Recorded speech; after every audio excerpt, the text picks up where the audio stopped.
Honk. And indeed, the power of the honk compels you. What's going on, everyone? Welcome, Evernuts. Welcome to a one-day post-Christmas stream. And again, Merry Christmas to those of you who celebrate. Happy Hanukkah. Also, it is the second night of Hanukkah, so happy Hanukkah. Happy Kwanzaa, happy Festivus, and all that kind of good stuff. And happy holidays, everybody. As we are in that strange liminal period between Christmas and New Year's, which is often both, it's strange, but also can be very... It depends. I've always found this period of time to be a very sort of unpredictable one. Sometimes it's not so great because it just feels like you're kind of waiting around for the next thing to happen. And other times it actually is a really lovely time. And so I'm hoping that yours will be lovely as we go through. But it's good to see everyone. Hello, Prince Justin, and hi, everybody. As we get ready for day 2 of Beyond Shadowgate, this awesome game. Very excited about the games that we've got on the docket, honestly. We've got this going on. We're going to be playing some more Caves of Kood down the line. We've got the Dark Sun sequel at some point that we're going to be playing. We've got more Forgotten Realms. I want to be able to pick up Crypt Master as well. Just feeling very good about the video game stuff that we've got planned. But first of all, before we do any of that, I need to say hi to all of you. So hello, welcome. If you have not already done so, please follow the channel. Please check out our YouTube with exclamation point ARFTube. And if you're watching me on YouTube today, thank you and welcome. And it's good to see you all. Please subscribe to me on YouTube. We are at a new record level of subscribers. Every new subscriber is a new record on YouTube, and we are charging towards 1,100 subscribers. It's free for you to do that, but it really helps us out and helps the algorithm. So please do subscribe to the YouTube. That would be lovely. Discord is exclamation point ARVCord. You can hang out with the Arvanauts in between streams. Please join us there. Please also follow me on Twitter and Blue Sky. Exclamation point ARV tweets for Twitter. Exclamation point ARV Sky for Blue Sky. I am very happy to say that I am finally the proud owner of my first ever fully viral post. I made this post about AI that was basically I was quote posting someone else, and then I added my own thing to it, and that has officially gone viral. 270 reposts, 2 quotes, and 811 likes. I've arrived, people. It only took me 15 years to become a social media influencer. No, there are a lot of people who do a lot of stuff like that, but it was nice because I was like, I felt very strongly about the thing that I happened to post, so I was very glad that apparently it seems to have struck a chord with people. But anyway, follow me over on Blue Sky, exclamation point ARV Sky. That would be lovely if you could do that. And the website, of course, for this is arvanellarun.com. We have our new long recording of Hearthglow coming very soon. That is to be found over there at arvanellarun.com. And you can also get details about our Gen GM show. Zach Clay and I are going to be doing the next long recording of that this coming Monday. So you should be tuned in for that because it's going to be awesome when we get that posted. Live Suing is going to be doing the versions of that. So that's going to be great. And please join us for more Gen GMs. Again, arvanellarun.that for that. Financially, exclamation point Arv Treon is the Patreon, which is really the kind of the financial backbone of the channel. And we would love to get that number back towards triple digits. You can get cool stuff for yourself, like an epic poem written about you, like a character background written for you, even critiques of your writing if you support at a high enough level, plus, of course, the inspirations to help our tabletop players. So exclamation point Arv Treon for that. Please do support us over there. Please also consider subscribing to the channel. You get those custom sub badges and emotes to use here, there, and everywhere across Twitch. Plus, again, inspirations to help our players if you support at a high enough tier. Hello, Emily the Invincible. So there is that as well. And happy holidays also, Emily. And happy holidays to you, Prince Justin. Let's see. What else do I need to mention? Custom. Oh, yes. Then, of course, on the publishing side, exclamation point Icarus. That is my graphic novel from Athos Arts. Exclamation point Library is my Tales and Tomes, The Forbidden Library. That's my 5e adventure and sourcebook from Alligator Alley Entertainment. And exclamation point Greyshade. Greyshade is my Greyshade IP. Greyshade, Renegade, and Heretic is the Grey Assassin trilogy, which you can get at that link from Athos Arts. You can also get the audiobook of Greyshade from our very own Trent Sparks, and you can also pre-order the tabletop role-playing game of Greyshade from our very own Brandon O'Brien, The Rising Tides. That is currently in edits, and that's going to be coming out next year, and I'm super excited for that. It's going to be hopefully a really big 2025. I am very hopeful and excited for that. And you can get that, pre-order that, because as a certain Hugo Award winner has always said, pre-orders are love, pre-orders are life, so please do it. And otherwise, exclamation point, as always, BLM, Black Lives Matter, very important to affirm and assert the significance and importance of Black lives. lives. Exclamation point help now, the World Health Organization page on suicide prevention. Important to reach out to others when you need help and reach out to others when they need help as well. And exclamation point Ukraine, UKRAINE, to help the people of Ukraine as they fight back against an illegal and illegitimate war with bravery and courage. And send the message we will do so for others in that situation in the future. And thank you, Prince Justin, for handling all of, and Emily, I believe, for handling all of the commands. Thank you so much to you both. All right, just before I put the camera up, just one quick note about schedule. So, first of all, a note about this particular game. Well, actually, let me lay out the schedule first. So we've got this going on tonight. Tomorrow, we have got a production from the Community D&D folks, as the Shadow Crew is going to be bringing you more of Waterdeep Dragon Heist. That will be, I believe, their last Community D&D of the year, so you should join them tomorrow. Saturday, we have our Expedition from the Mysterious Peak stream. That's going to be awesome, and that's going to be the last expedition one that we've got going on for the year. In fact, I think that's our last tabletop game of the year that we're playing that Saturday, and then we'll be off Sunday and Monday, and on Tuesday, which is the 31st, we will have our Game of the Year show, and I will list the top, all of the games. I will rank them in order. In fact, I have to think about that on Sunday. Rank all of the games in order that I played from last to first, and so we'll see what my Game of the Year will be, and then I'll be playing Songs of Conquest over on GogCom's Twitch channel with Pen and Pixels, and that will be the last stream of 2024, and then I will see you back here next Thursday when it will be a new year and it'll be 2025. And I should mention that next Thursday, I'm very happy to say that we are going to have the developer, producer, one of the developers, the producer and writer of Shadowgate, Beyond Shadowgate, the game we're playing tonight, Christian Mosley, is going to be with us live and in person on Zoom. I guess in person, you know what I mean, is going to be with us, and I'm going to be interviewing him about this really awesome game and about the process of doing it. And I think it's really cool that I get to start out 2025 by talking to creatives about what made them create and what was interesting to them about that. So very excited about that. That's going to be happening a week from today at 9 p.m. Eastern, more Beyond Shadowgate and the interview with Christian Mosley, writer, producer, developer of Beyond Shadowgate. So please do not miss that. In fact, we might get a visit from Christian sometime today. He said he might be joining us in chat, so be on the lookout for that. But otherwise, I'm going to get rid of this, and I'm going to turn on this, and I'm going to have to adjust. Yeah, that's what I thought. This was set up for my family, so hang on a second. Okay, first of all, we're going to drop. There we go. That's a much more rational level of warm-up. Then we go to here, and then we're going to zoom in like this. Okay. Yeah, and then last but certainly not least, I have to adjust that, as I'm just maybe a trifle whited out there, just a smidge. Nope, that's completely the wrong thing. It might be helpful if I'm actually doing the one that's on that side. This is the one I need. Okay, no, not you. Thank you. You. That's more like it. There we go. That's what I'm talking about. So hi, everyone. Welcome. It's good to see you all. I hope everyone had an enjoyable Christmas. I will mention I got a couple of I got a set of dad jokes, which apparently is in the mix. And I got some dad jokes. I got a couple of shirts. One of the shirts I will show you later, but I got actually this shirt, which I really like this. I don't know if you can see it. It's kind of dark on stream, but I really like this. But underneath it, see if I can show you the shirt I have underneath it. This is my Naysayers Gonna Naysay shirt with the Leonardo da Vinci helicopter image. And I got this at Gen Con years and years ago. And when I moved here, I actually lost the shirt. It was like one of two shirts that I lost in our move.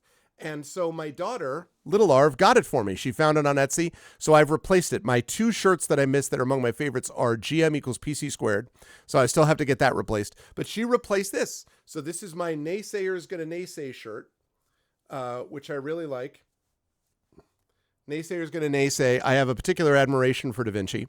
So, yeah, Naysayers Gonna Naysay. So that was pretty cool. And I also got, now this I did not expect. I got not one, not two, not three. I got 4 enormous tumblers like this. I was not expecting that, I have to say. I was not expecting this. And the problem is they were like, oh, it's great because you can use like, they're really big, and they are, and they'll fit the cup holders. They're basically like, yeah, they're not by that company. They're called the Memory Company, but it's the same idea. And there's like 4 of them. And so some of them will replace or be along when I'm taking like longer road trips. I'll have them. So that's cool. Also, this is something I can use, although the straw I don't necessarily love, but we'll see. But the other thing I needed to mention about this was, so they're all sort of different sizes and types. The problem is I can't in good conscience bring this in to St. John's. Like I always bring a water bottle in because when I'm teaching, I drink water, right? With the original Huskies logo. Yeah, I have the original logo on one of my original sweatshirts, but that's, listen, that's okay. Times change at Terrell, all except the greatness of the Yukon Huskies. That's the only thing that doesn't change. But anyway, so I can't bring this in. They're like, oh, never mind. I'm like, no, I cannot bring in to a Big East school classroom a massive mug being like, what, like they'd be like, Professor, really? I'd be like, what's the problem? So I can't do that, but I can bring it everywhere else though. And so I probably will. Also, red is my favorite color. So anyway, so so in good health, chat. These are all ridiculous numbers too. This is like 40 ounces. I have like 2, like I was like, good God almighty. So it's a lot. It's a lot. So it was honestly really nice. And the kids really liked their gifts. We got little Arv from Hot Topic. We got little Arv this awesome reversible thing that's basically a Jack Skellington hoodie on one side. And then the other side, I don't remember. It's also from Nightmare Before Christmas, but I don't remember what. It's like this sort of patchwork thing, hoodie thing that she had wanted. And she had been pointing it out to us. This is like 2 months ago. We had been in a Hot Topic randomly as a family. And she was like, oh, this is awesome. And she's like, I really want to get this at some point and save up for it. And so we're there. And my wife and I are like, well, all right. So my wife is like, okay, distract her. And I'm like, what? And she's like, look. So later on, so I did. So I'm like, oh, look at the merchandise over here. Because we got it that day. And my daughter later on, little Arv was like, so when you were showing me all of this merchandise and you were asking me to explain merchandise to you, she's like, I didn't really totally understand that, but she's like, you were doing that to distract me, were you? I'm like, I have no idea what you mean. In no way would I ever do anything like that. It was pretty awesome. So she was very excited about that. I got my son, or I should say, Santa, got our son a video camera, which he's already used to tape some of his marble races because he does marble races now, which he really likes. So we did that. It was really pretty cool. So I was excited about that. And that definitely lessened the sting of watching the Steelers get obliterated yesterday by the Chiefs. Hey, at least the Steelers are in the playoffs. And there'll always be Connecticut Yukon Husky. Okay. It's not time for that yet. March. Once we get into March. Oh my goodness. Prince Justin, that game was rough. In fact, honestly, both of the Christmas games were awful. Like, it occurred to me as I was, and also the Celtics lost too. Celtics have been great this year, but it occurred to me as I was watching it, I'm like, I just don't think we need football games on Christmas. Like, it was always traditional that you had the NBA had Christmas game, basketball on Christmas Day, right? And that was what that was. And that's what we did. And then you had, like, why do we need to have it like 5 days on the field? Like, you know what I mean? You were one of the Northeastern. What's up, MST? By destroying the Saints. God, but the games were so bad, MST? Like, God. Ugh. I have nothing against the Northeastern Huskies. I can get behind that because the Northeastern Huskies were also coached by Jim Calhoun, legendary coach of Yukon Huskies. Blah, blah, blah. So, that's the deal. Yeah, Houston got destroyed. But I will say that what we did manage to do, I was very excited about this. We were able to watch on Christmas Eve, mind you, Muppet Christmas Carol, Charlie Brown Christmas, and the first half of White Christmas, and we finished watching the second half of White Christmas on Christmas Day. We were on point when it came to our traditional holiday offerings. We were ready to go. Like we had it set and ready. So it was a great time. But honestly, it was a very nice Christmas. We even got the lights. We even got ornaments and lights on the tree. Maybe, towards the end. I got a string of lights up on the porch. We still have to put a second string up, which is on my LifeX app, so that you can change it. So basically now I'm never going to have to worry about putting lights outside at Christmas, because I can just be like Christmas or Halloween or July 4th or, Easter or Connecticut Yukon Huskies, whatever it is, all that stuff. So I'll be able to have those lights. So I'm excited. I've wanted to do something like that for a while. So it was cool. So in general, no complaints. Very, very pleased about all of that. You watched Hundreds of Beavers. I have no idea what that is, MST, but it sounds like it was awesome. So I'm just going to go with that. And I'm really excited about these games, chat. I was thinking about this the other day. I think that Prince Justin can probably confirm. I really liked Caves of Kood a lot. And it struck me, I'm like, you know what? I'm really excited to play Beyond Shadowgate. And when I win that, I'm really excited to play Caves of Kood. And when I win that, I'm really excited to play the Dark Suns sequel. And whether or not that's any good, we'll see. But then go and play some more of the Dragonlance games before moving on to Crypt. I really liked all these games. I'm like, we've been on a roll. Good games, man. Good games. Yeah, there you go, Otero. There you go. So, yes, absolutely. Okay. But anyway, let's do it. So anyway, so you could post a link to the movie site, MST, as long as it's not pirated or anything. But I've never heard of Hundreds of Beavers. What exactly is that? Tell me more about this crazy Hundreds of Beavers. Oh, also I have to change this for Beyond Shadowgate. And in the midst of this, let me see. Do I have a picture of this? In the midst of while all this was going on. All right. I think all of these are notable. Oh my gosh, I have a picture of it. Okay. Oh my gosh, chat. Get ready for it. Okay. Here we go. You ready? So, first of all, your first gift of the season for me, a picture of Tiny Tim, a video of Tiny Tim dancing before his production.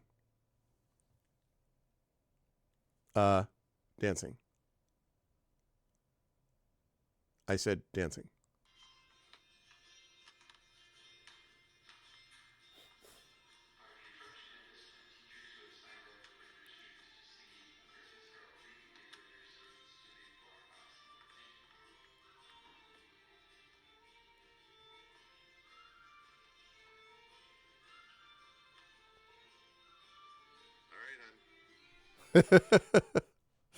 So that was him. Then we have, let's see if I can do this without, let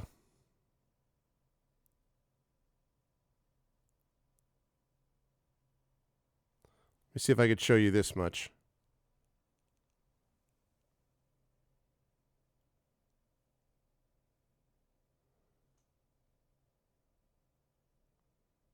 Wait a second. Hold on. Let me see if I can do that differently. Bear with me just a second.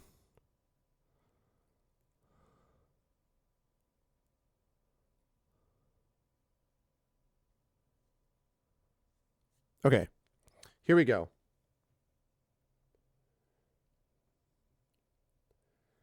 There we go. A Christmas Carol. That was the one that my daughter as Scrooge and my son as Tiny Tim was in. So there we had that.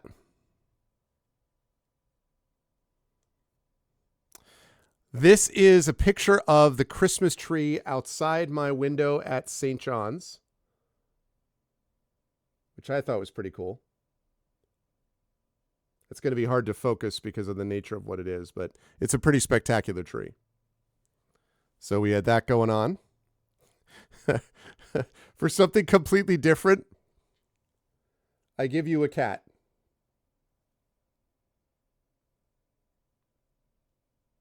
Come on, focus.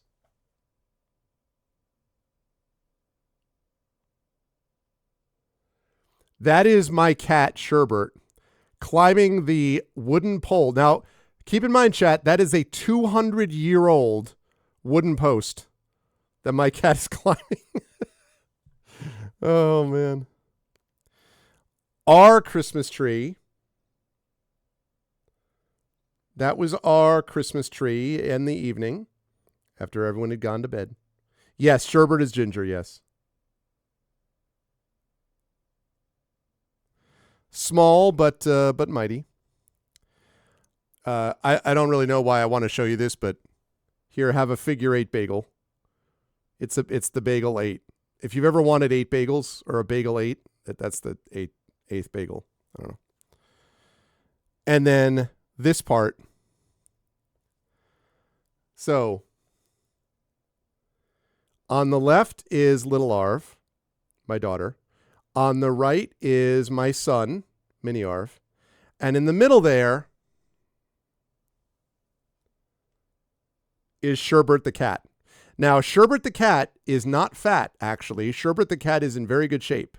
But Sherbert the cat has made his coat, and Siberians have not one, not two, but 3 coats. And those 3 coats are there, and you see them in spades with Sherbert the cat. So much floof, yeah. In case you were curious, Atero, that's how much floof. My other one is up here right now, Ganesh, but he's out of the... Yeah, that's Sherbert. He's a sweetheart. Ganesh is up here right now, too. So, there's your picture day, Chad. I wanted to show you some of those things. That was there, too. We had all 6 humans and 3 cats here. Wow, so you had 9 inhabitants of the household. Going to have 7-3. A student friend will be here. I'm so grateful. 7 humans, 3 cats for New Year's. Nice. Is there a particular... Now, do you, like, watch the ball drop in New York City on TV? Or, like... Because, obviously, because you're not Eastern... Are you Central or are you Eastern time? Emily, I should know this. But I wondered what you're... Like, do you watch anything in particular to count down the time or not? Because I actually don't know. It is still Eastern. That's right. Okay. So are you going to watch the ball drop on anything? Or are you just going to, like, count it down and see where things are? I don't actually know what we're going to do for New Year's. That is still to be determined, I think. I am not sure. But anyway, so that's what happened. It was exciting. It was great. So, yeah.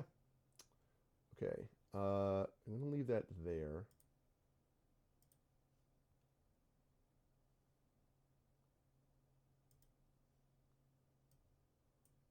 Move that over here.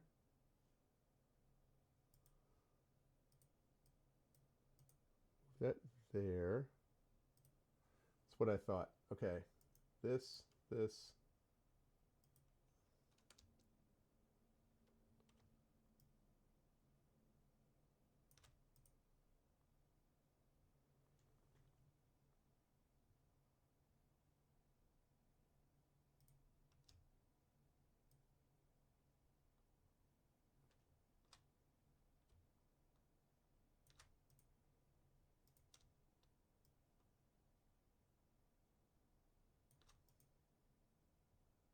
That looks about right, I think.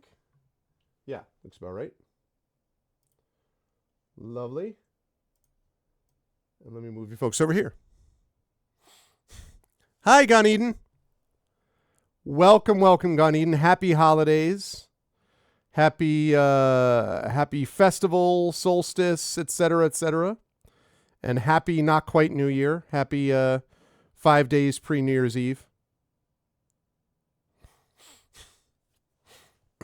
Serve trays of fancy food. An annual artistic playlist represents the year people could sit and snack and listen to that commentary, hang out in the attic or the basement, watch the ball drop together. That's nice. All right, yeah. But you got to tell me, what are we talking about with trays of fancy food, which I assume is vegan food. So what are we talking about in terms of trays of food? Merry solstice and all that jazz. Absolutely.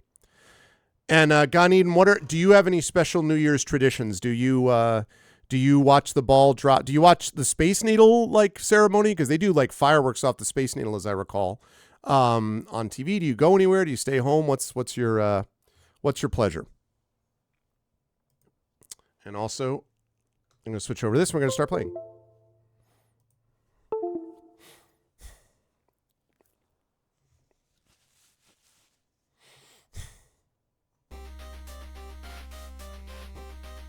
Okay, I've done this already.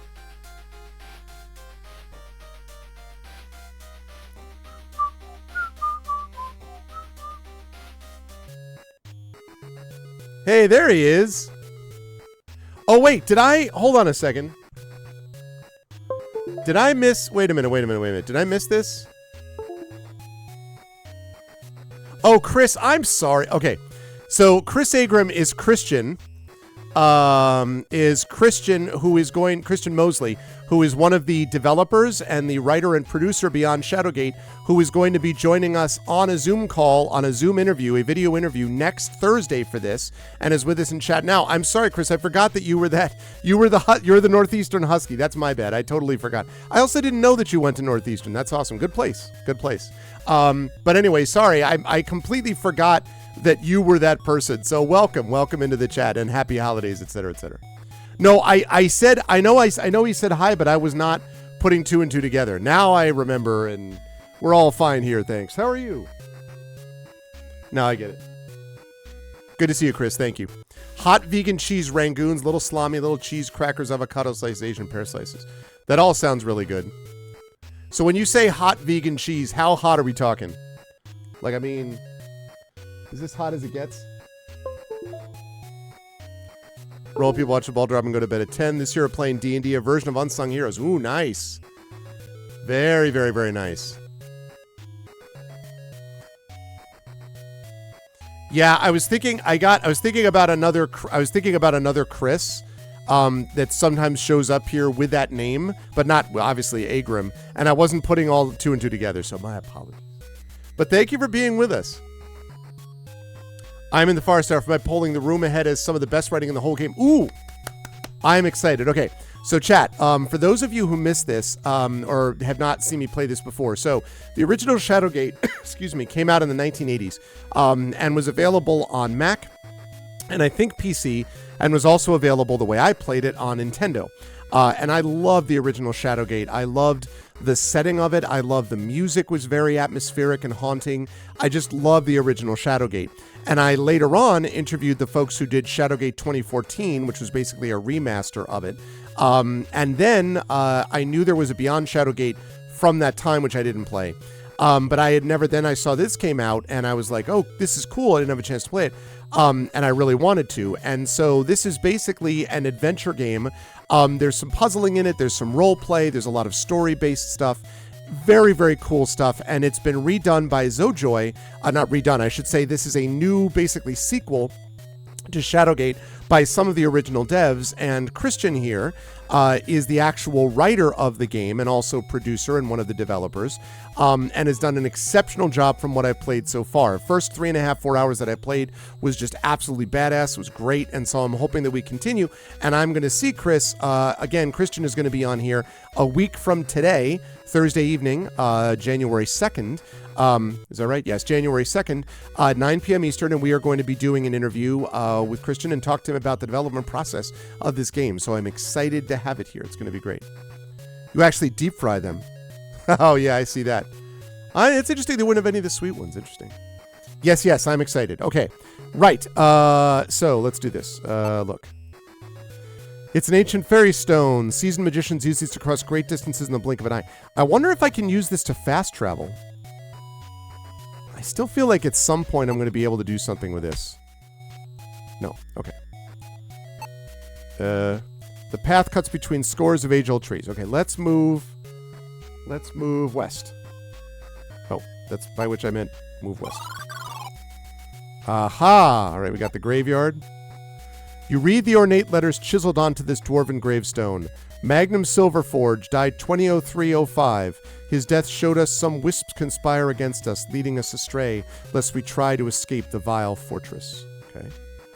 You lean closer to read the weather-worn markings on the dwarven gravestone. Tabor Ironstrike died 2300 OS. Lost within the endless maze of the magic forest, starvation took him. Rest, friend Tabor. The markings on this grave are chiseled deeply. Kaltar Fallstone died 2302-05. From his wisdom we learned to follow the wisps within the magic forest maze. So we should follow the wisps. I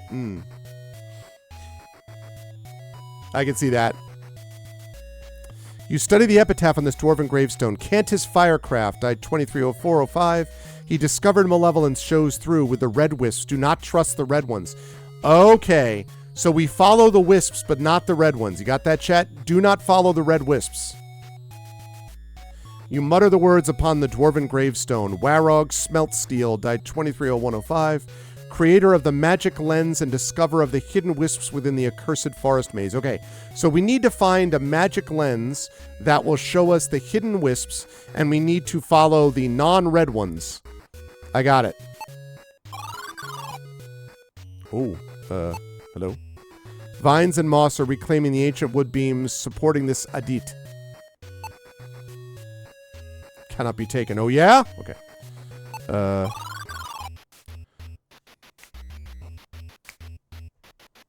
Hey, Triffid. Happy holidays. Ready to go. 2, 3, 4.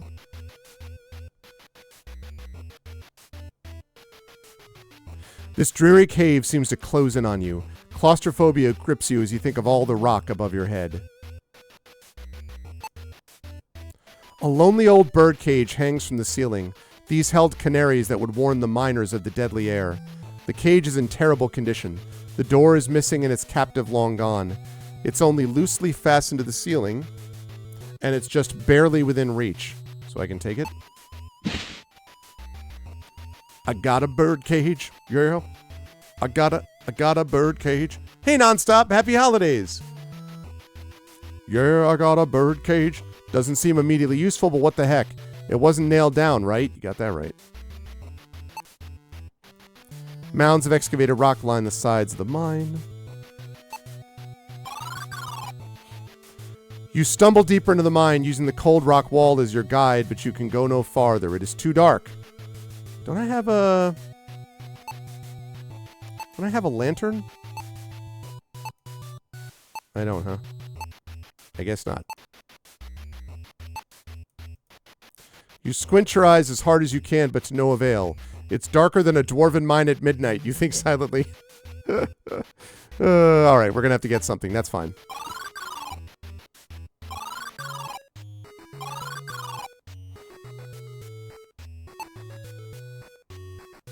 Tis the entrance of a mine. All right. It's my mine. Okay, we're going to go forward. Here we go. As you approach the house, a soldier blocks your path. By the look of his armor, he is a Gwynethel guard captain. Stop! These words be no place for one such as ye. Go back, he says with authority, until you begin protesting and protesting and protesting. Finally, his patience breaks and he shouts, Enough! Quit your talking! Tell you what, go to the mine and find my men. Good boys, but lazy. Bring them back and I'll let you pass. Now be off! I mean, bro. I'm gonna need to go find some light first, okay? Ah-ha-ha! I see a lantern. I shall take it. You take the lantern. What is this? A thick fur-lined coat is folded neatly on the shelf. Surprisingly, it looks like it would fit a human child. It also looks like we take everything that's not nailed down. You run your fingers over the thick fur, appreciating the fine quantity of this heavy coat and deciding it would suit you well. After all, no one's likely to miss a coat like this around here, and you'll never know where you end up next. Use it on self. You slip the coat on and start sweating immediately. Pulling it off, you decide to store it until you're freezing cold. Okay, well that's... I gotcha. Guardhouse is cozy, if not a little cramped. It's better than sleeping in the forest, but not by much. From inside the guardhouse, you appreciate how uncivilized and wild the Torland Forest truly is. This checkpoint is the room. Occasionally, the program would insert a puzzle modification and quickly jot down text. So you'll see lines like, but hey, it's not nailed down right, which is a little fun because it calls back to the original SG. Yes, absolutely. This is the best writing. One of the things I love about this, by the way, is the fact that the guardhouse, like, the guy lets us through the guardhouse. Like, he's just like, yeah, go in and take whatever you want. It's all good. Wait a second, can I go? No, I can't go anywhere. I got the lantern, so it's all good.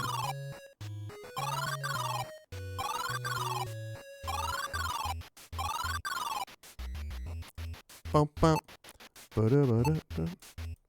I don't want to move the lantern. I want to use it. What do you want to use this on? Self? What?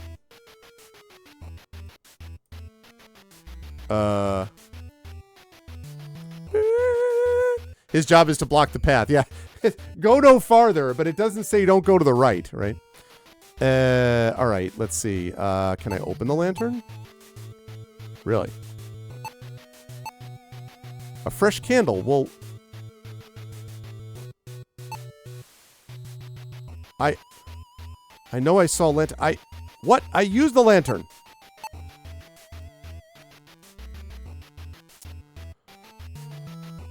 Self?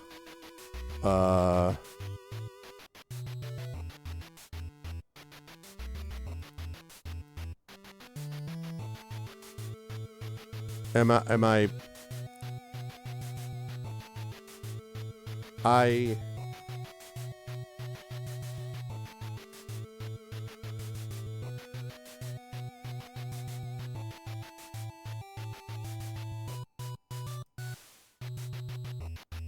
Is this one of those deals where I'm going to be like, I'm going to see it and I'm going to be like, obviously this is what I'm supposed to do? Use the lantern on... I use it on... Use self. Use self. Alright.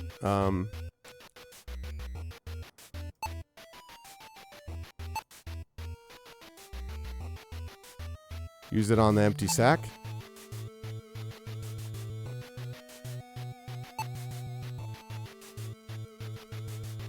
Use the lantern on...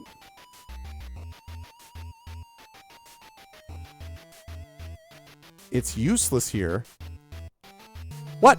Why is he... What? Hey, good evening, Amazu. Welcome, welcome. Amazu over here on YouTube. How you doing? Good to see you. Good to see you. Welcome to Beyond Shadow... Oh. Okay. Reaching high overhead and standing on your toes, you place the lantern on the hook, illuminating the dark corridor. All right, I see how it is. What do we got here? Faint glint catches your eyes, and you notice some rocks that stand out in the pile of crushed stones. They aren't precious stones, they're just mine slag, yet you're drawn to them. So much so that I'm going to take them. Rocks are deeply embedded into the slag, and they can't simply be grabbed with your bare hands. Can I use... Alright, I'm going to use the silver tray on the slag. I'm going to use the bread on the slag. I'm going to hit the slag. Didn't work.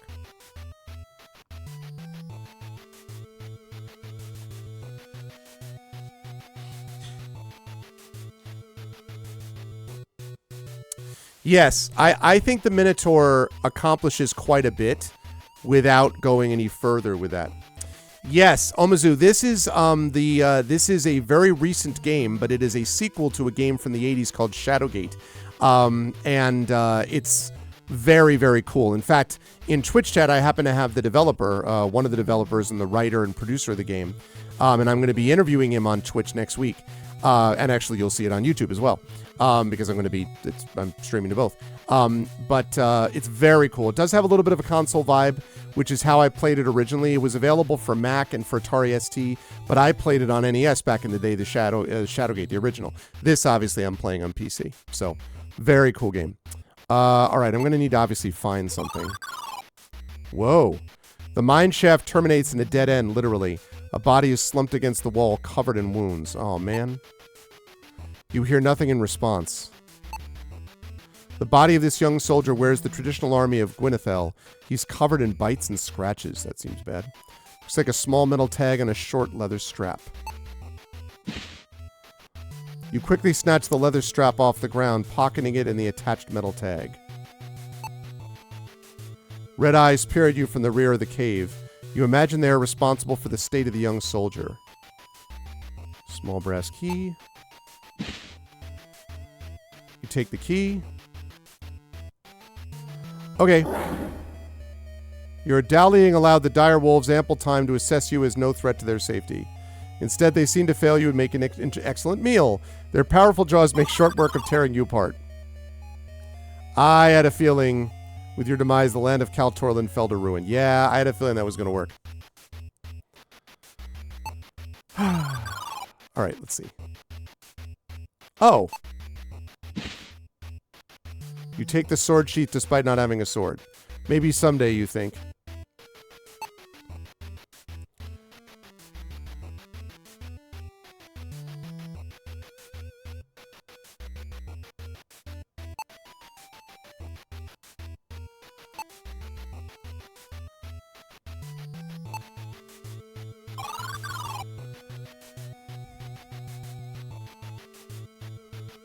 NES vibes, yep.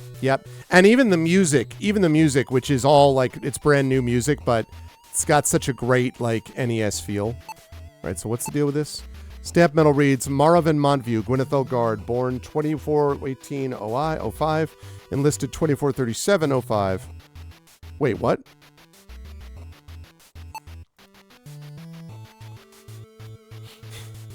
Man, so he enlisted when he was 19, huh? I keep saying 05, it's CS. 24/18 CS, enlisted 24/37 CS.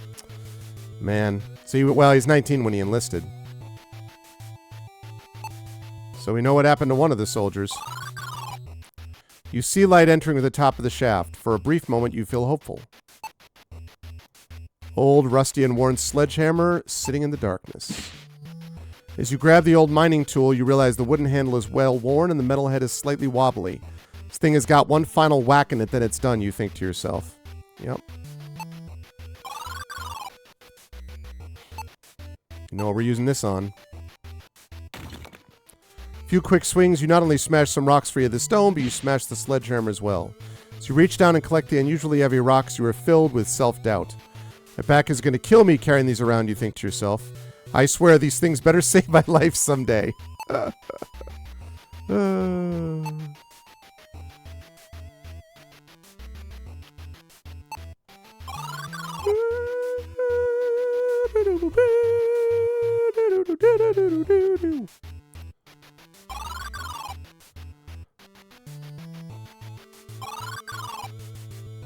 Oh, man.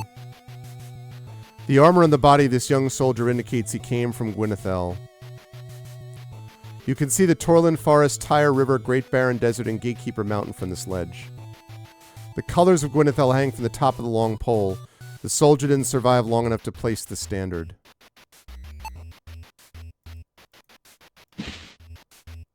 There's Singanaculum B, okay.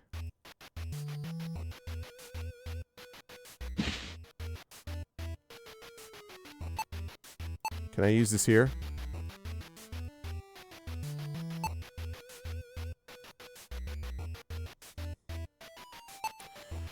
Alright, found out what happened to the soldiers. Benavin Montview, Gwynethel Guard, born 24/18, enlisted 24/37. Again, he was also 19 when he enlisted.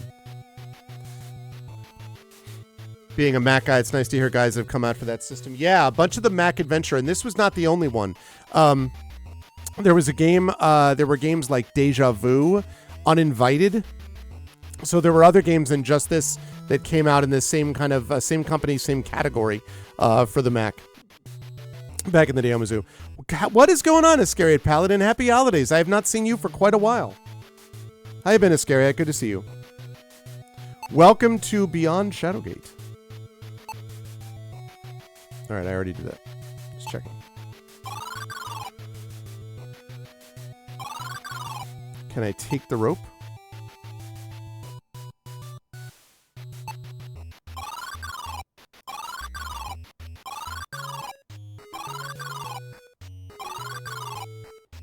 And I wonder if I could have used that sledgehammer on this, but hopefully it'll be useful. All right. The guard captain looks at you sternly and speaks. You'll not be getting by till you find both my guards. Yeah, so about that. You hand the signaculum to the guard captain. He frowns as he looks at stamped metal, aware of his soldier's fate. He speaks. You believed yourself invincible, reckless boy. He smiles softly. One day Maravan builds a slide made of leather rolls and soap. But the rolls separate when he slides, so he stacks boulders to hold him in place. Worked two till he slid headfirst into one. He still has the scars. Sharp mind and unyielding will on that one.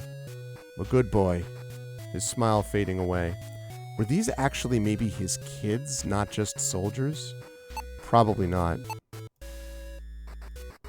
You hand the signaculum to the guard captain, aware of his soldier's fate, blah, blah, blah. He speaks. Foolish boy, you're lucky you made it this far. He smiles faintly. Benevin tried to jump over a ditch in a carriage once. Dote only gave himself a horse length of runway. Crashed right into it and nearly broke his neck. Old carriage is wrecked. Still, he made me proud. Strong fighter and tough as iron. He trails off, his smile turning solemn. The unmistakable look of grief appears in his eyes for a moment before he regains his stoic composure. He sighs heavily and says, Go on, lad, but be warned. 'Tis a cruel place, Fenling. Take care of yourself. I'm going to tend to my boys. The guard captain finishes, his voice filled with sorrow. I was going to give him the standard. That's a true story? What do you mean? Like, you heard of this happening, like, in reality, or... The intimidating exterior of the Torland Forest looks welcoming compared to the dark canopy of its central region. You heard tales that this area is cursed, a gaping maw that consumes travelers without the magic to guide them through. The ancient trees are stiflingly close, preventing you from using the sky to navigate. If you're not careful, you may not emerge. Well, yeah, we need that lens or whatever. Along the forest path, the trees seem to be closing in on you as if the forest itself is swallowing you alive. Cannot take it. Alright, we got mushrooms to the left, mushrooms to the right, nothing in the front.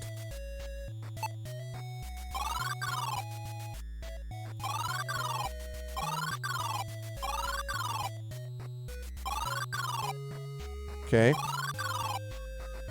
So left didn't take us anywhere. Wait, whoa, whoa, whoa.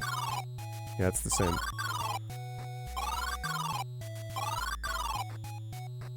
I wonder, you know, I have an emerald and a pearl. I wonder if...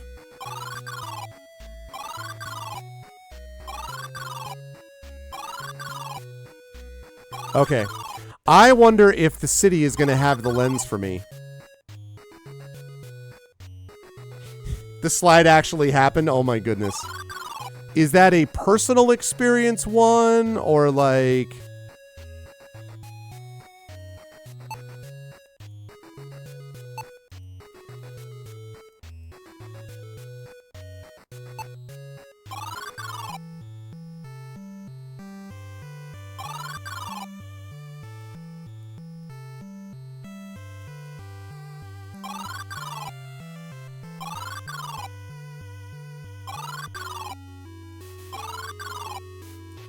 Alright, we're doing here is I'm going to see if the guy can sell me a lens. Nope, not that. That's not at all what I meant to do.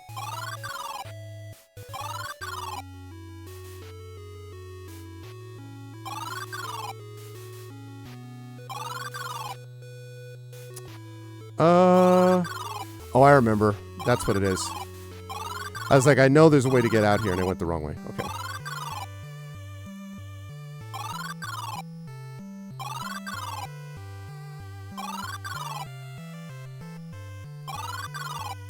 Do you have a lens?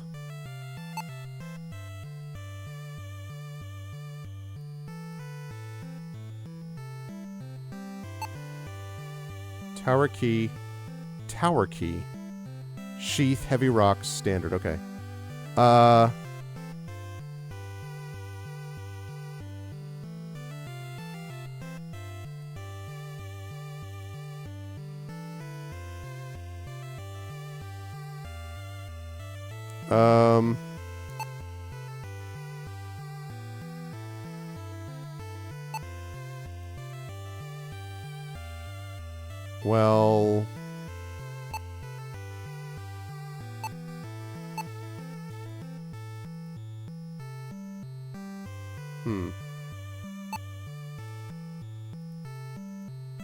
No.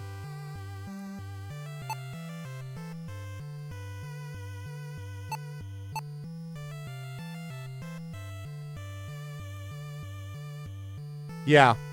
I saw somebody that played this before. I want to say it was Lobos Jr. And after I'd played this, after I'd played through it, so I wasn't going to be spoiled, I looked and saw that he basically went around and hit everybody once. It was pretty funny.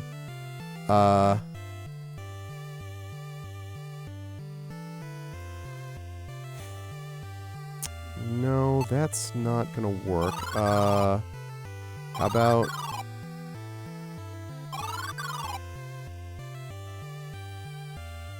Oh.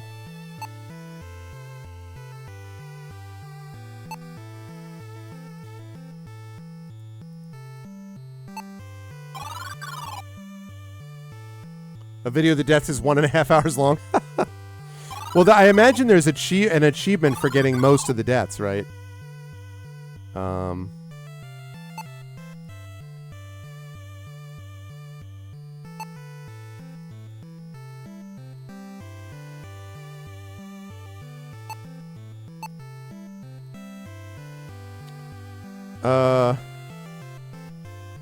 Well, I mean, I'm happy to make a trade. Let's see. Use Emerald.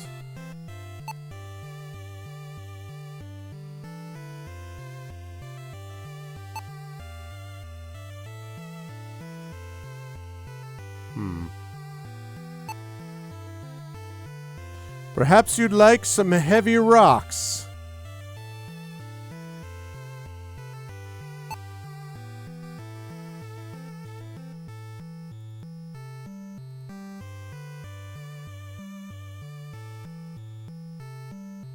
I did this already.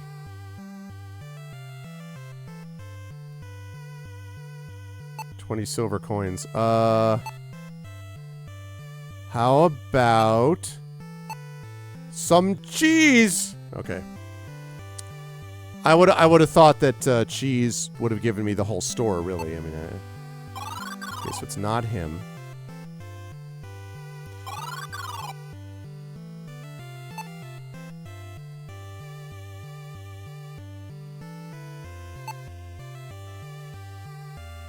Something I can do for you. Yes. You can look at this sheath.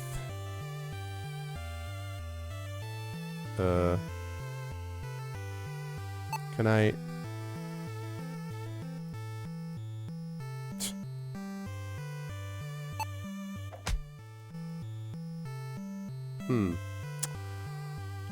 Okay, that's not it.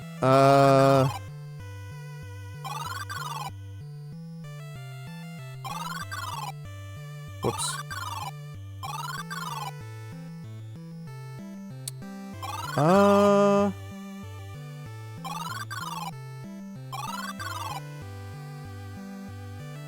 Okay, look, I'm going to show you a standard.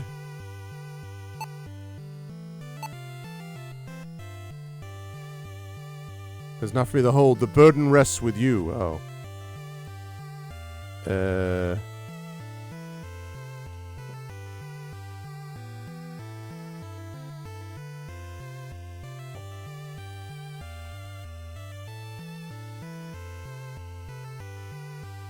The barmaid is modeled after Dave Marsh's wife from 30 years ago.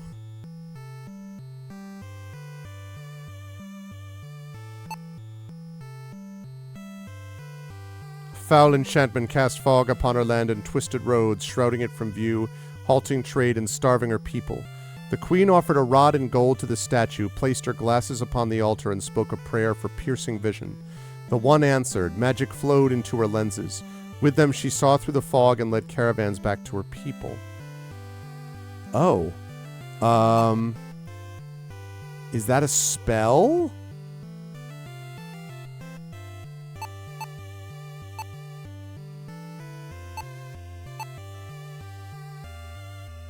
Oh, I did. Okay. I made a mistake. I thought I was supposed to be looking for something mechanical, and I'm not. I had it within me all along. I was the change I was looking for, chat.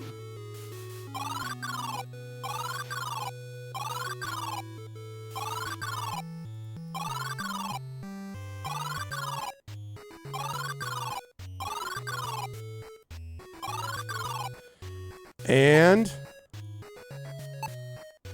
Zap. The spell did not work. What do you mean the spell did not work?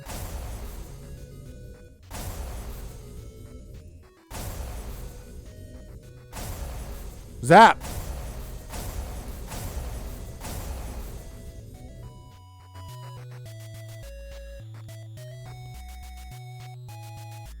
Oh, really, Chris?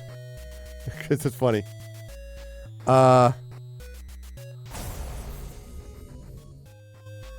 Interesting.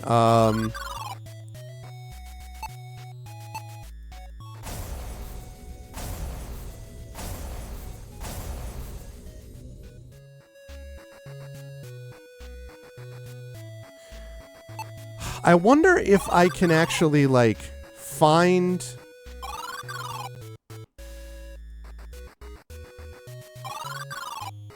Because I thought I was looking for a mechanical lens.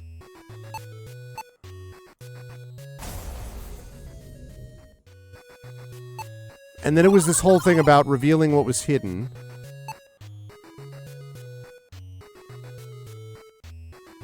Follow the wisps.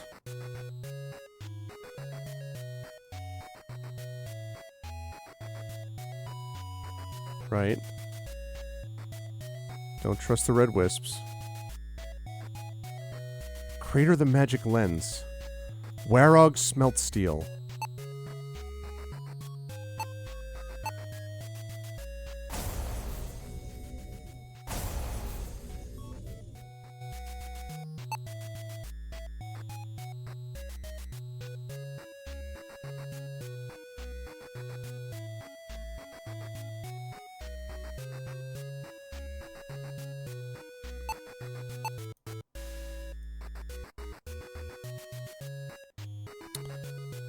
Oh, I saw... Yes, I already saw that.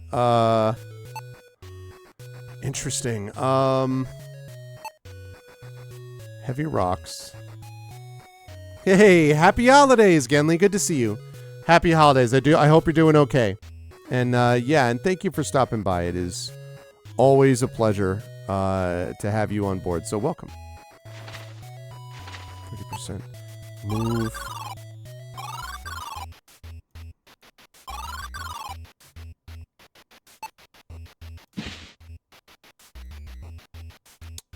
Okay. So I got the lantern back.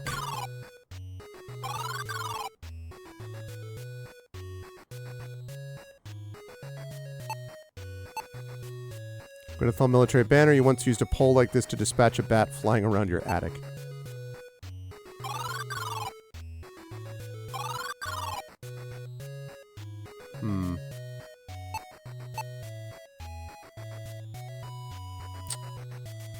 Can I use this on... Oh, okay. Never mind.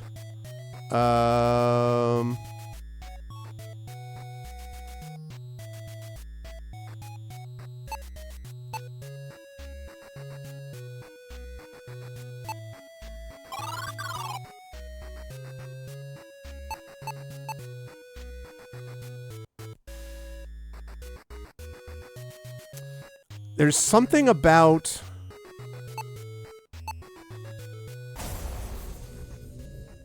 I have to reveal something hidden around here. And I thought I was doing it with, like, some magical lens.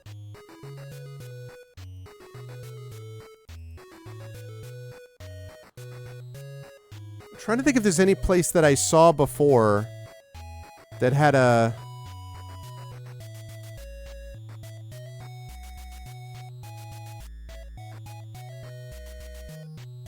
I wonder...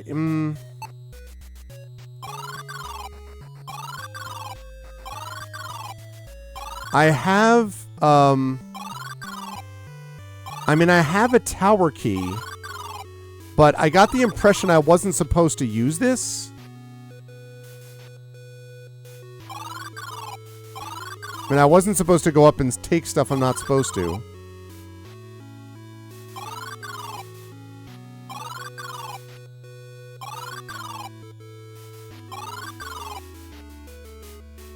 Right.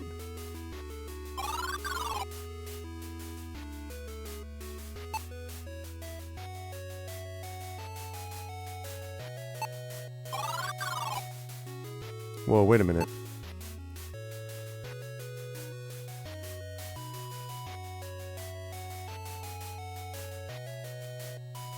Right, I already know about that.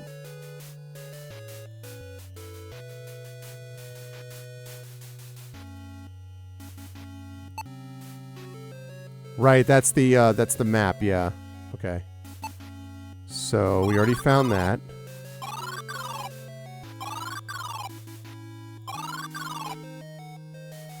Right.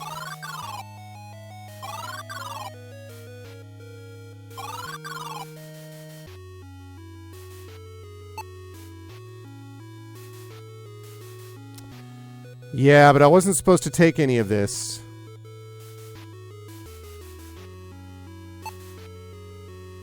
No, okay, so that's not it.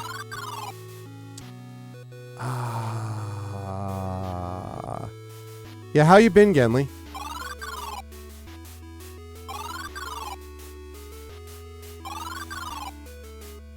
So that's not it.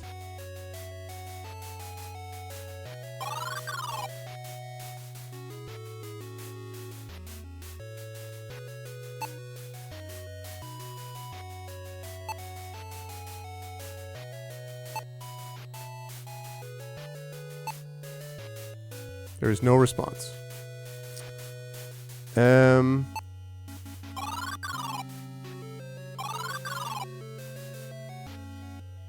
Oh, wait a minute. The Great Tower. Aha! I was not totally off.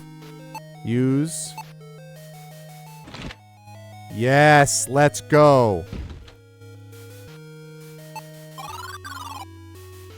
Ha-ha! The symbol of the quill and book are generally understood to indicate a library. I would say that's fair. From fresh roses fill a finely carved marble vase. The surface is lined with cracks. You think a gentle bump would shatter it. A gentle bump like this? You reach forward and gently flick the marble vase. It promptly cracks in half and falls to the floor. You whistle. That is a fine example of shoddy craftsmanship, feeling no remorse for destroying the vase. Alright, let's take that. Release the twine and remove the parchment from the flowers. You read it carefully. Creeping vines from water below, countless times the stalks will grow. Words, not blades, will root them out. Muster your voice and rally a shout. Yeah! You've learned to sell Herbicidia. Let's go! With no more use of the scroll, you discard it. And I can't take it. What if I want to take it? The red roses lay scattered on the floor. There's something poetic about it, but you fail to think of anything clever to say.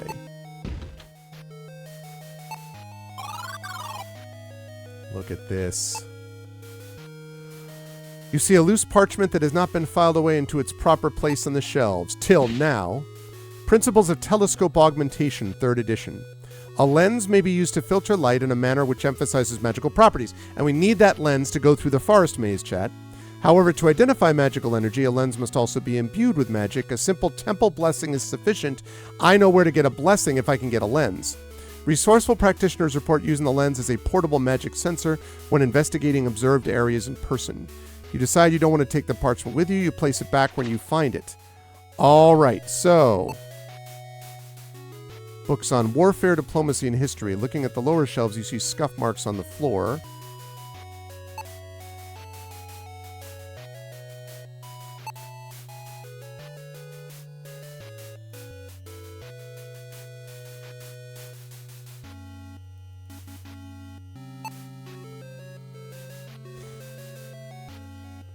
So, let's see.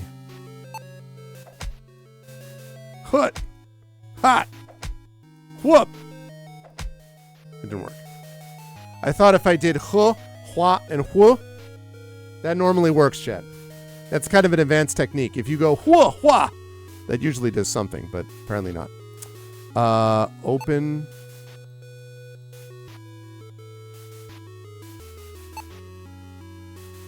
Soft glow of candlelight and plush rug make this library feel cozy despite the cold stone of the tower. How does that move?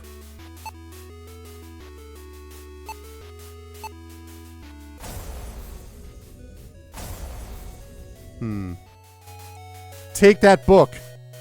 I know, Gaia Shield, but it cannot be taken.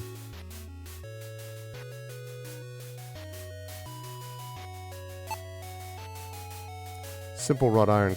Can I take the candelabra? Can I move? Can I use it? Can I use it? Can I use it? Can I use? Can I? Wait a minute. Open.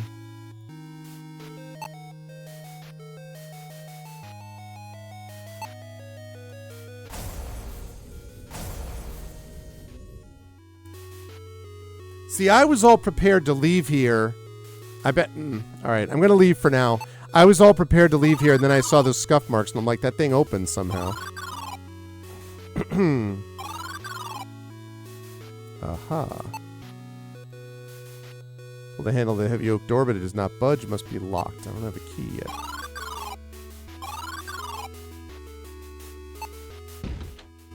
You open the door. Ooh. Alright, we got some lenses down here. Broken piece of candle on the ground below the candle holder. You wonder how the candle managed to fall? Very curious indeed. Yep. Twist to gently turn the candle holder upside down. You hear a simple mechanical click as the star chart releases from the wall, revealing a hidden compartment beneath it. Hell yes. The lens! Feeling like a treasure hunting genius, you reach behind the star chart and grab the object. It's a spare telescope lens. This one lacks the faint magical properties of the one in the telescope, though. You pocket the spare lens. You'll have to figure out the magic part later.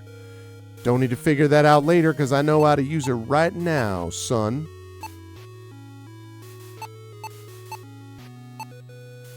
No, I want it...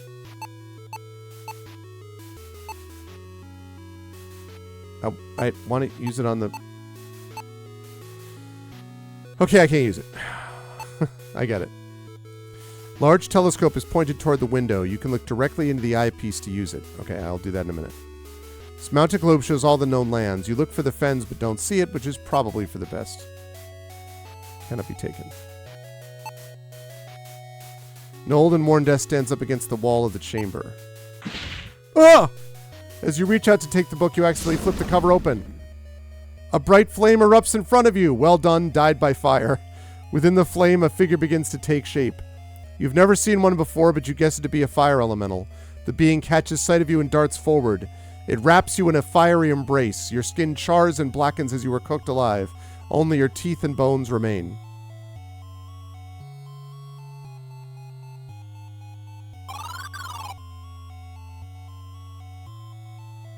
Really, Chris?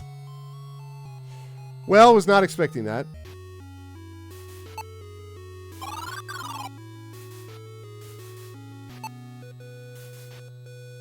Several strange runes are marked upon the red leather of this book. Something is missing from the setting and the cover.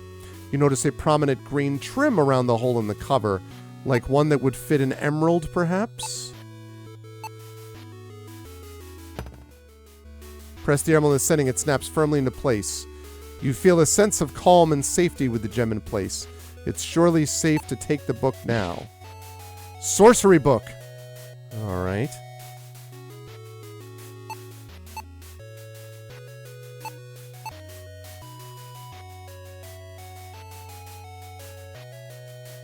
Wait. It's a red book with an emerald. It seems to be part of a collection of books. Oh, I may need to put it down below. Alright, well, first of all, can I open it? It will not open. Okay, well. Oh, right, and I wanted to look through. As you peer through the telescope, you notice the lens has a faint blue glow, seemingly a magical property. Your vision focuses on Torlin Forest. From this vantage point, you see the maze-like paths that have left many travelers lost.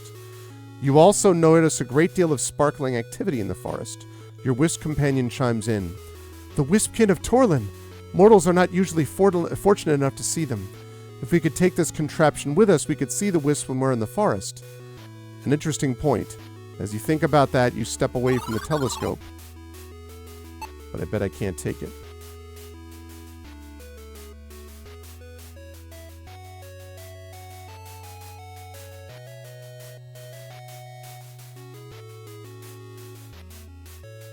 All right, let's...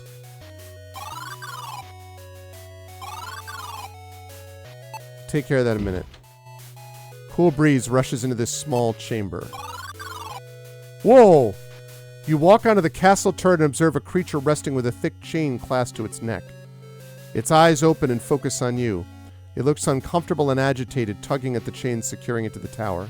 You think it best not to get too close until you can calm it down. Chain around its neck is easy enough to open, but you know better than to approach an aggravated beast. Strange sound is coming from its belly. Aha! Alright, so, Christian, when you do a patch on this, I now get to do my, well, actually, English professor thing. It should not be it apostrophe S, because that's possessive. You don't mean coming, or rather, that's not possessive, that's a contraction. So you don't mean coming from it is belly. You mean its belly. I swear to God, I'm not obnoxious like that with my students. You already logged it? I have to say, too, the charm of this is how well it captures. Look at this graphic. Like, what a great sprite. Like, what great pixel art here. Really, really cool. And I shouldn't say sprite. What great, just very, very good, like, excellent art with it, with this as well. No. Trust me, Chris. Trust me, Christian. Boy, do I feel that pain. I know that deal so much. Trust me. I've hundreds of thousands of words written in my life, and yeah, I still find those things. Oh, can I give you... You approach the small dragon. Suddenly its mouth opens wide and darts forward, catching your arm between its jaws. It twists its neck and hurls you over the side of the turret, floating to your doom! It's a sad thing your adventures have ended here. Okay, so can't do that. Can I use the bread? Nope. It did not work.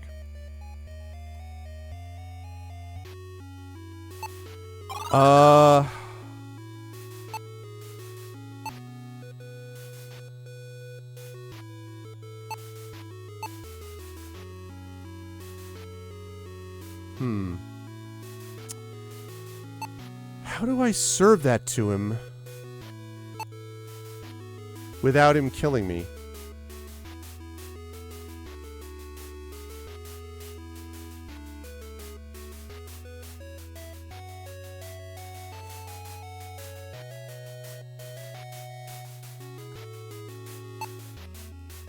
Considering you have no idea what to say to a dragon, you muster a quiet, "Hello, dragon." The creature emits a high screech, then to your amazement it speaks to you. "You have tempe..." Just a high screech. "You have tempies? Colvin loves tempies. Gray Man knows Colvin loves tempies. Trick Colvin with tempies. Catch Colvin, he did. You give Colvin tempies?" Tempies? The hell are tempies?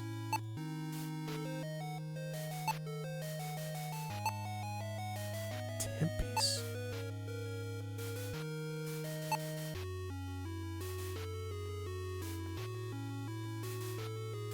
I'm not trying to be mean to dragons. I'm trying to figure out what to do to feed this dragon without it throwing me over the turret.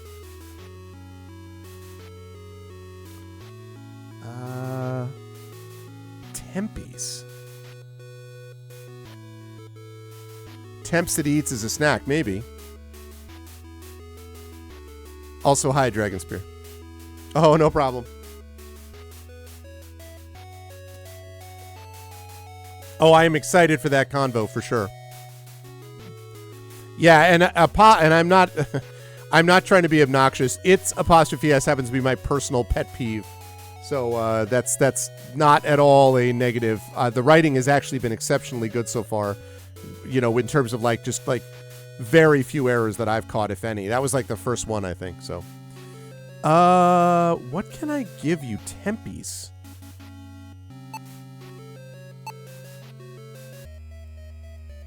Nope, that wasn't it. Tempies.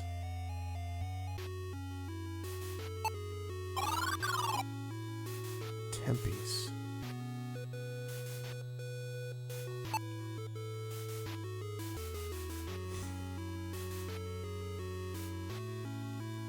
Tempe's.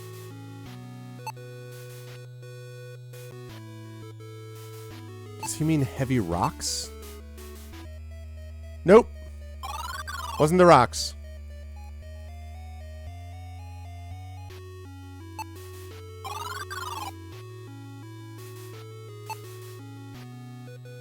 Oh my goodness.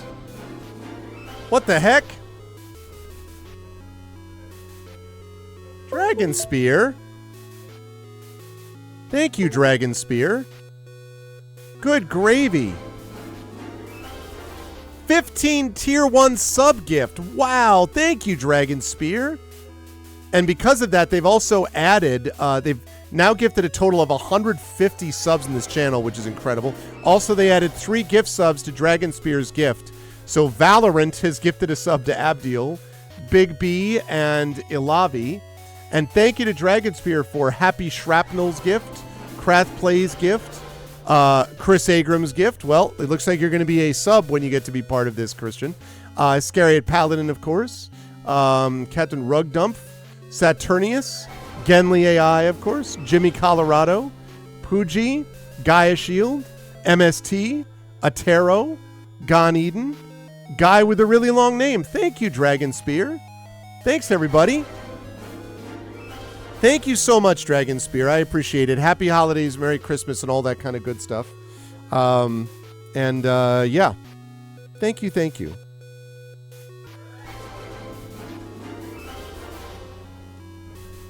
And,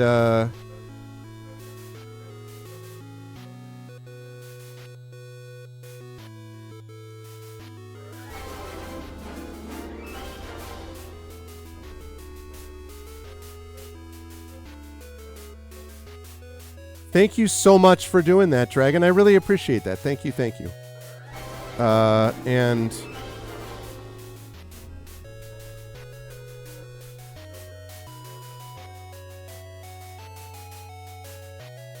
why am I not finding...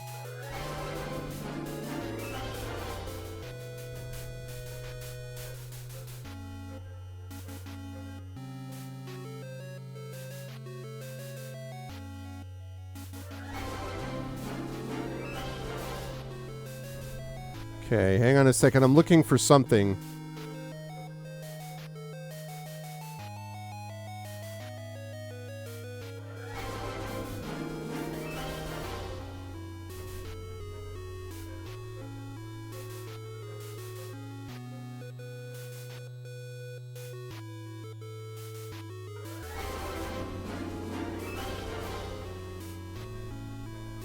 Okay, good.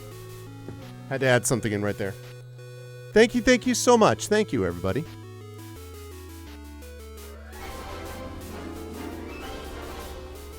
Okay. Thank you so much. I appreciate it, Dragon Spear. Thank you. All right. Whoops. Whoa, that's not what I meant to do. Wait for you to go down there, and you to go up here, and then you to stay over there, and then do that. Thanks, Dragon Spear. All right, everybody. Well, that's a nice way to post, Christmas gift. Gray Man is probably the guy that set up all these issues to begin with, but I don't know what the hell Tempe's are. And I don't think I have any yet. At least not yet. Maybe that sorcery book is what I now need.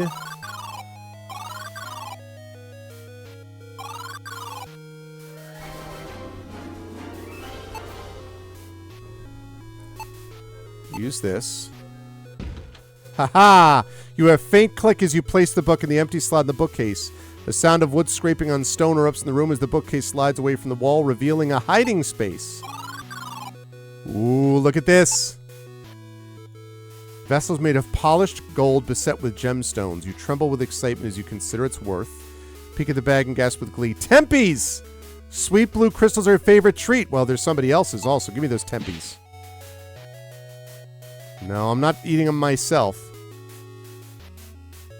Would have been a Christmas gift if I streamed yesterday. No, I know. And I sometimes do that. I sometimes do that, Dragon. Usually I do. But on a Tuesday, I just sort of put that stuff together, so. But I hope you had a good Christmas as well, Dragon Spear.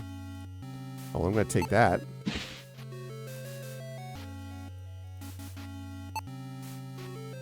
Hiding space to protect valuables from thieves. Good thing I'm not a thief. Oh. Take the heavy gold vessel. Solid gold and gems. Okay. Well, now we have tempies. We have totally got tempies, chat.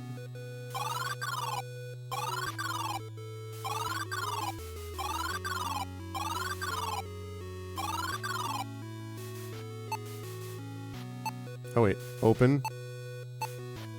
Alright. With a heavy sigh, you hand over some tempies to the dragon. It screeches with excitement as it happily munches the treats. The dragon screeches again and surprises you once more as it speaks. Tempies! Colvin loves tempies! It looks relaxed now that it is eaten. Satiated from the treat, the dragon looks towards its chains. Release Colvin, please. Okay. You gently reach for the chains securing the dragon and undo the lock. Quickly falls away to the floor. And with that, the dragon flies into the sky. It shouts back, Colvin, go now! See you again! Bring tempies, yes? A portal appears from thin air and the dragon flies into it, disappearing from view. Achievement unlocked! Friends and I places befriended a dragon. Well, I'll be the son of a dwarf, you say, still shaking your head in disbelief. Looking down, you see a golden chain holding a glass vial on the ground where the dragon was chained. Dragon tears, you whisper quietly. Your great-uncle once told you that his forebears drank dragon tears to learn magic. But then again, he said a lot of things. Okay, can I use the dragon tears? Okay, can I use the dragon tears on self? Pinch your nostrils together and gulp down the dragon tears. Tastes like the ocean with a hint of grape, you say. Suddenly your body tingles from head to toe as words sound loudly in your mind. On frozen stone without a path in sight, a single word summons a bridge of light. Yeah, you've learned the spell Polychronus!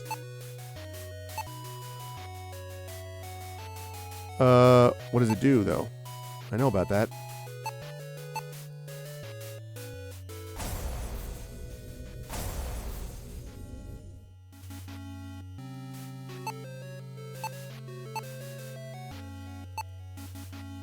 Okay.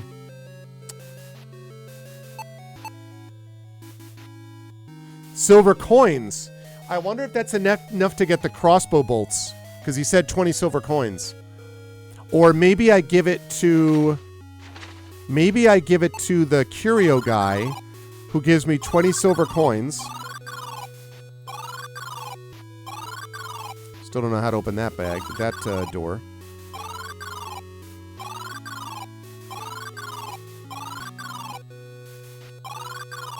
Okay, down this way.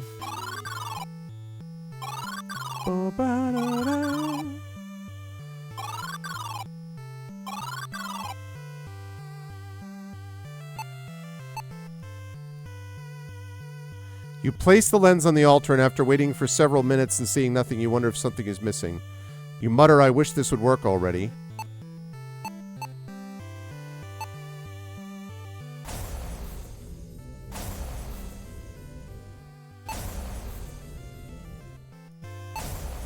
Ah!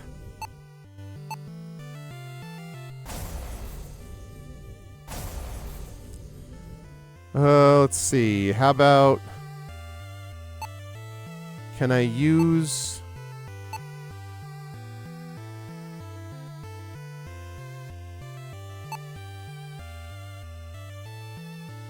There's another step to this process.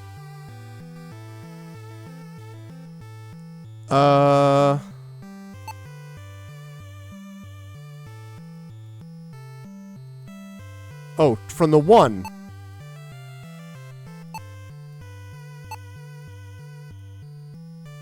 Yep, standing on your toes, reaching high overhead, you place the cold vessel in the statue's open hand.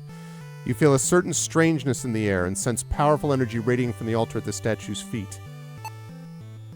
Nope.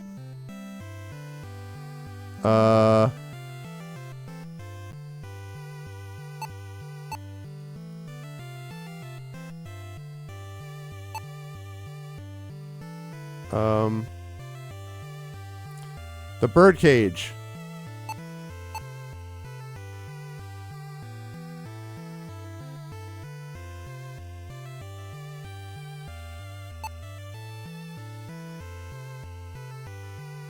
Maybe...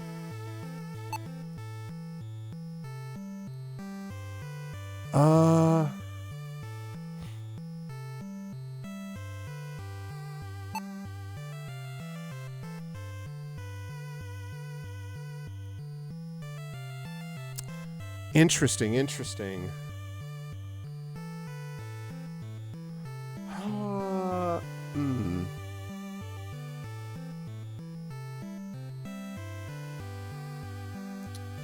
I wonder if...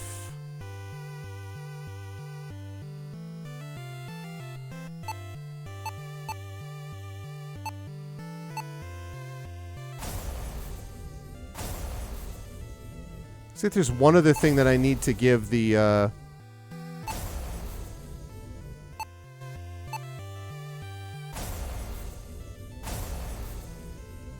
wonder if there's one other thing I can give. I have to put in that hand, probably. So I have to bless that lens still.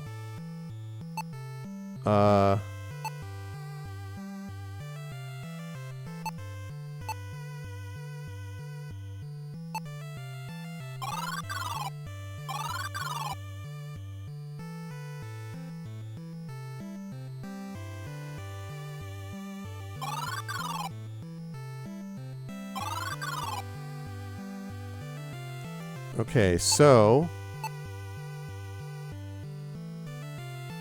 Alright, so he needs 20 silver coins. Whoops. Okay, go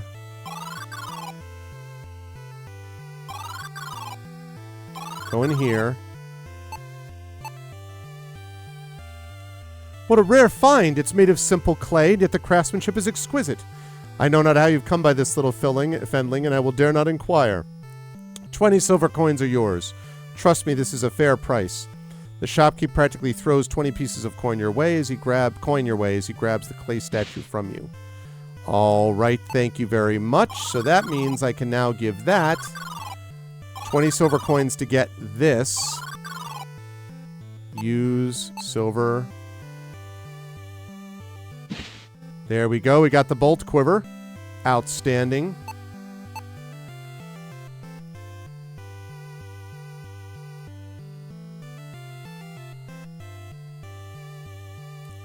Temple of the One. Okay, so I did that.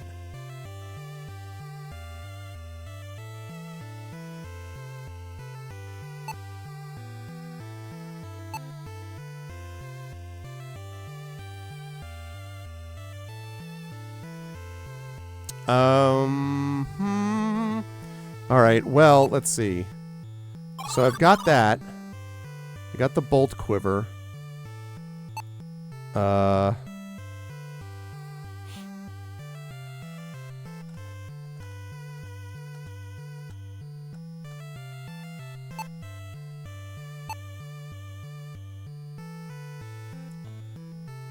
Okay. Dangerous relics.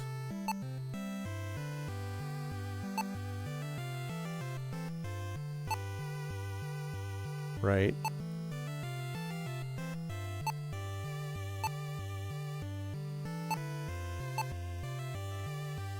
Okay. Lantern. You'd only share them in an extreme emergency, maybe. Alright, that's going to be used for the crossbow. I wonder if... Alright, so if I go this way...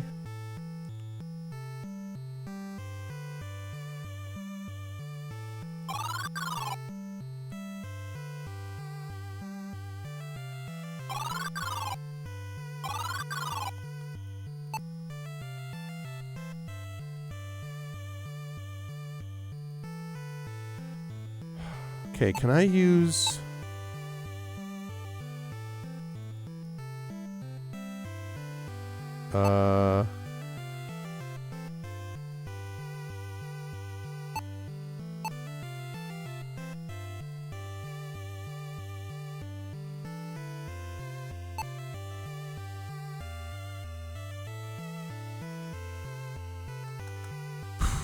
Okay, so the gold vessel is definitely there.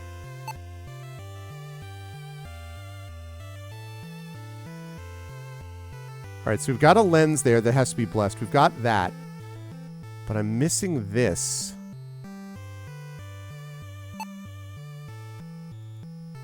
There is unrest across the lands. I've heard people speak of me in places I have not been. Though he wears my armor and bears my resemblance, it is not I. If you find him, please let me know, my small friend. Can I use standard on that?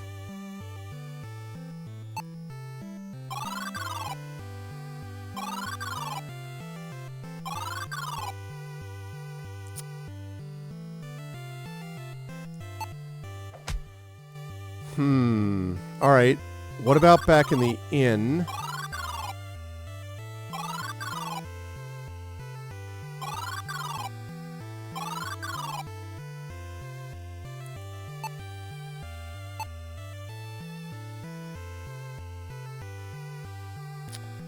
No. Good luck, my fenling friend. Yeah, thanks.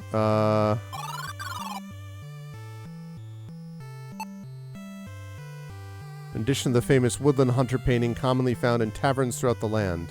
While the creature varies to match the local forest wildlife, the hunter is always depicted using a bow. He doesn't want to play me again.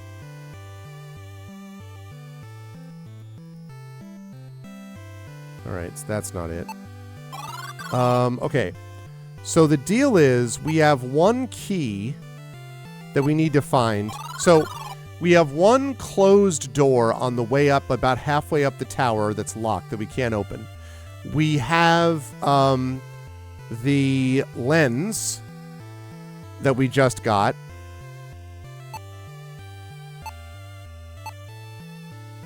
We got a couple of these spells. Yeah, but this is actually not a... Thank you so much for the raid, kids are asleep. Hello, Thoughtstain. This is actually not a, this is not an old game, though. This music is in the style. I actually really like the music because it's very nostalgic and all that sort of thing. But it is really the sequel to Shadowgate from all the way back in the 80s, honestly. Hello, Intensely Eric. Hello, Thoughtstained. Hello, Shadows Proxy with the ridiculous emote. And welcome to Beyond Shadowgate. We are joined by the, I'm going to be talking more to this person next week. We're actually going to be doing a full interview and chat with this person, but we have got Christian Morgan with us today, who is going to be talking to us more next week. He is the producer and one of the developers, and Christian Mosley, sorry, one of the developers and writer of Beyond Shadowgate that we're playing. So it's awesome. Yeah, I know, but I for this, something like this, though, I do kind of like it, honestly. I already talked to you. I already got this stuff, right? Thank you so much for the raid, Intensely Eric. Thank you. Folks should be following, of course, the kids are asleep if they have not already. Yes, I really, really am enjoying this a lot. Wonder if I could just use a pearl, but... Did I already try that, though? Oh. Yeah, I decided to throw myself to my death. That's not what I meant to do. Exactly.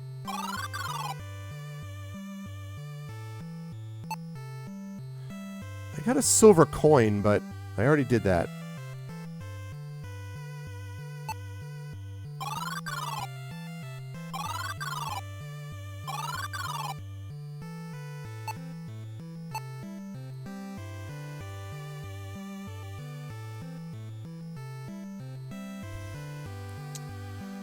Man,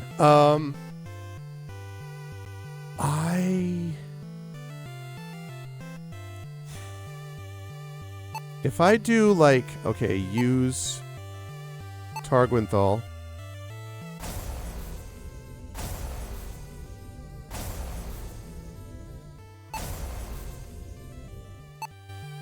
If I use this. Alright, what if I use... Ah, goddammit.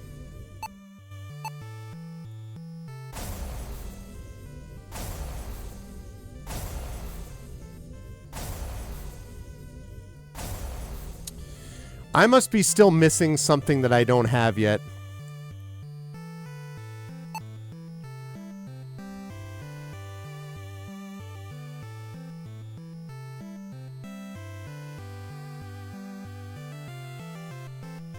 I do have it all? Shoot. Oh, wait a minute.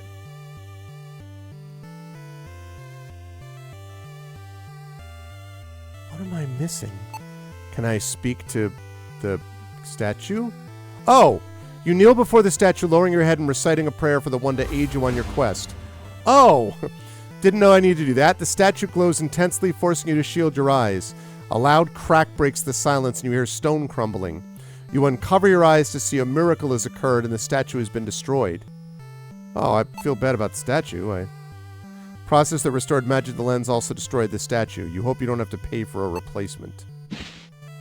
Yeah, buddy. I got the magic lens imbued with some magical properties. You're very curious about its possible uses. I know exactly what I'm going to do with that. All right. So now we head out. Let's see.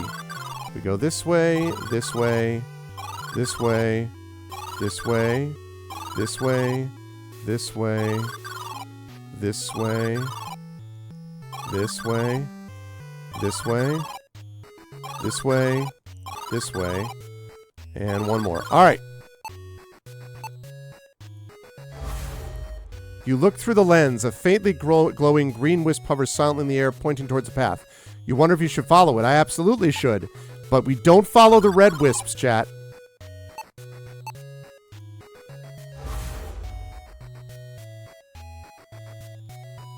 I'm not going to follow you.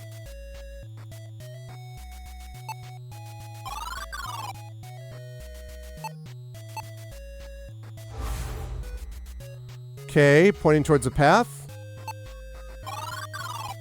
Ha-ha! You step forth from the accursed maze of a forest into a quiet clearing in the woods. Let's go!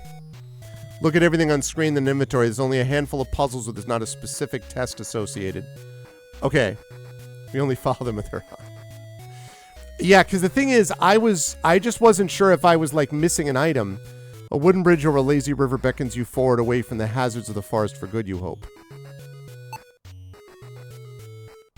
Dirt wagon path is being reclaimed by nature. You imagine the road saw more action when the mine was in operation.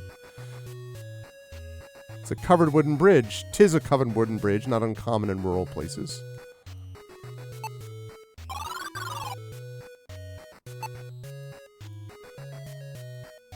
Small shrub struggles to grow alone in the harsh wilderness. You feel a strange kinship with the rogue plant. Keep at it, you mumble, encouraging the shrub to continue surviving. Oh, wait.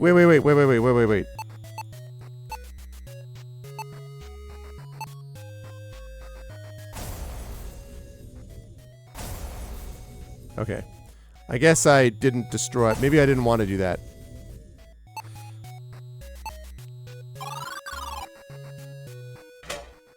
So you walk through the covered bridge. Your concentration is broken by the sound of creaking wood beneath your feet. Suddenly a trapdoor opens and you fall into the rushing river below. You got lucky last time you plunged into raging waters.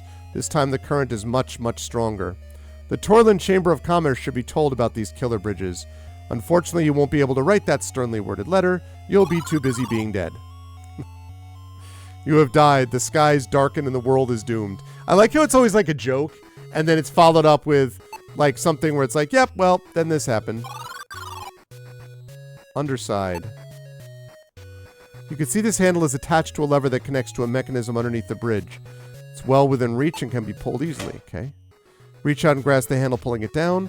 The sound of a firm click is heard from a mechanism in the bridge above, okay?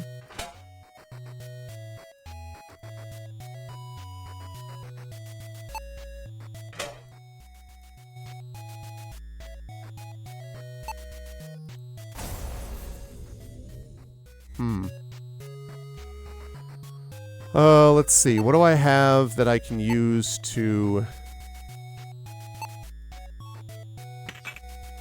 attach the bird cage to the handle, but nothing happens? Appears the cage is not heavy enough. But guess who happens to have some heavy rocks, chat?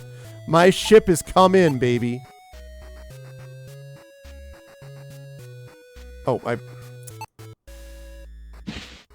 Place the heavy rocks into the birdcage. No flying away now, rocks. You realize speaking to rocks can't be healthy. You now have a really heavy birdcage. Good for you. Yeah, it is. You attach the birdcage full of rocks to the handle. The handle sinks another inch as it's pulled as tight as can be.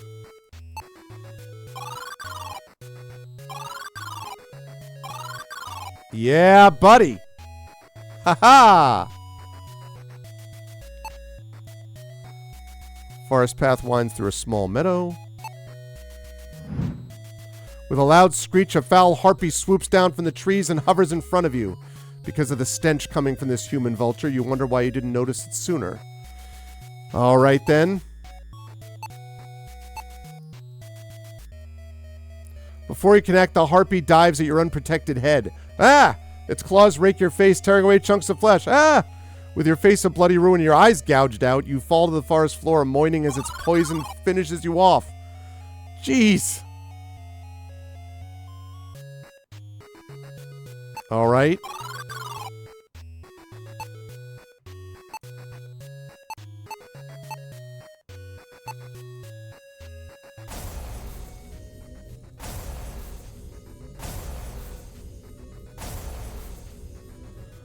Huh.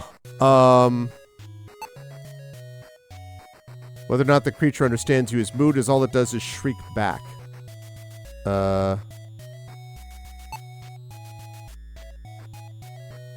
Adventure game in this inventory. La Caja Fowls. Yeah, exactly. Alright, that didn't work. What if I can use the silver tray on myself?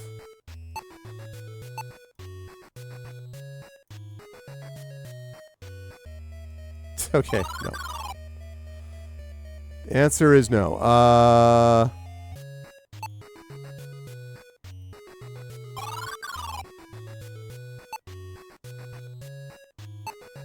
Have some cheese! Oh. I thought it would want to gouge some cheese. I always thought that harpies were big on cheese. Is that not true? I always thought you could just gouge, you know. Like, if a harpy is given a choice between gouging someone's head and eating some cheese, they would eat cheese, as, you know, in accordance with the prophecy. Like,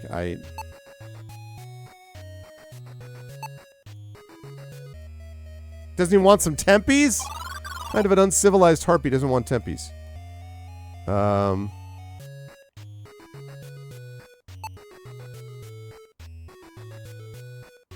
Sure don't make them like they used to.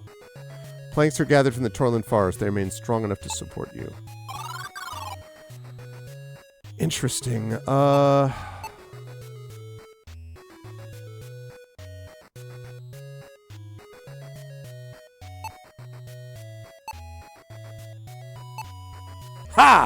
Oh. I thought I would just punch her in the face, and it didn't work out. Only if it's head cheese. Oh, God, Trippin. Hey, what's up, Strider? I'm sure harpies prefer virgin man flesh. Bold of you to assume that my character is a virgin, sir. Perhaps you'd be incorrect in that assumption. Okay.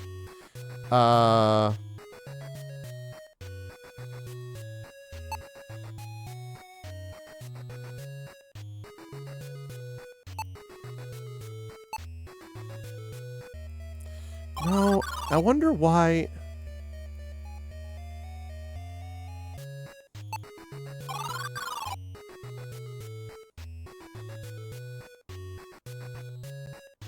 Eh? Okay. Right, so I've only got one shot at this. I can only do one thing. More or less.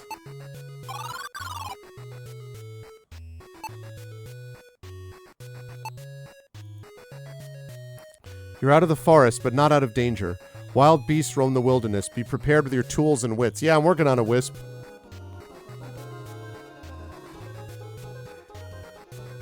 Thank you for the follow, Big B.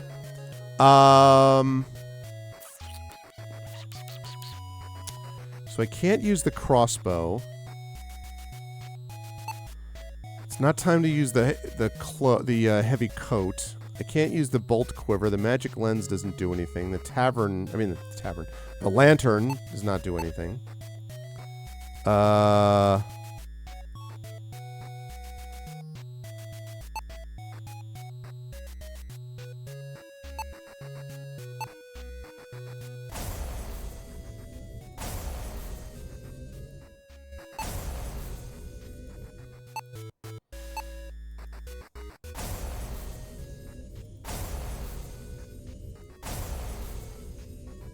Hmm.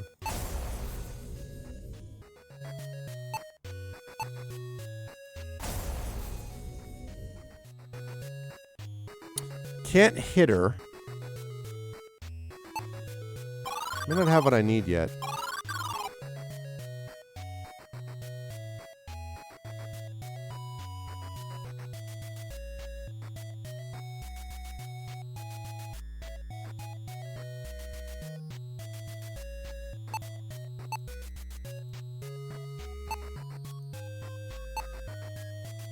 Frozen stone. Okay, so it's not that. No. Okay, so it's none of those.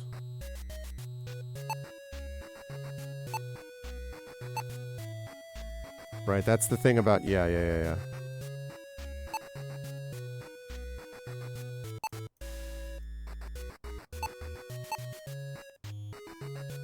No, alright. Reflect any incident light. Is that supposed to be incidental light? I'm just curious, Christian, is that supposed to be any incidental light? Maybe? Or is it incident light? Like the light from an incident.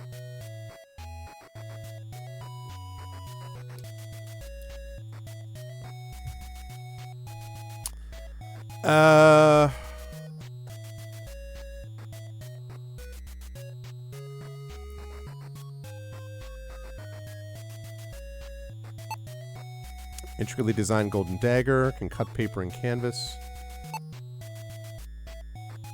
Okay.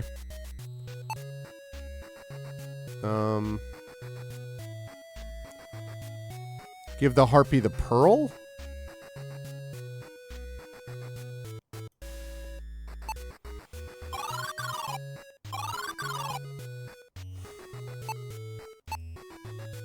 Hey, have a pearl! Oh, okay, you don't want a pearl. What if I can use the empty sack on my head?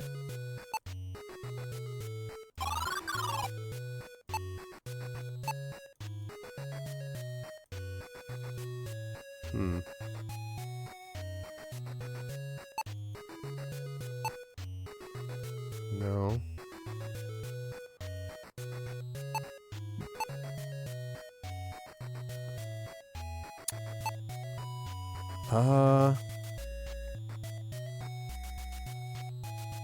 It's a physics term. Oh, I mean, it may very well be. That's quite possible.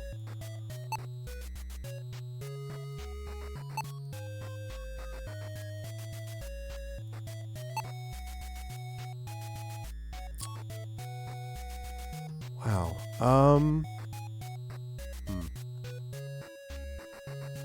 It's getting a little warm in here, chat. Hang on a second. I'm gonna take off my outer shirt to reveal the awesome thing that I just got recently, which is the shirt I got for Christmas. Well, this shirt I got too, but 1 second.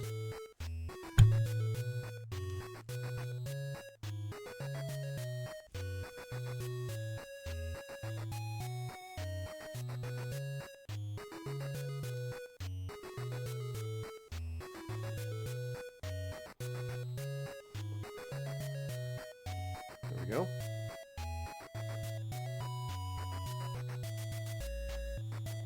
Here it is, just so chat can see it. There's my Naysayer's Gonna Naysay shirt. One of my favorite shirts that I just got re-given because I lost the old one when we moved here. Originally got this at Gen Con, and my daughter bought it for me again after we lost it during the move. So Naysayer's Gonna Naysay is back in the house. All right. And I can see there's like a church past it or something. What is your deal? Harpy's half bird and half woman. Avian half is a vulture with filthy feathers, claws glistening with poison. It's hovering beyond arm's reach.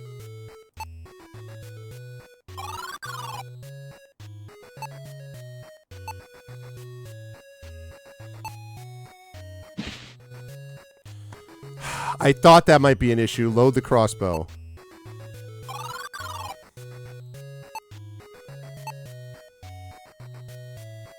The harpy's eyes show the faintest glint of fear at the sight of the crossbow as you loose the bolt. The harpy nimbly dodges. If only there was a way to slow the harpy down. Slow the harpy down.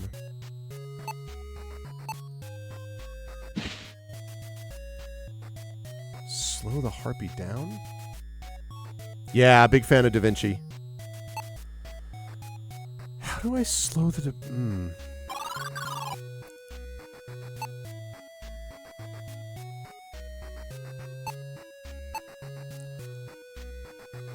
I throw it over your head. Oh, okay. Couldn't do that.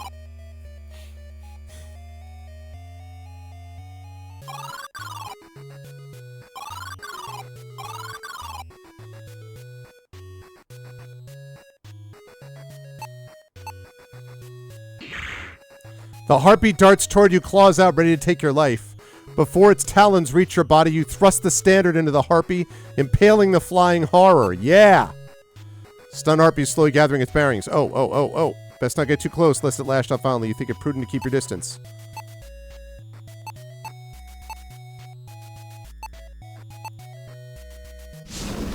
Yeah! The crossbow bolt pierces the harpy's flesh.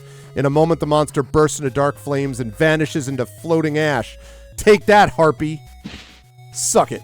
Take the pole with you. Could still have a purpose, yes. Yeah, buddy. Kapow! Get it drunk. No, all we had to do was just do that simple little thing. The lone tree. You stare at the old tree for a moment, deciding against napping beneath it. Strangely, you swear you hear the jangling of chains. As you continue along the path, the sound of splintering wood explodes in your left ear. In your misfortune, you stumbled upon a raging treant. Its hollow shriek tears through the still forest air. Okay. Fortunately, though...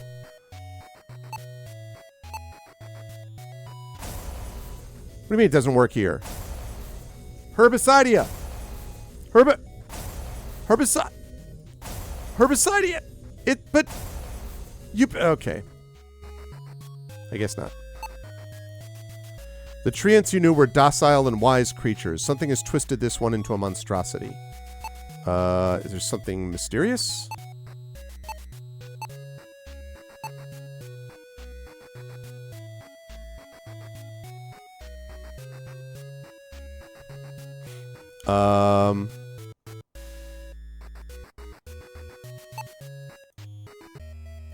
Sensing your movement, the roots of the tree slither from the earth and wrap suffocatingly tightly around your waist.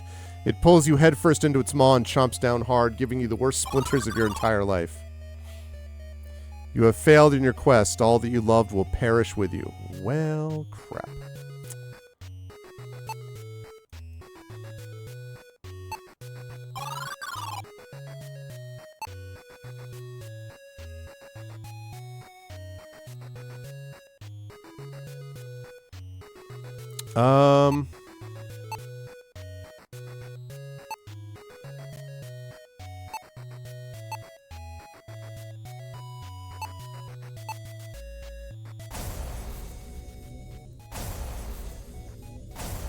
I would have bet that herbicidia was going to work.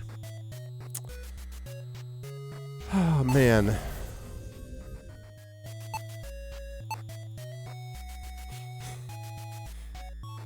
Prevents all progress. This spell will wither them and clear the way.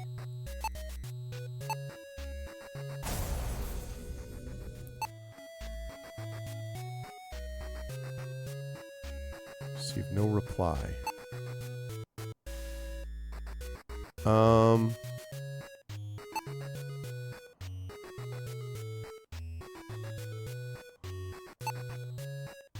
Can I use the lantern on a pole?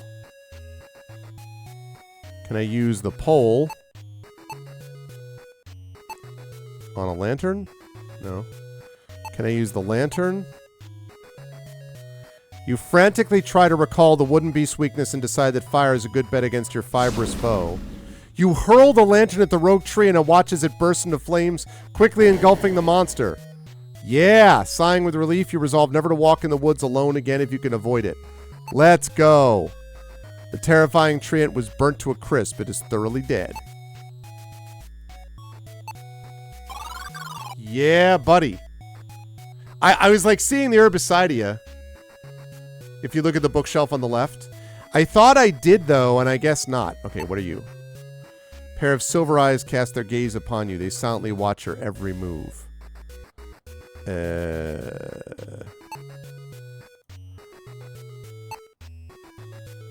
A manticore bursts through the grove, leaping onto the path.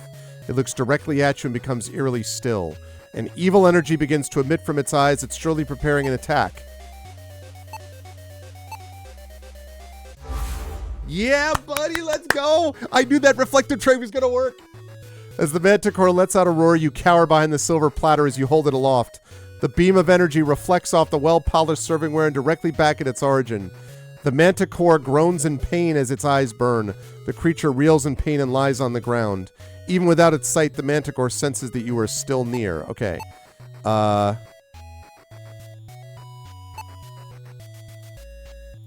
With the manticore reeling from its own attack, you level your crossbow sights towards it, exhale, and fire.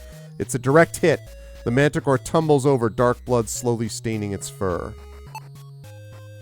Manticore is injured but has a little fight left in it. Oh, God.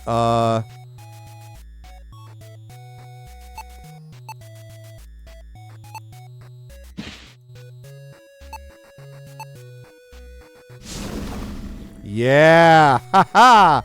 You felled the beast with a final crossbow bolt. Dark flames engulf its body as its ashes scatter with the wind. Suck it, Manticore. I've been taking care of Manticores since the 80s. I came to represent. There we go. All right.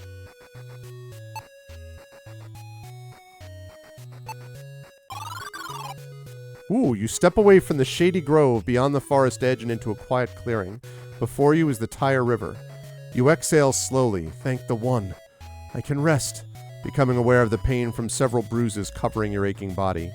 Knowing this is a shipping lane to Stormhaven, you plan to catch a boat and sleep like a log on the next leg of your journey.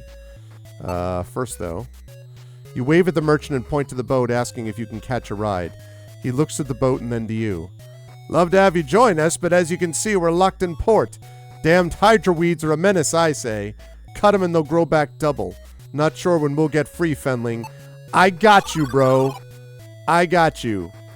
I see we have some weeds, countless weeds, covering the ship from stem to stern. You swear you see the weeds tightening around the ship's hull. You know what I also see? Something I like to call a little bit of Herbicidia. You walk up to the riverbank, turn to make sure the merchant is watching, and raise your arms as high into the air as you can. Yeah, buddy. Herbicidia! Oh, you shout in the deepest voice. Herbicidia! You shout in the deepest voice you can produce, given your modest size. With the magic spell spoken, the hydra weeds wither and fall away from the hull of the barge, freeing the ship. You're welcome, you say, giving the merchant one of the finest smirks ever seen. Oh, okay. Here's another one, Christian. Giving the merchant one of the finest smirks ever, I think is what you mean, not even seen. I think you mean finest smirks ever seen this side of the Tyre River. That was fun, though. I was glad that Herbicidia worked on that. Yes, indeed. Yes, indeed. My pleasure. It's only then that you realize he's been looking downward this whole time. Well, god damn it.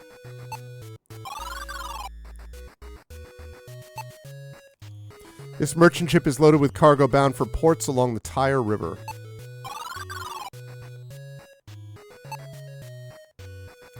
View from the bow of the ship is surprisingly pleasant. Alright.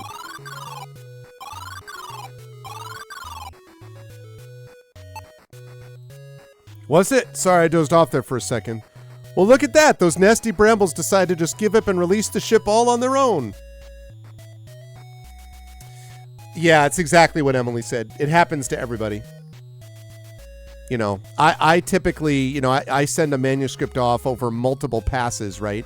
But in a 80,000, 90,000, 100,000, 120,000 word book, I remember first novel, The Third Sign, that came out in 2009. I God knows how many times, how many passes I gave on that, and I think I read a very clean manuscript. And then I had it was copy edited, it was line edited as well. And all of us doing that, and we also, I had beta readers, of course. I had 3 beta readers, too. all of that, and I still found like 3 or 4 typos after the thing was produced. Because it was like 111,000 words or 110,000 words, something like that. 109 maybe, 1,000 words. There are a couple of mistakes. They just, as Emily says, your brain auto-corrects them. Little Fenley, today's certainly your lucky day. Let's board and soon we'll be heading down the river. Mm-hmm.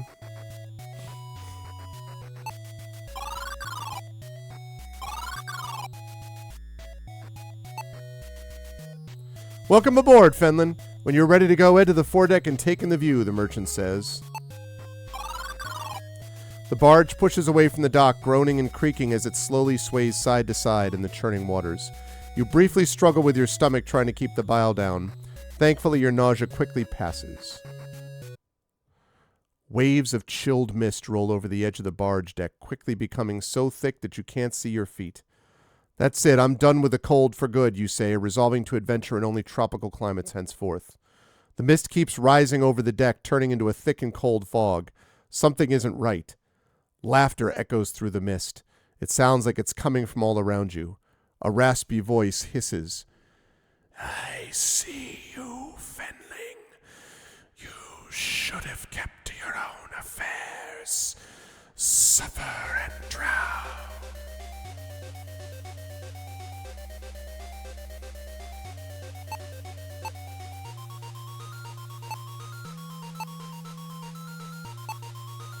You slip the coat on and start sweating immediately. What?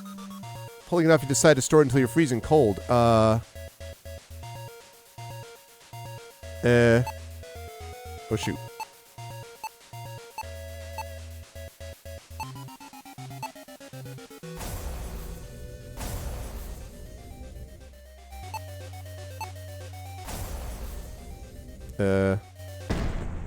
Crash. With the boat drifting blind and out of control, it stops with a sudden crash and sends you flying overboard. A splash of cold water onto your face shocks you awake. Your eyes focus and you realize you're floating in a swamp. You turn your head to see the toothy grin of a most unusual creature. Its shrill voice calls back to you. Thanks! Thank you for my new toys! Won't you miss them? Come find them! Yes, follow! Waves the bag wildly and takes off into the swamp. You lose sight of the creature as it scampers away.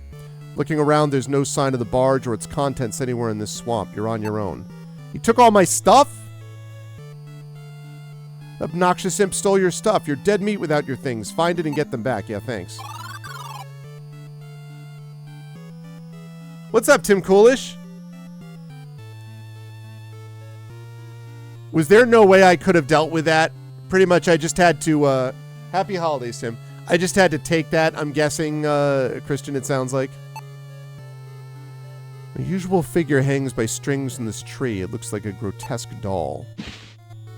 You tug the figure hard enough to snap the strings, holding it in place. As it comes loose, you unveil a startling sight. By the one, you shout, jumping backward. That's scripted. Okay. Bones are arranged throughout the tree, and they don't belong to animals. Looking closer, you realize the skulls have been meticulously cleaned and hung from this tree. You wonder who would do this. Alright, what is this thing? Crude figure represents a being made of flames. You heard tales of such models being used to trap elemental spirits. Oh my god. Really wish I could use that thing. Alright.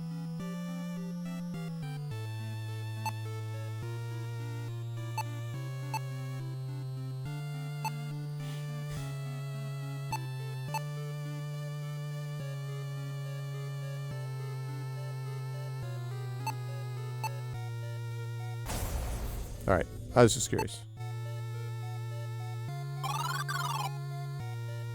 Competing for your attention are the constant squishing of your wet socks and the obnoxious loss of your equipment. Looking up from your shoes, you're shocked to see the stark outline of a large mansion against the setting sun. The rotting walls immediately give you the creeps. It feels wrong, a mansion built alone between a desert and swamp. Before you can say you'll never step foot in there, you see the imp scurry through the door with all your belongings. Realizing you won't survive the desert without your things, you sigh heavily from exhaustion and continue onwards. As you crest the top of the stairs to follow the imp, the doors slam shut right in front of you. Its familiar shrill voice calls to you from behind the doors. Welcome! Welcome to my home! Help I need, yes, I do. But trust you, no, not yet. No, friends share food, yes, treats. Take this here, bring my favorite meal, hurry, go! You see the imp open the door a crack and toss a small red stone onto the ground. It quickly shuts the door again. The deep red color of the stone reminds you of dried blood. An occult stone. What did it mean, my favorite meal, and where am I going to find food in a desert?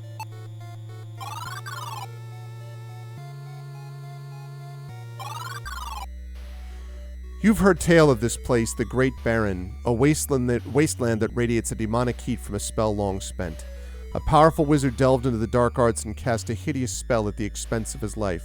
The spell of Hailfire! I am going to get that guy. Once a region of lush forests and wetlands, this land is desolate. Only shifting sands and unextinguishable flames remain. This appears to be a nexus point where the pipes meet. A simple metal footbridge allows for passage into the desert.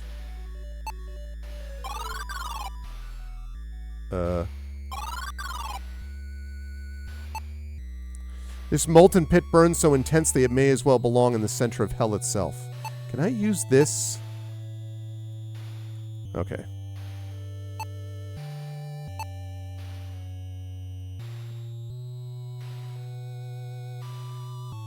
Pipes are harvesting the thermal energy. Okay.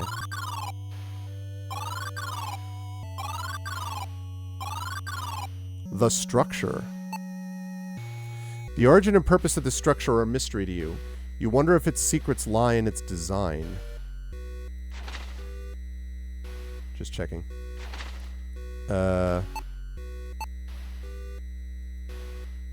Place the stone in the structure. It fits perfectly, but nothing happens. Something must be missing.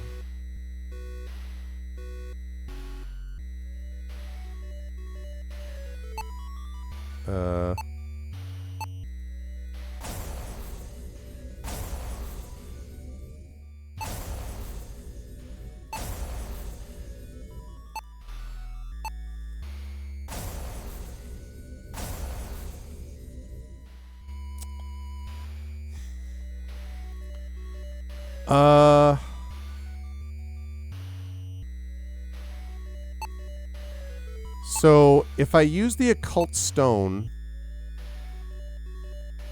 and I guess I can't do that until I have this charged.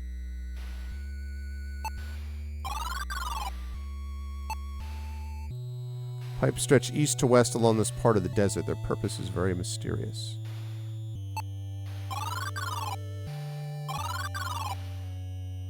Whoa, what do we have here? The body is clutching a round handwheel to its bony chest. Can I have that? Grab the handwheel from the clutches of this unfortunate soul. You're hopeful that you might finish what they started. All that's left is their sun-bleached skeleton. Okay, so let's go back this way.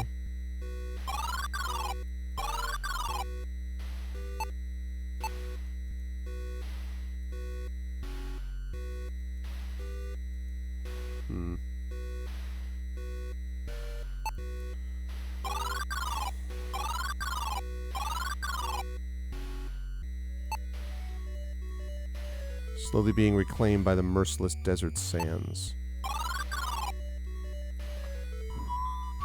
Yes, slash roll. Oh, look at that. Square knob at the top of this post missing a piece? Perhaps not.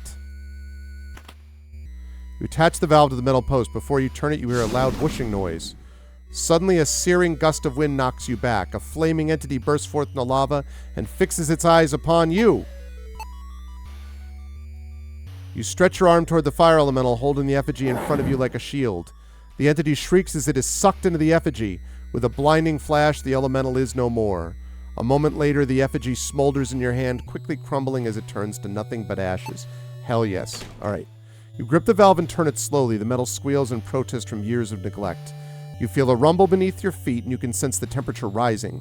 Lava has indeed begun to flow. Okay, which means if I go this way, all the way right, then I can use this on this. A thrumming noise rises from the structure. Your hair stands on end as power crackles through the air. The space in the center of the machine begins to waver and distort as a portal appears out of thin air. You stumble forward out of the portal, slightly nauseous from the trip. The damp smell of rotting earth is overwhelming. Stifling an urge to vomit, you turn around to survey your surroundings and see the portal flicker weakly, then disappear. The wisp chimes in. Good news, bad news. Good news is we didn't implode while teleporting. Bad news is the portal is dead. It continues. We are stuck here till we can power it up. Great, you respond. Well, if it's a meal the imp wants, we won't find it down here, you say as you make for the exit.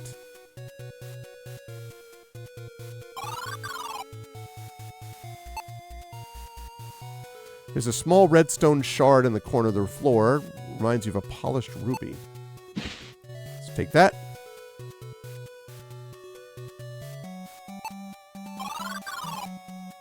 Whoa, this pile of rubble reminds you of a cave-in. What's left of the doorway is completely blocked. Okay, that's the shelter below. See a glint of deep red color coming from the limb of the dead tree. Looks like a stone shard. 2 ruby shards.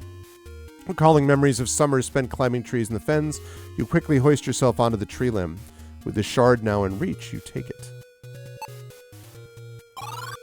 Oh, okay, I was afraid of that. Whoa. That's another one. You take the ruby shard from the flower bed. Thick bushes of red flowers grow along the forest path. Clever, clever. Clever to put the super red thing among the other super red things. I see how that is. Wow, this looks like a regular road. Iron gate blocks access to the property, but is, however, unlocked. Lucky you.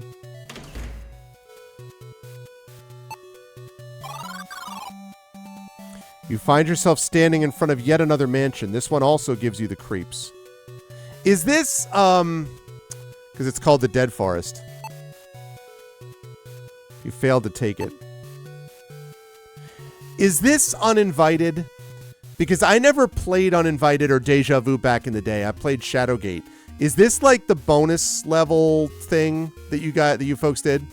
It is Uninvited? I had a feeling. You pull down a small panel on the front of the metal box. Pull the key from the box, the bulkhead key. All right, that's good. It's a statue of an athletic young man wearing a loincloth and holding a sword. Seems out of place near this mansion. Mansion is foreboding and cold. You sense a tremendous evil within.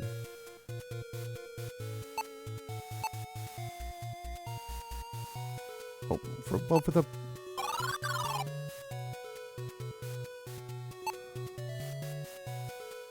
A deep red stone rests next to the cellar bulkhead. Someone must have dropped it. Their loss is your gain.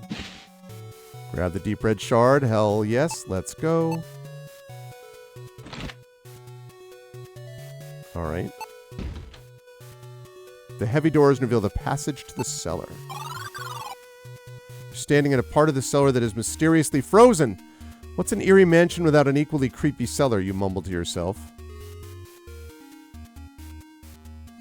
What did that thing say about the spell? Frozen stone without a path in sight. You recite the spell. The wisp responds, even if you were good at magic, which you aren't, it won't work in this place, Del. Hey, listen, Wisp. Listen, listen! That's one of the Kickstarter stretch goals. You have Zork one. Yeah, I know. I thought I remembered seeing that, Christian, yeah. Whoa. Some human remains rest close to the pit. You wonder if the two are related and decided you'd rather not know. Curiously, one large bone stands out among the rest. You are strangely drawn to the large bone. You pick it up and take it with you. Old bone! You peer into the darkness, but fail to see the bottom of the pit. I'm not going to leave here yet. Glad I didn't leave yet. A blood red cover. Do sorcerers never think to make their spell books less conspicuous? You say to the empty cellar. Evil tome is very specific to this altar. Taking with you will do no good. You lift the cover of the dusty tome and it opens to a specific page. You stare at the unfamiliar symbols for some time until the wisp raises its voice. These are powerful magic, Stell. This will release enough energy to power the portal, but I don't know what else might happen. The wisp reads a passage to you. Place upon an altar to Motari your vessel, and in it sacrifice the 3 of blood. The flesh to pump the crimson fluid, the bone from whence it comes, and the blood itself. Alright, well, I have the bone. What? What do you mean?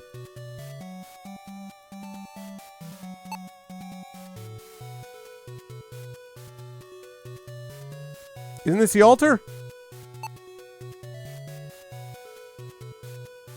Oh, so I need to... Okay.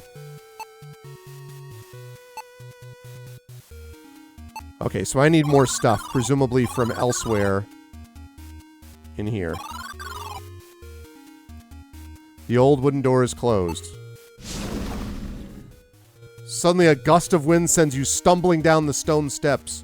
A bloody horror appears at the top of the stairs. The bloody apparition hovers silently, beckoning you to your doom. Fear overtakes you as you struggle to think of an escape.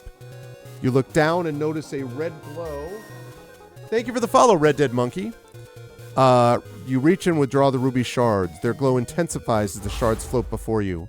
With a blinding flash of light, the shards combine into a beautiful red gemstone. The ruby pulses with radiant energy. With a terrifying moan, the spirit reels at the sight of the stone. The horror is sucked into the stone, trapping the evil. The large blood-red ruby feels cold in your hand. The skull is gone, but you can still sense its presence. You're about to climb the steps when you hear the wisp speaks. That stone harbors an evil entity, Del. It's dangerous to carry it for long. Be rid of it and let's be on our way. I got you.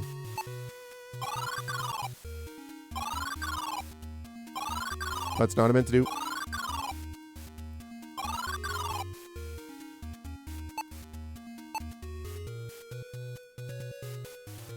What?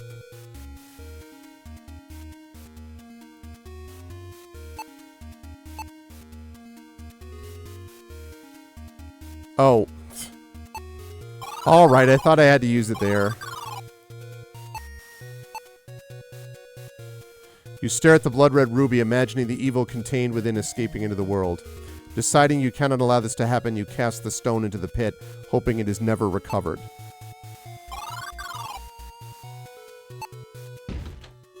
You open the door.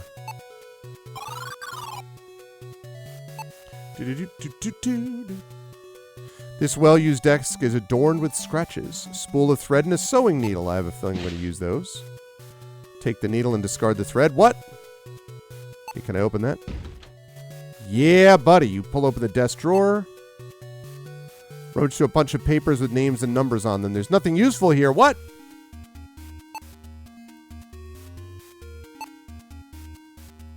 Oh, man. I was so excited. This leather couch has seen better days. Open the couch. Oh, yeah? Take the couch. Oh, yeah? Huh! Wacha! No.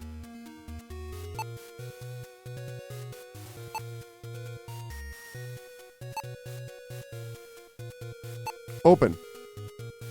Open. No. You give a long whistle as you walk into the room. It's an impressive sight.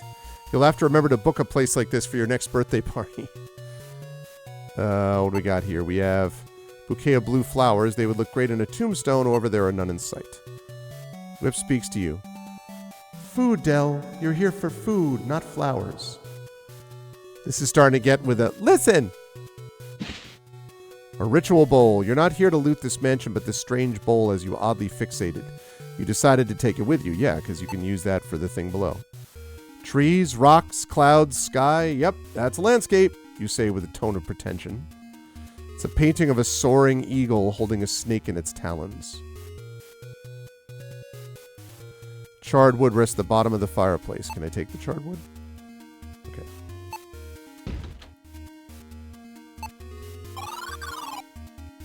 This kitchen looks to be newer than the adjoining rooms. It's a good place to find something edible for that imp. I know what he wants. Jar is a star-shaped symbol, and something rattles inside when you shake it. The lid is tightly shut. The jar is sealed suspiciously tight. It's not only child-proof, it's fendling-proof. Oh, yeah? Well, what if I use the old bone on that? Okay. Ah-cha! Okay. It didn't work. Can I take this? Find a way to get its contents. Yeah, I'm working on it, bro. Simple salt shaker. You don't think the imp wants any seasoning. Meat cleaver and sharp blade are stuck on the wall. Quite stuck, actually. You can't remove them despite trying. Fine kitchen, but the smell permeating the air is not appetizing. A rotten, smoky smell rushes out as you see a chunk of charred meat on the rack. Yeah, burnt meat! You grab the chunk of meat and take it with you. Hell yeah.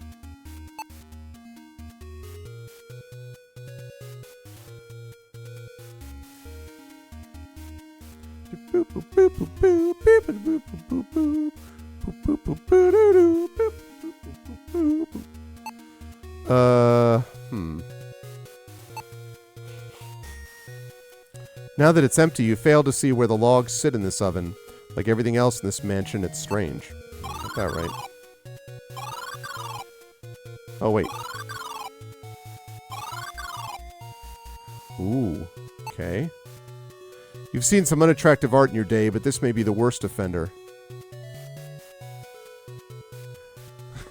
I'm starting to feel bad because this is such a well-written game. But there is another one. You've seen some unattractive art in your day, but this may be... It should be the worst offender. Not just worst offender. Sorry.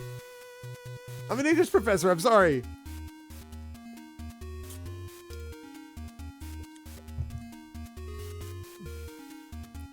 Okay. What is this? Usual looking horn is a crank on the side of it.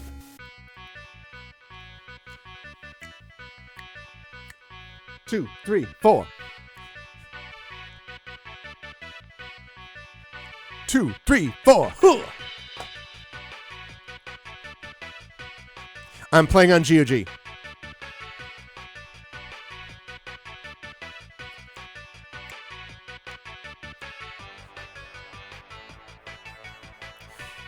Reminds you of a circus in a far-off desert kingdom.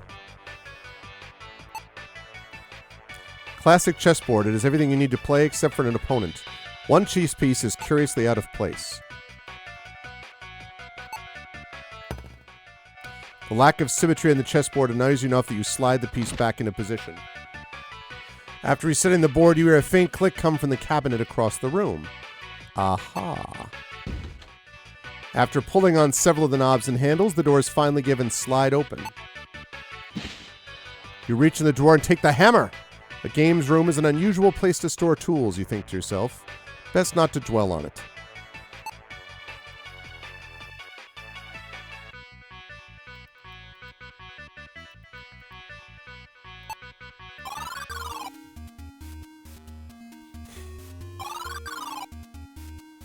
We're going to use the hammer. Yeah, buddy, you swing the hammer with a crash, both the hammer and the jar shatter into pieces. Aha, you shout. You were right. There was a cookie in the jar. I'll take that. Gingerly grab the cookie with all the glee of a child sneaking sweets before bedtime. Whoops, nope. Nope. That's what I wanted.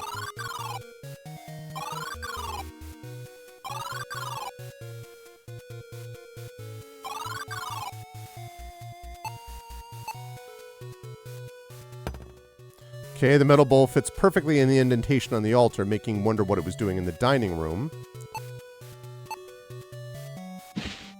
Place the lump of flesh into the bowl, and, of course, the old bone. Drop the bone into the bowl.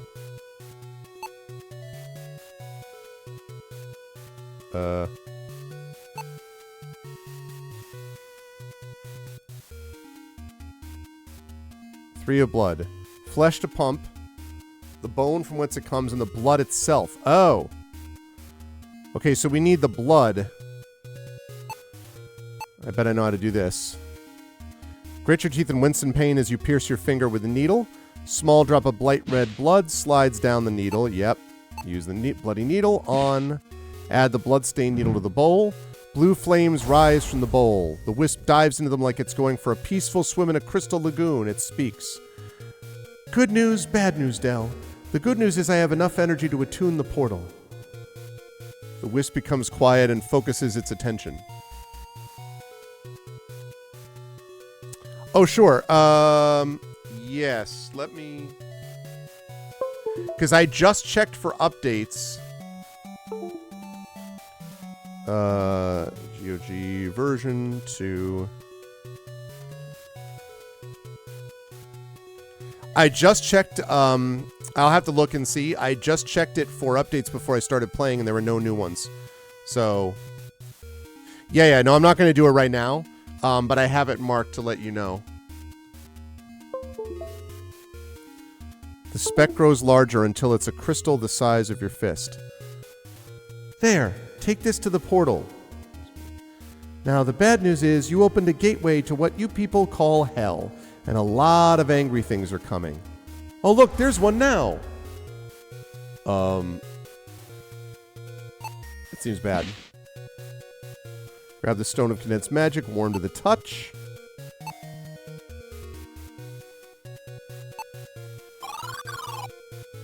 Strange woman appears from out of nowhere. You realize the cavern has become cold enough that you can see your breath.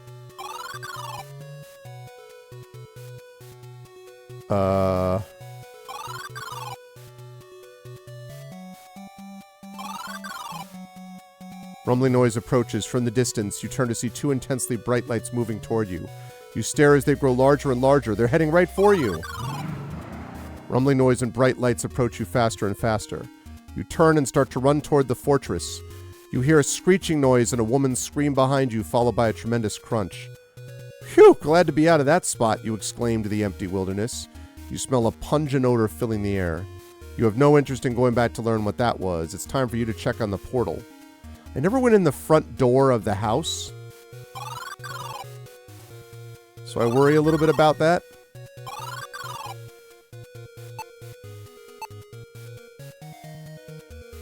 What?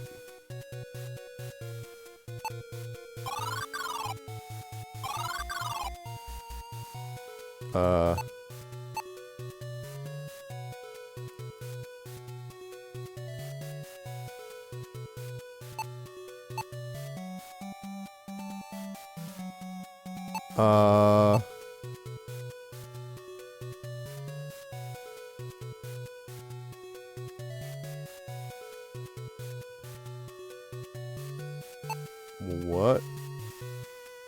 I did. This is the portal. Portal is inactive. Yeah, I know. I've got it right here.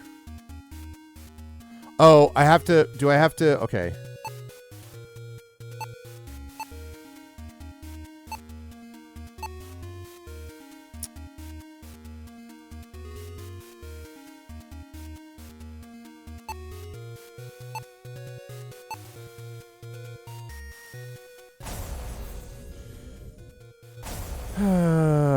Darn it.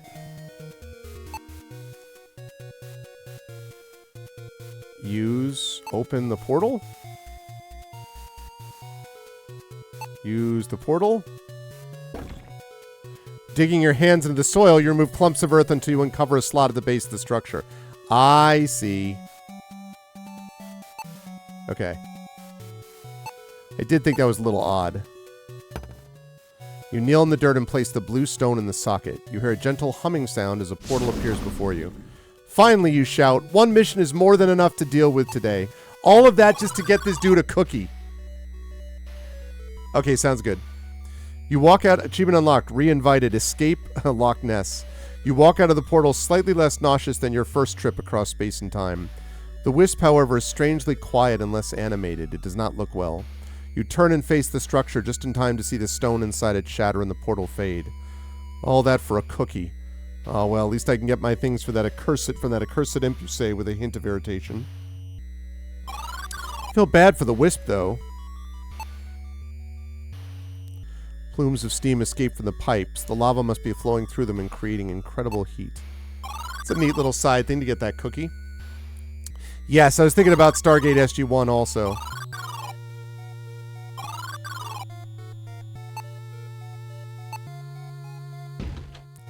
You lay the cookie on the ground. Before you can shout that you brought it food, the imp swipes up the treat. Yum! Yum, my favorite! Come inside, just follow, come catch me! The imp shouts, leaving the door ajar for you to follow. Why do I have to freaking catch you? You sigh loudly, not excited by the ungrateful imp or the foreboding atmosphere of the lonely mansion. Oh.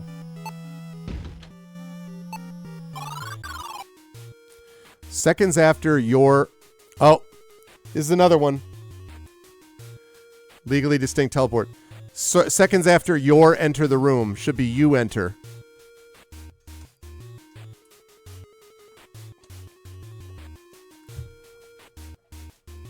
In case people are curious, by the way, so Chris Grimm in chat is Christian Mosley, who is the is one of the developers, the producer and writer of Beyond Shadowgate, this awesome game that I am playing right now. It is amazing. You should get it. It is available on GOG.com, which is the version I am playing. And obviously, I encourage you to get it from my sister channel. You can also get it on Steam, however. Are there plans to make this on... Is this available on Switch? Are there plans to make it available on Switch? Because this is also a game that would work very well on Switch. And if you're going to play it on Steam, either Steam or GOG, this would also be a great game for Steam Deck. This would be a great game for Steam Deck as well. It is a great game, and I am going to be talking with Christian. You want to get it on Switch and translate it in multiple languages? Yeah. This is going to be a slam dunk on Switch. Absolutely would be. And make sure that it's Steam Deck verified. Yeah, I could totally see how it's this way. Chat, if you were interested in hearing more about the development and writing process for this, especially following up a classic game, as I say, Chris is in chat with us right now, but I'm going to be interviewing Chris A. Grimm here, but I'm going to be interviewing Christian next Thursday at 9 p.m. Eastern, January the 2nd, and we're going to talk about this game in detail. It's going to be my first interview of 2025, so you'll definitely want to stop by for that as we play more of this. Really, really enjoying this. Seconds after you enter the room, a gust of wind slams the door shut behind you. It's locked tight. The door handle feels odd as if it's vibrating. A force must be holding it closed. Fear washes over you as you realize you're locked in this mansion and without your equipment. You must get it all back. Yep. This foyer would be inviting were it anywhere else but here. See an unforgiving desert expanding to the base of a great mountain range. Okay. Open. Alright, so I can go either way. Let's go left. Whoa. As you enter the scullery, you feel a tightening sensation around your neck, squeezing harder and harder. You shake your head, the sensation quickly fading as you emerge from a mental fog. Simple metal chalice sits atop the counter. It is empty. It's also mine now. Do-do-do-do-do. The wide view would be scenic if the options weren't a rotting swamp or inhospitable desert sands. Judging by the dust covering these logs, you can tell the flames in this fireplace died long ago.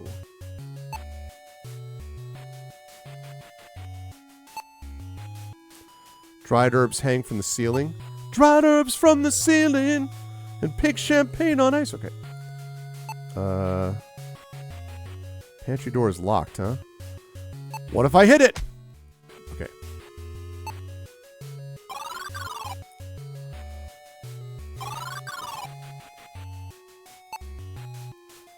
There's a suspiciously wide crack in the floor. You'd have to get closer to see what's down there. As you kneel down to glimpse into the hole, achievement unlocked. Maniacal mansion killed by the tentacle. I see what you did there. Slimy tentacle reaches out from underneath the boards. Little Day of the Tentacle.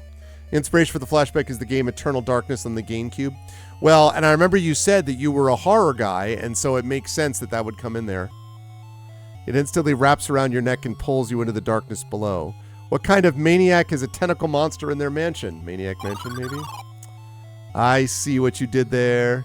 Outstanding. With your demise, the land of Kaltorlin fell to ruin.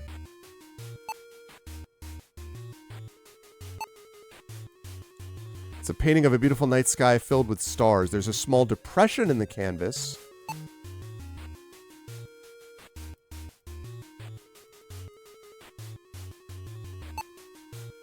What? Okay, no. Alright, I don't have what I need for that yet. Locked and does not budge. Aging door is locked tight. Stairs ascend to the second floor landing. You notice several strange grooves at the bottom of the staircase.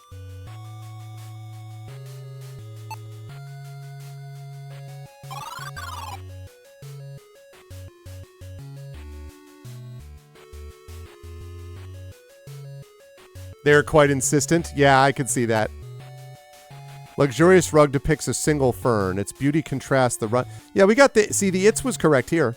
Contrasts the rundown atmosphere of this lonely mansion. Can I open the rug? Can I take the rug? Can I move the rug? Can I use the rug? No. Eerie painting depicts a night sky hanging over snow-capped mountains. Strange golden sun appears out of place. Jump and grab the golden sun, pulling it off of the painting. That's not going to work because I need a moon. Yeah, alright.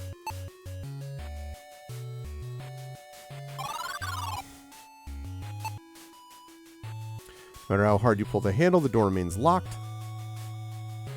Door is locked. Okay. Looks like that lens that I got before. The imp must have dropped the magic lens. Nice.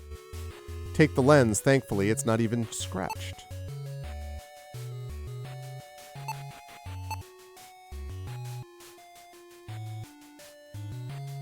How's the imp doing? With a wisp. We're locked in this mansion. We need to find that imp and get your things if you want to finish this adventure alive. This game is basically typed up without a spell checker. I'll go into detail during our chat. Wow. All right, yeah, I'm curious to hear.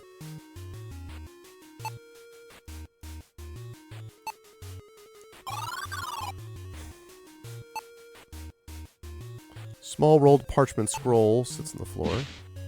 Scroll M1, huh? Will not open. Well, look at it. You unfurl the scroll, reading a sentence that makes you feel most uncomfortable. Banishing the incorporeal. If processed with the proper laboratory equipment, bile or blood from a spirit's beloved produces a purifying liquid. Sewage is a discrete source of the samples needed to synthesize a purifier that will exorcise the spirit from reality. This is another one. Discrete, I think in this case what you mean is D-I-S-C-R-E-T-E. That version of discrete, not discrete. Because I don't think you actually mean carefully rendered and keeping things quiet and civil. I don't think that's exactly what you mean. So I'm guessing you mean a D-I-S-C-R-E-T-E, I believe.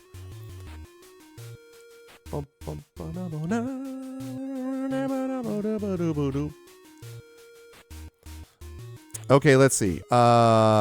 Open. Inability to twist this cold metal handle confirms this door is locked. A lot of places locked right now. Okay, you went to the room just in time to see the imp scurry up the stairs and pull them shut. A shrill voice comes from above. Sorry, Fenling. There's nothing I could do, you see. I'm alone here. Alone. I was. An intruder, came, and disturbed my home, my peace, and did horrible things. Now the home is angry. It's talking.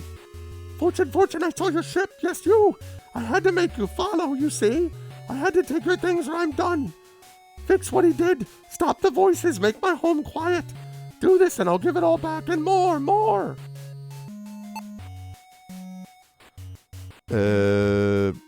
Okay.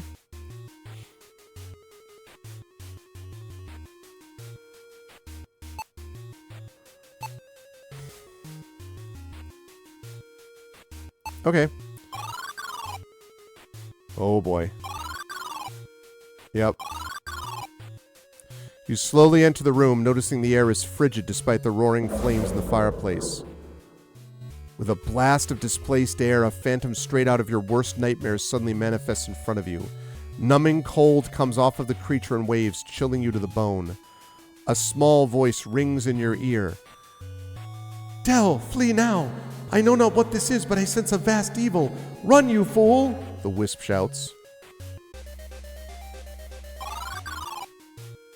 Dash out of the room, your heart pounding inside your chest as you gasp for air. By the might of the One, what was that, you whisper, thinking of every manner of fantastic creature you know. Your mind is gripped with terror as you realize this phantom is unlike anything you've seen. The thought disturbs you greatly. Oh, this is bad. The thing is following me.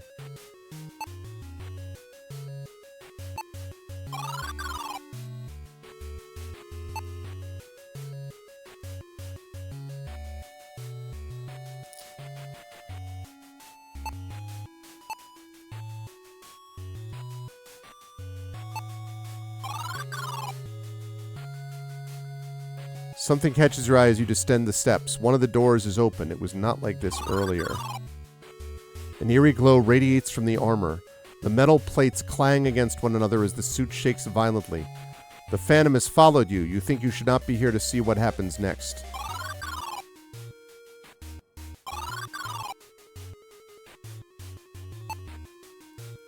This parlor holds a single suit of ancient armor.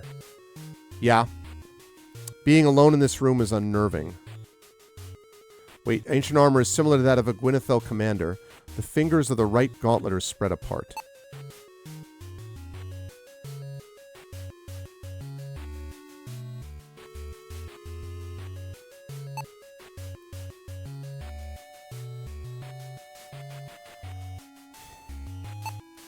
No, it's not what I meant.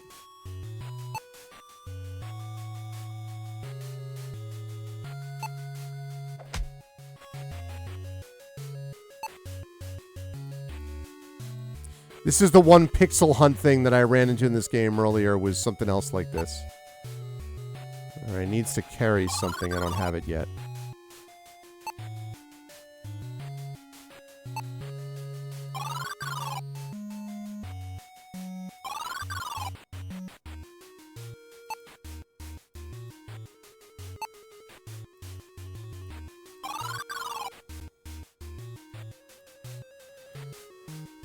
Okay, so I can't go here.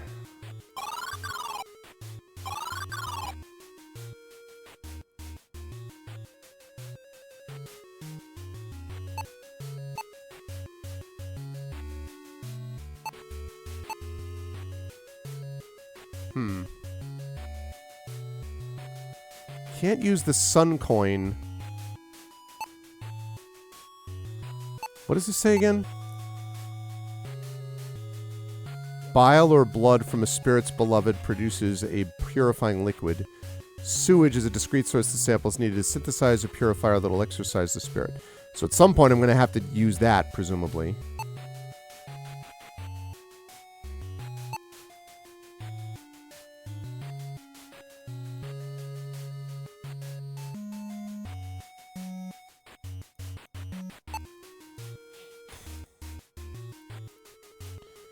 Alright, so...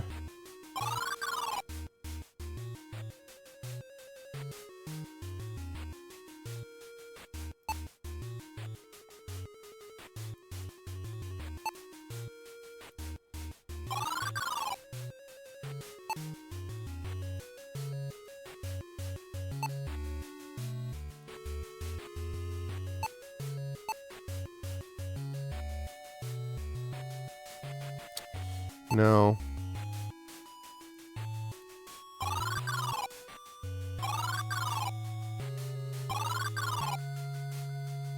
I went this way. It's not here. No, it's not safe. The voices are so angry. Go, Fenling, go, or we are doomed.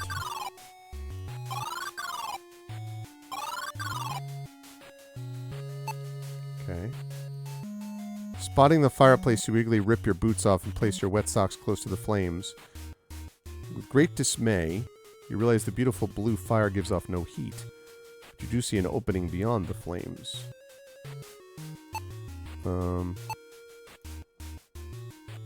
Place the lens over your eye, find nothing unusual. Oh, hi. Are you heading to bed?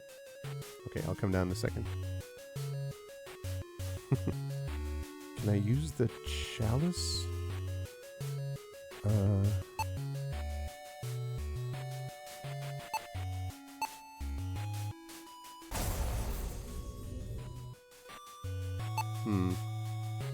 Sofa and large fireplace make this room feel cozy despite the haunting atmosphere. Huh.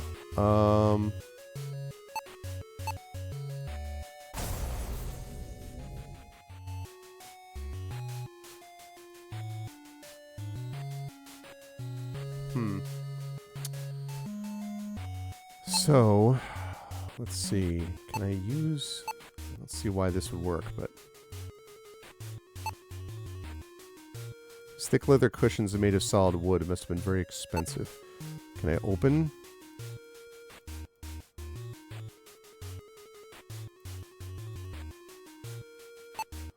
Huzzah! Okay. Move backwards.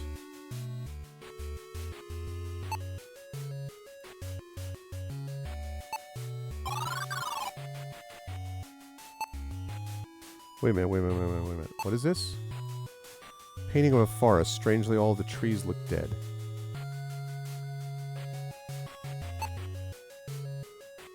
Door's locked.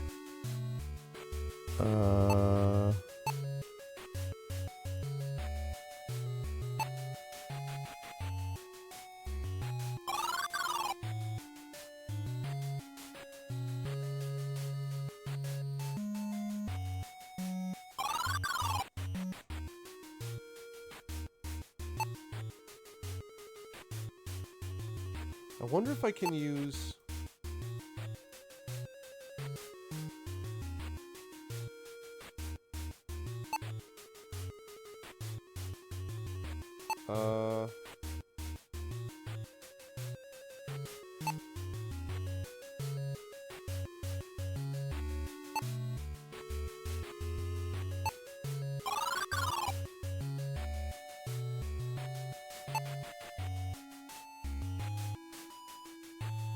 There's got to be something with this armor.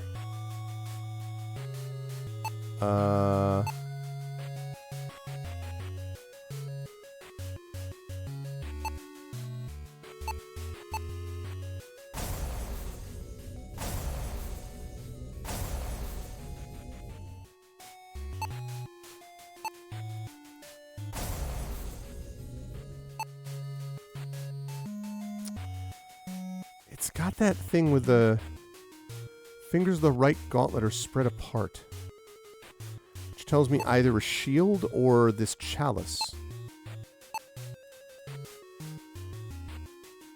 No. Oh, wait a minute. So that's the right scrape marks. Marred with several scratches. Right. So if I can put the thing in there, this is going to open. Question is, what do I put in there, though?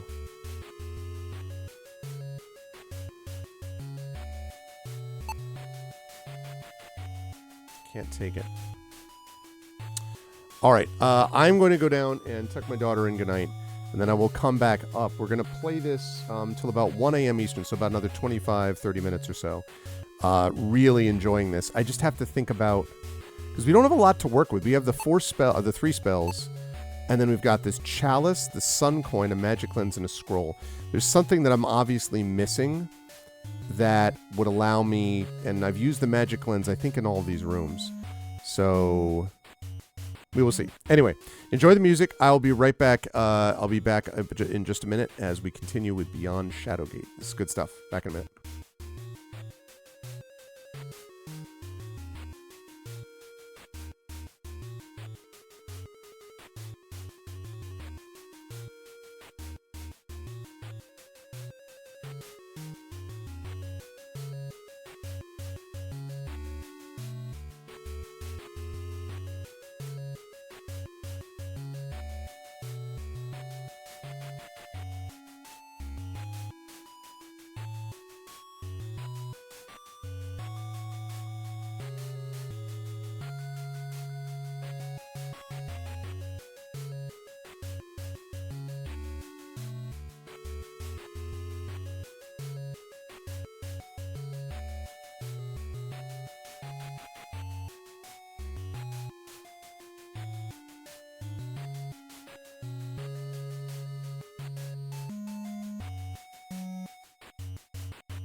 figured you'd want to see this cat. Hello, Sherbert. Hello. Look at this cat.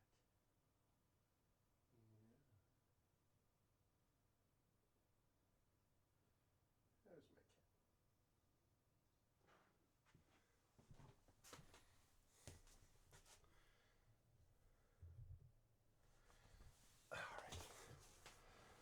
cat. Okay, I am back.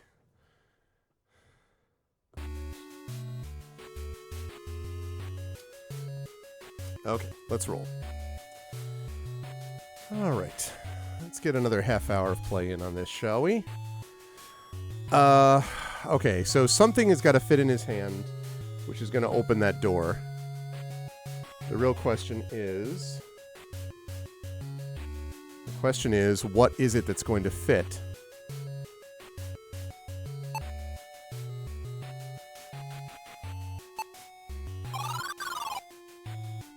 Makes sense that it was like a shield or something.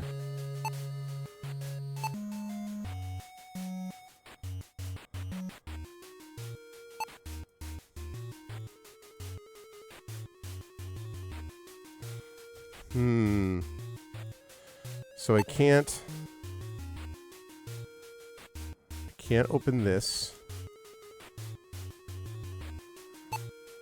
So I move, nope. I move up here.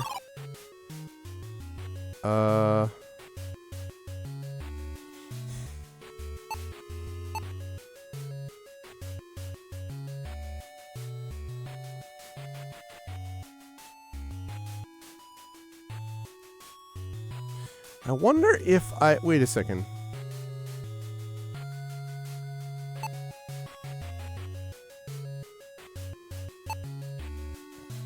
This is not likely, but what if I used... No, I thought maybe they were the same color, but I was incorrect. Luxurious rug. And I can't take this, and I can't open this.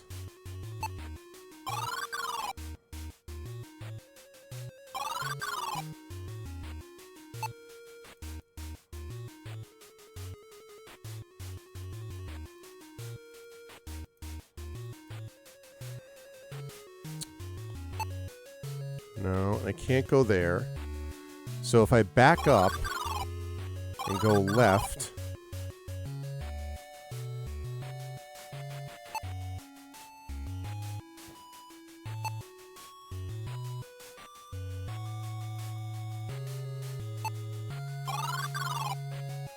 Man.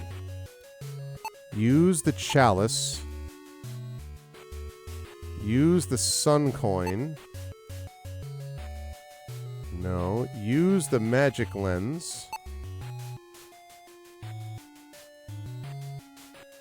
Use it on there. Hit.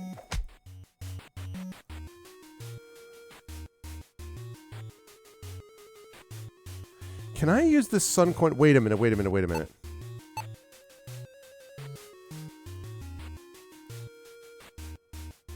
No.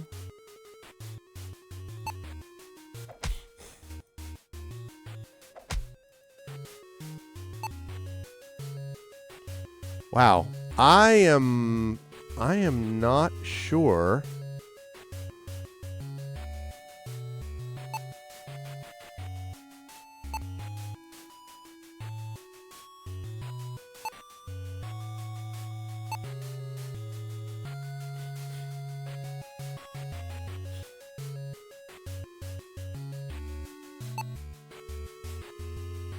I have to extinguish those flames. Alright, I can't... There's nothing here to use with the magic lens. I can't extinguish the flames yet. I can't... There's nothing in here. That's where it just was. I can't open this. I can't open this. So I can't do that. If I go back this way, I can't open this. I can't open that. That has got... That's where I got the sun coin. Can't do anything with it. I go down here. This door is locked. There's a moon depression here. Can't open this. Hit. Can't do anything with that. That's where I just was, yeah. What did I say? Chalice. Can I fill the chalice with something?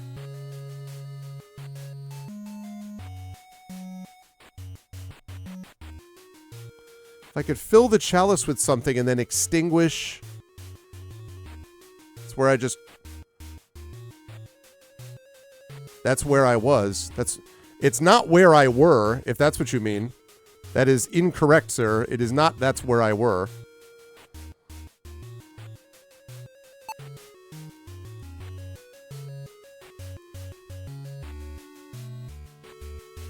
It's where they were, and it's where I was.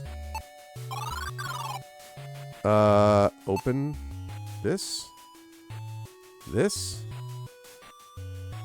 This. Still think there's something going on with that rug. I am so confused.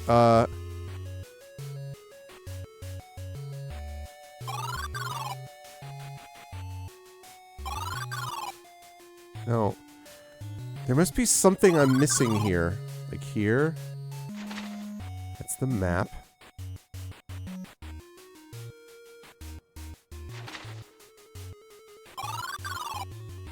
Yeah.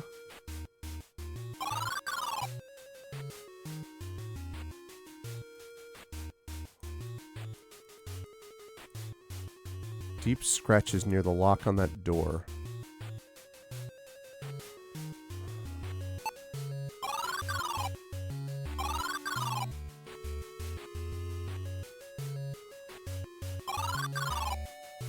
That's right. That's where I found the chalice.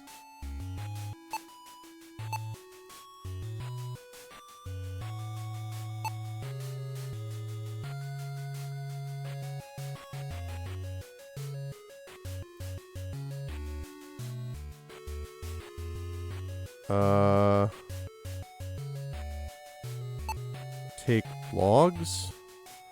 Take herbs. Open. Open. Yeah, I'm using that space. I see that, but like I don't...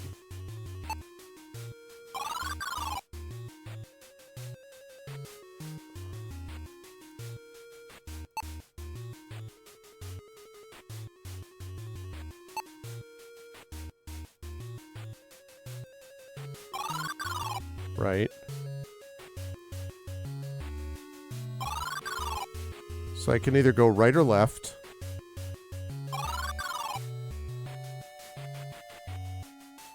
Yeah, I mean, I see all the spots for the...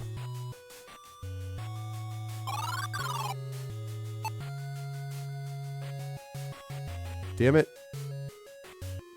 Jerk. Stupid. Darn.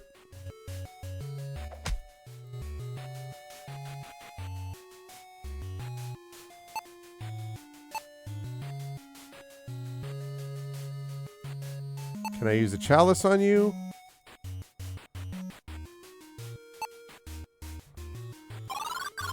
Oh my goodness, I have no idea.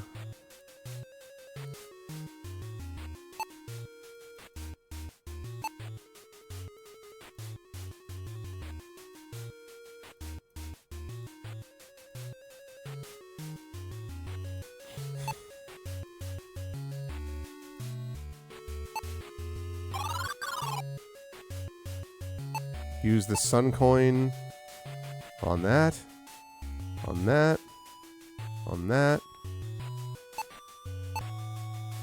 Solid gold.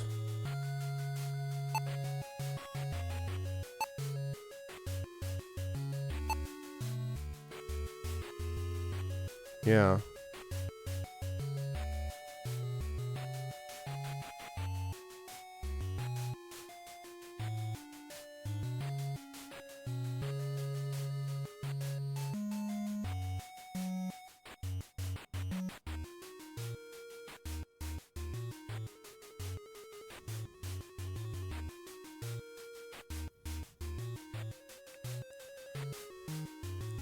Yes, where you just were, but I don't say myself where you just were. I don't say about myself where I just were, Dragon. That's not grammatically correct. Grammatically correct is where I just was, not where I just were. I were somewhere is not right. Where you were, if you were talking to me, but I'm talking about where I just was, not where I just were. So I'm afraid your co-pilot is inaccurate. I don't understand.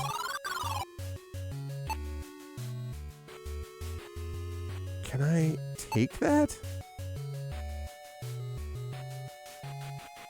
I see. That's fair in the sense that I'm imagining myself as myself.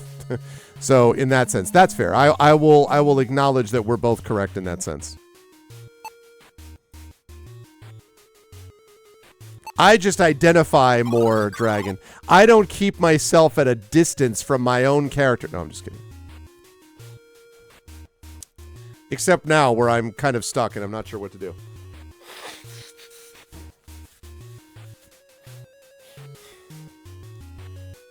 I am not sure what to do. I just realized I haven't saved progress in ages.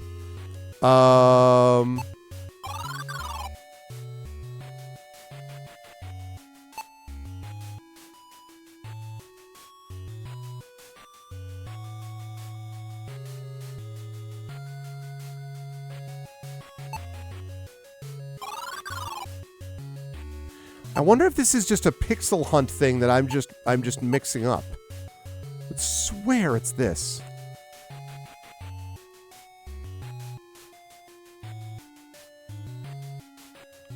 I don't get it.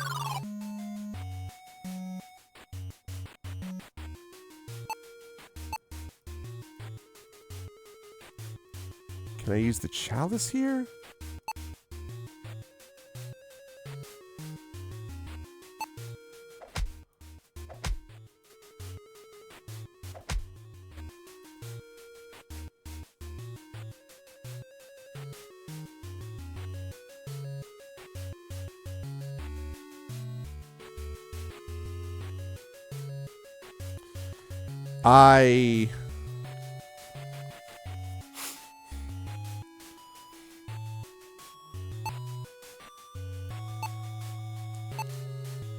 I may have hit a complete wall here.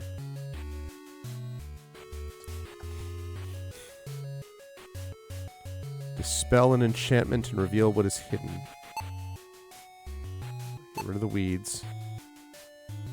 Frozen stone without a path in sight. This will dispel an enchantment and reveal what is hidden.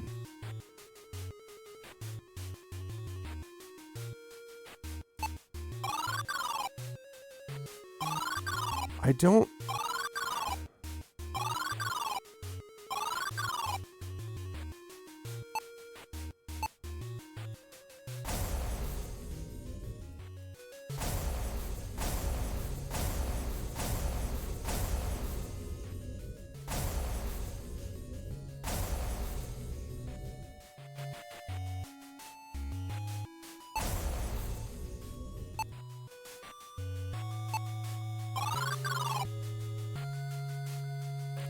Look at everything.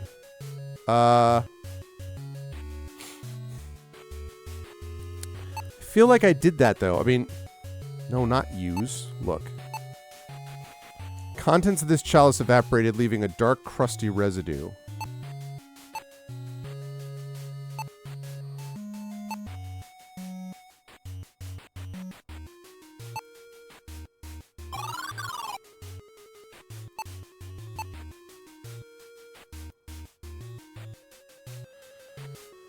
Okay, let's see. Look at the sun coin. Made of solid gold. I know about that. Power to be unseen. Purifying liquids. Sewage is a discrete source that will exorcise the spirit from reality. Yeah, if I have proper laboratory equipment. I don't have that, though. And I can't get to anything about sewage.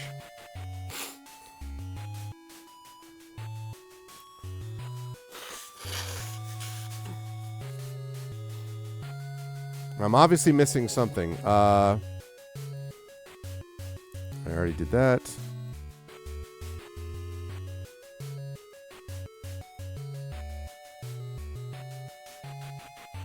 It's not that.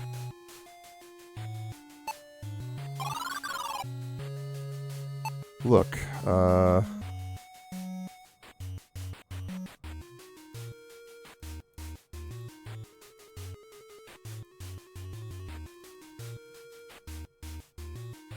right,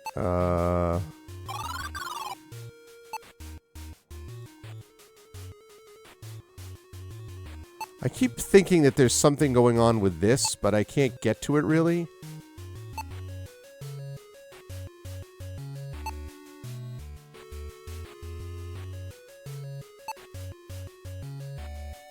No.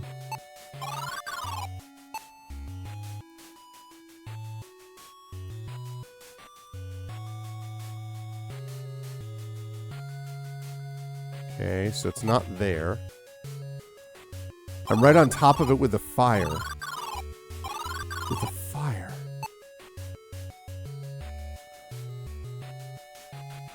Ah, it keeps doing that same thing.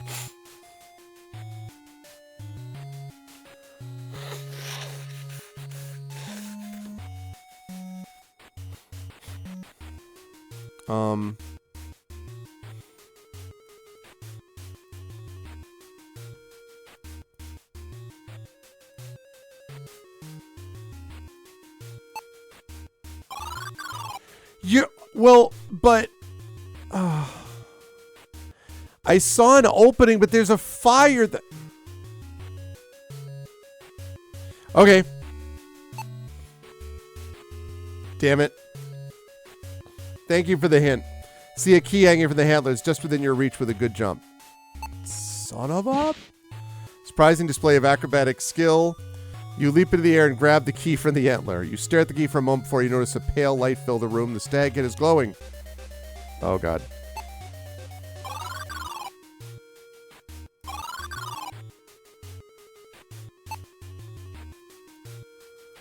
Oh, parchment. Fire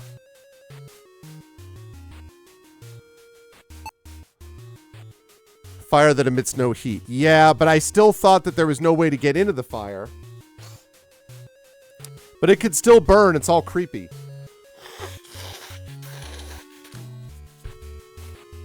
Placed tightly into the corner of the room. I like the way the scratch marks are done here, by the way. You shove the barrel aside. Pick up the piece of parchment and find that it fits nicely with the piece of map you've been carrying around. This will be helpful for getting around once you get out of this haunted mansion. Hey! It's the rest of the map. Well, at least 1/3 of the rest of the map. Yeah, fair enough, fair enough. Large mounted stag head is unsettling for a reason that you don't quite comprehend. At least the latch in the trapdoor quickly drops free.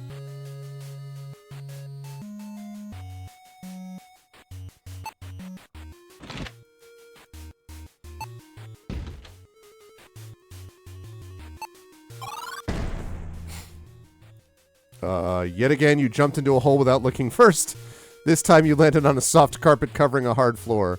Luckily for you, your back and tailbone took most of the impact. You're bruised, but still alive. Unfortunately, there's no way back up. Well, crap. Small purple skull makes a morbid bookend. Thought I could get that.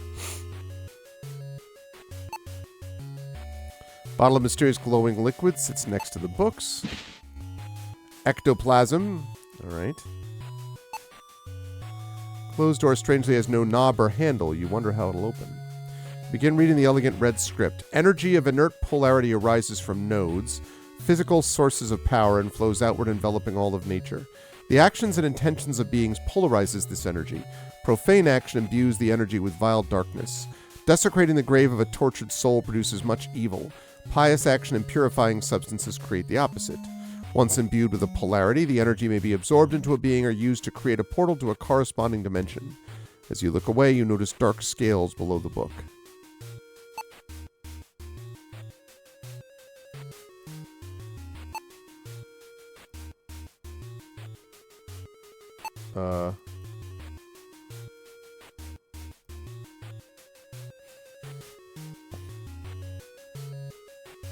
Evil Dead.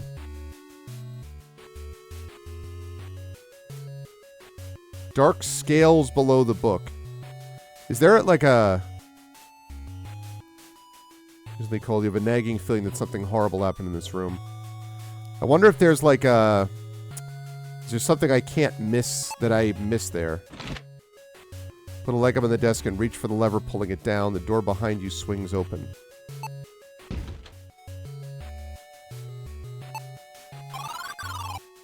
Oh. Oh, nice. Okay. Oh, yes, okay. I need that lab equipment.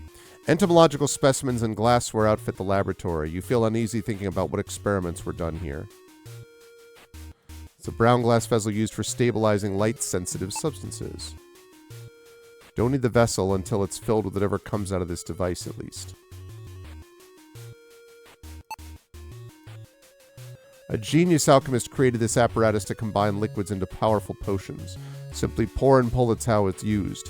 You heard the alchemist was quite mad, but an artist when it came to designing tools. You can't say you disagree.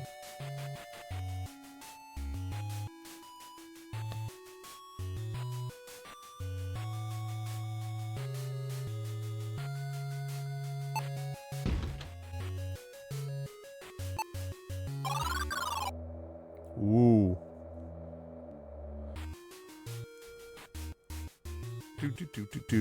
Yeah, it's all like very cheerful, and then I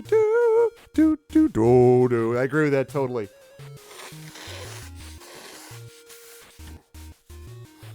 As you walk towards the grave, a suffocating pressure wraps around your chest. The odor of dirt and earth fills your lungs. The smell clears and tightness fades as soon as it came. You gasp for air, wondering why you felt such terrible sensations. An unsettling skull is carved into the tombstone. You see indentations in the eye sockets.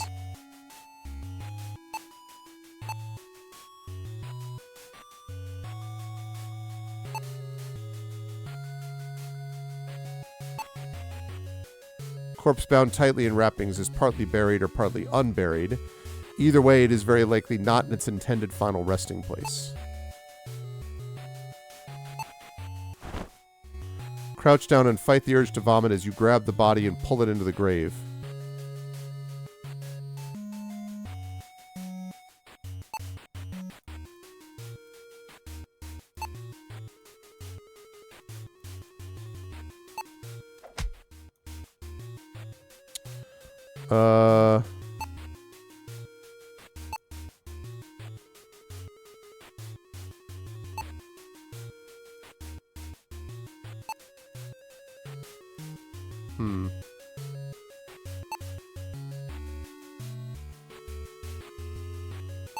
Probably can't do anything with that yet.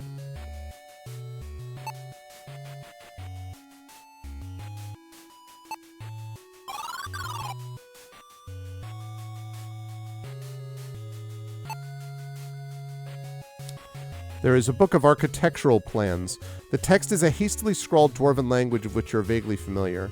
The location proves difficult for obtaining materials and for construction, but the family's paying extra, so we don't mind. Why anyone would want to build an opulent mansion here is beyond me. Something about an invigorating atmosphere. You skip to an entry titled Thimere Mansion Status Update. That's 3 injuries now. The revolving panel, the first floor stair mechanism, and now in what the crew call the crusher. The crew forgot the wall lock mechanism sinks into the floor. Luckily, the custom door wasn't installed and Wilmite got out. The plans were for a mansion, but the additions make a fortress. At least the end is in sight. Chief Architect Lisa Bryan.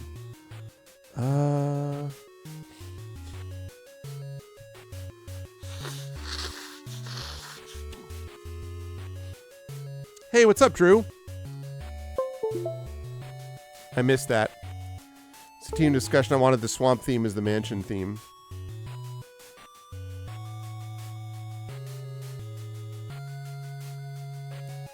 Yeah.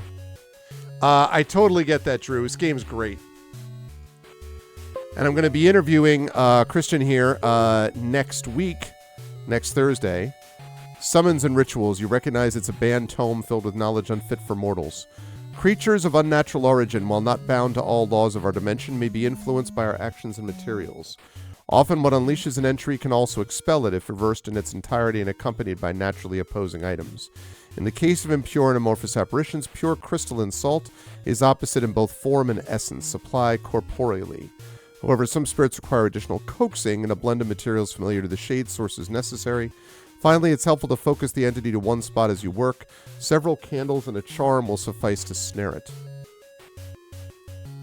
Spy a very old tome on the top shelf. The ink faded and the pages brittle with age. It is titled The Great Upheaval. History has forgotten what once was. Our lands as we know them are very young. Much existed well before we planted our roots. A great society thrived, capable of feats we would call miracles. Travel to other realities was a commonplace activity. Such power begets hubris, and their boldness was punished. The one sent a flaming star to end their reign and begin anew. The star, called the portent of doom, wiped all but a few of their structures from existence. Large circular constructions. Open a journal observing the beautiful calligraphy. The sun and moon have circled many times, yet we do not forgive the transgressions of the accursed circle of 12. With their prophecy as false evidence, and ignorant of his gentle nature, in their fear and hunger for power they took him. For what he may become they slew him, because he was the most gifted of our line, more gifted than they. For eons we served with honor as the king's mightiest sorcerers, yet in our time of need he looked away. Our line could not tolerate this injustice. We found a way. With our sacrifice we right this wrong. Our champion has come. Bold, angular handwriting covers the pages of this book. The entries are marked with dates and terse notes. Second, development is expected. Some evidence of ability not atypical for age and lineage. We skip across several pages. Seventh, development accelerating. Ability is superior for age. Necromancy proficiency apparent. 13th, development accelerating. Exhibits mastery. Preference for elemental sorcery, manifesting disaster scale weather events. 17th, development beyond measure. Exhibits cloaking of aptitude. Subject is ready to proceed. Interesting.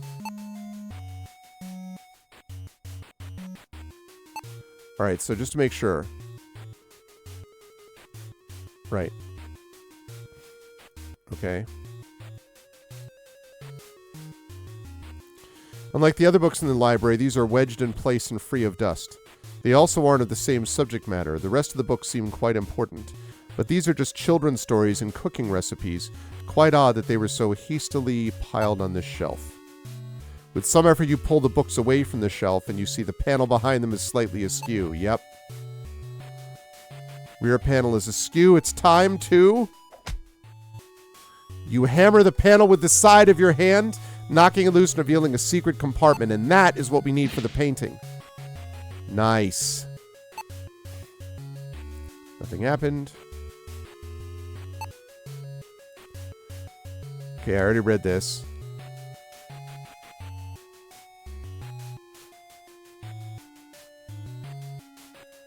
Okay.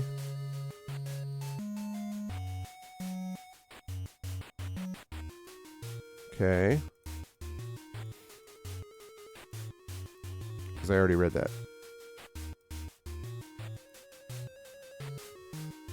Still don't know what the scales are about, but that's okay.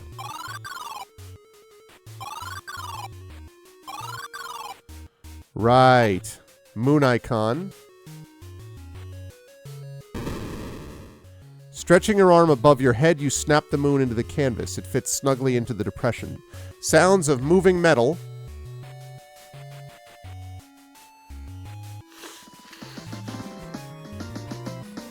Thank you, Dragon.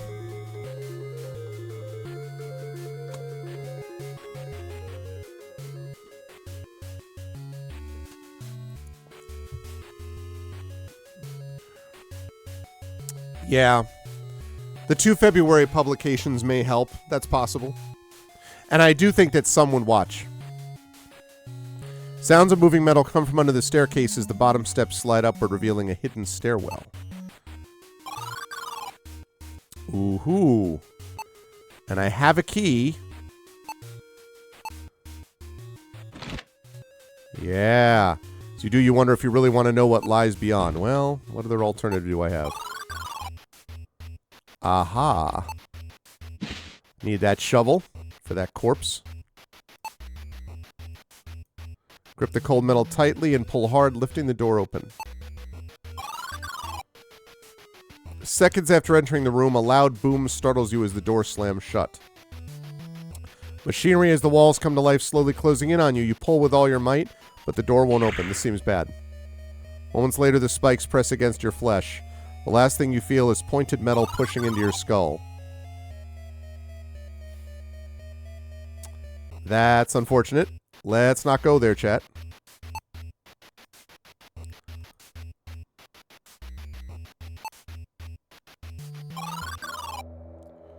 Ooh, it's this thing again. As you walk towards the pool, a sharp pain between your shoulders causes you to cry out and stumble forward. The pain disappears as you stand up straight and feel across your back, looking for a cause and finding none. You pick up the scroll. What's this say? Open the scroll and see scribbled notes in a dwarven language. One catches your eye. To know what they want to hide a fail-safe, why they want to hide a fail-safe to a compactor, but I don't get paid to ask questions. Here's how we put it together. The mural's bewitched, so you gotta reveal it, then put the relief into place. That'll raise her up. Flip the switch. Easy. Okay. Stone statue of a crouching gargoyle. Looks real enough to frighten small children, you think. Small key hangs off its lower jaw. I bet this comes to life. Tiptoe along the edge of the pool and snatch the key from the mouth of the gargoyle. As you back down the pool, you notice the room growing brighter from behind you. The phantom is here.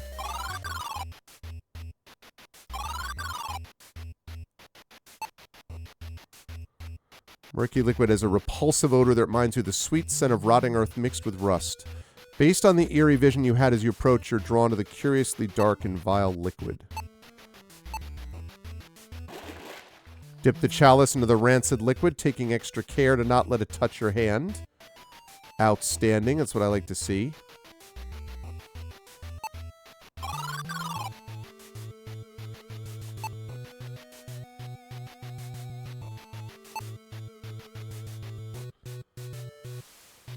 Alright, use the magic lens on the self.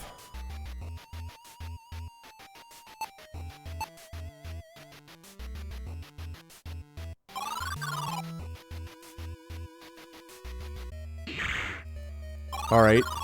I thought I would have a chance to do something.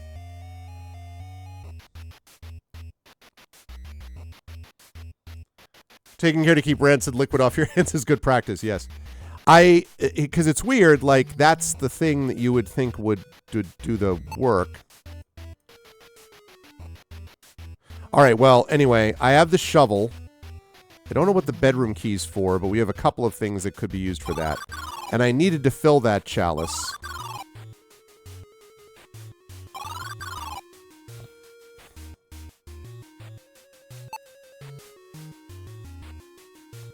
I suppose this skull. No.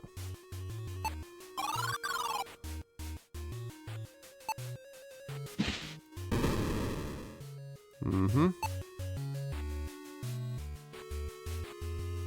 Goes up.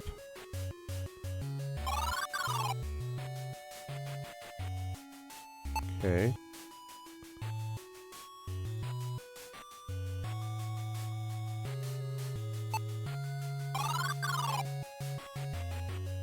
Alright, let's see. Bedroom key.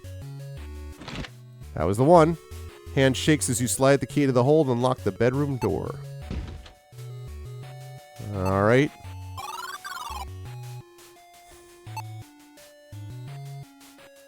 Narrowly squint and swear you can see something under the bed. The bed frame sits so low to the ground that you can't even reach under there. I bet that maybe folds up. Because it won't let me get there. This is reminding me also, have you ever played the... Rancid's a great word, has no redeeming value. Can't even made metal. That's true. Just rancid. Well, there's a band called Rancid. kind of metal-ish. I wonder if House of Hades or House of Hell was the old Fighting Fantasy gamebook was an influence on anybody. Despite being coated in a heavy layer of dust, you can see your reflection in the silver. After a few moments of being transfixed on the mirror, you realize you feel something odd about it. You snap out of it and you realize there's a slight draft coming from behind the mirror. Oh. Not familiar? They are the Fighting Fantasy gamebook games by Steve Jackson and Ian Livingstone were hugely influential. The Warlock of Firetop Mountain, Citadel of Chaos, and so on. And there was a series of those game books, sorcery game books, which were the best game books I think ever made. Inkle did a set of games based on them that are just astonishingly great. But the Fighting Fantasy game book series is up to they still actually are writing a couple of them even today. But they went up to books 55 or 60, and I've done a whole series of them on my channel. One of the famous ones, and probably the hardest, is called The House of Hell, which I think was the House of Hades in the UK or something like that.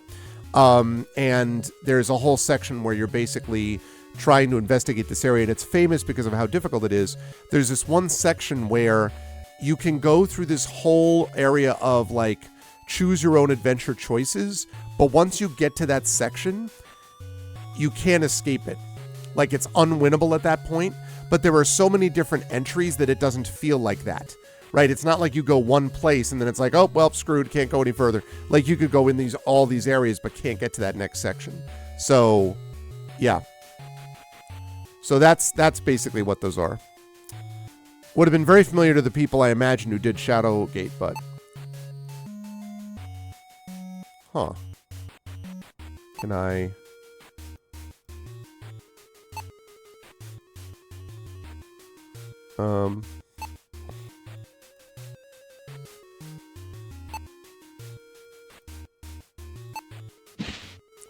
Grab the corner of the bedding and pull it off the mattress with a quick tug, tossing it on the floor.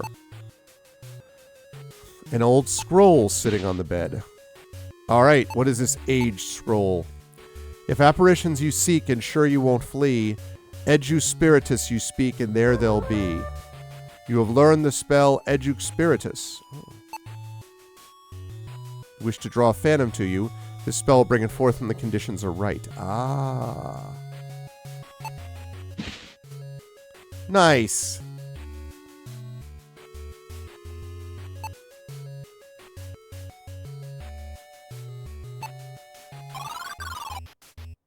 Whoa. This stunning mural of an angel holding a harp looks out of place in this gloomy cellar. You inspect the mural. It may be your imagination, but the feel of the surface doesn't match what you see.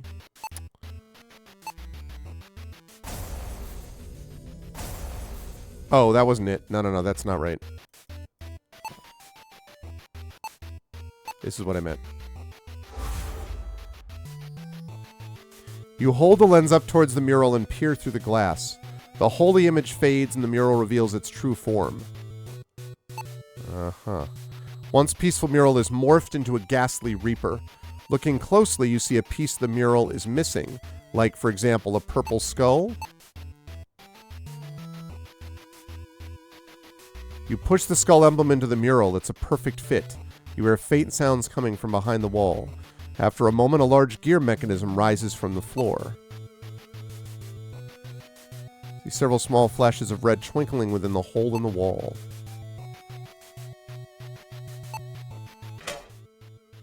Grab the lever and give it a pull. The gears slide over one another and you hear a loud click from down the corridor. Several small flashes of red twinkle. Hear many high-pitched screeches, several bats fly out of the wall. They speed past in a flurry. You are shaken but very much unharmed. Whoa. Final resting place, this skeleton is a small space hidden behind a wall. You shudder thinking about how it got here. I wonder if there's bells. Hat bells. Okay, sounds good, Christian. I will see you next Thursday. Very excited. And yes, I got to get to bed here shortly myself. I'll play about another 5 minutes and then I'll wrap. But I will be speaking to you next Thursday about this awesome game. Thank you again so much, Christian. It's great stuff. Really enjoying this a lot.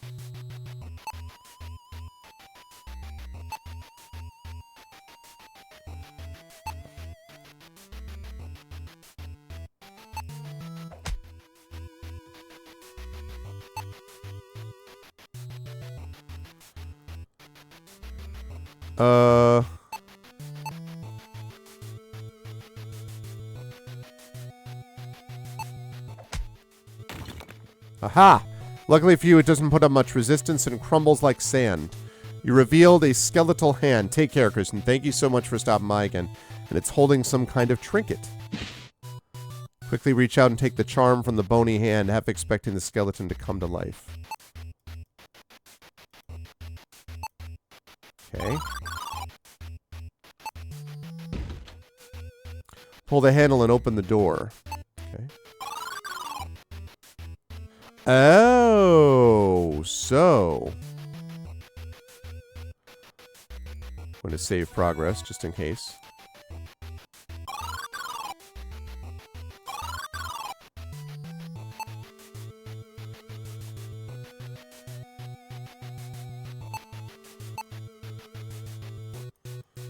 Useless.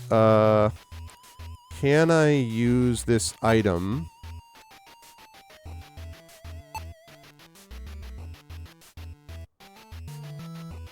Probably this still isn't going to work, right? Okay.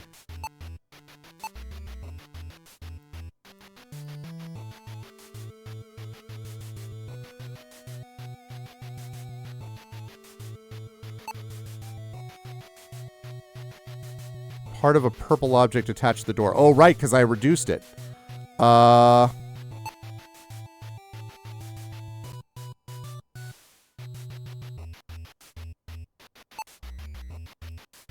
Jump up and grab onto the metal bar, pulling the door shut with your weight. Reach out and grasp the shield on the door. You pull with all your might. That's what the guy's going to need.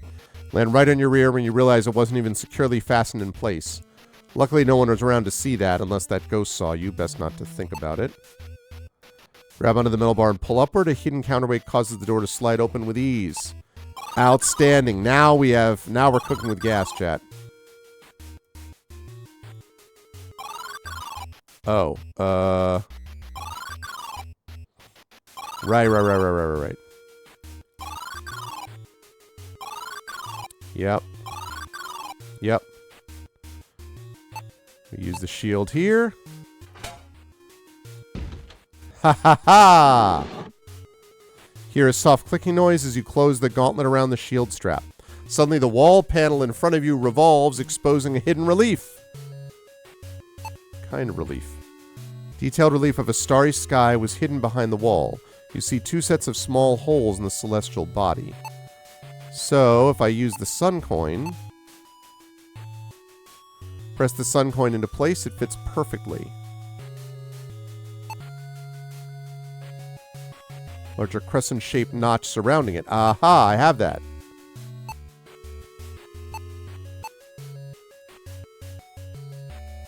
Reach up and place the moon in the relief. It locks into position with a satisfying click. Giving me... Place the red gem in your pocket. Pull the moon icon out of the relief. And the sun coin.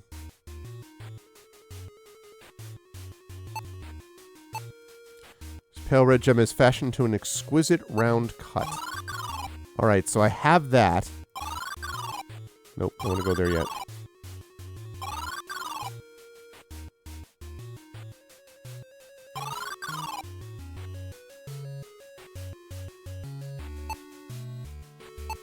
Alright, let's see. Pour the murky liquid from the chalice into the apparatus. Carefully pour the ectoplasm into the apparatus. Probably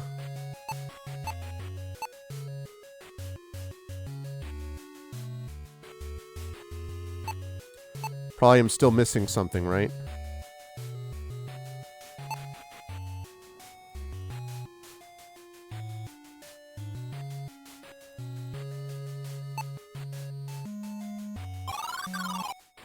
Alright, now can I use the shovel?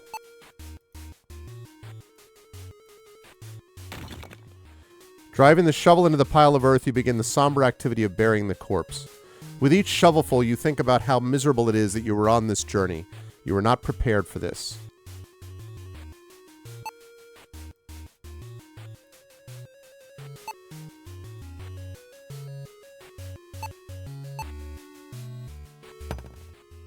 Place the red gem into the stone eye socket. Fits perfectly.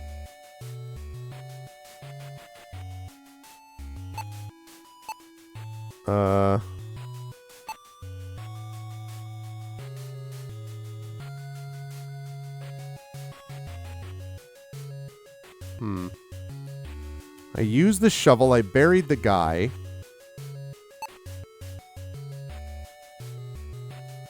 Alright, so there's one more gem I need to get. With candles we invite spectral beings. May we contain their blight. Interesting.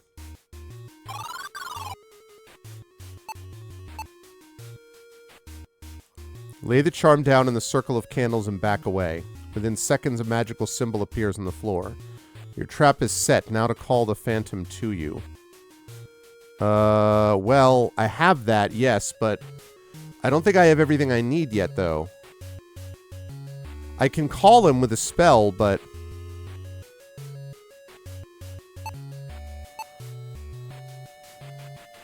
Bile or blood from a spirit's beloved produces...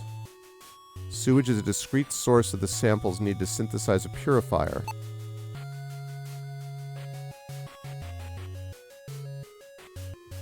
Yeah, so I don't have everything I need yet.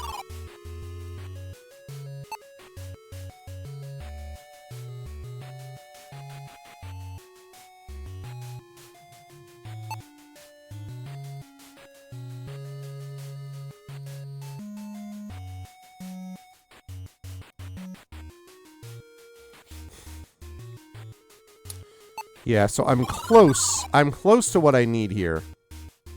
I need one more gem, basically.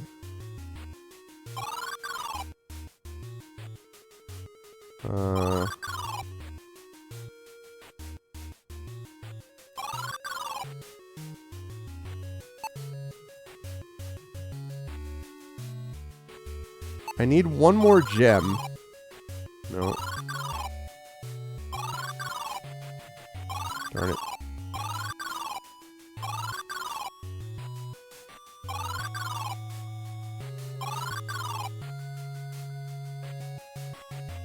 To that basement, but I can't go there yet.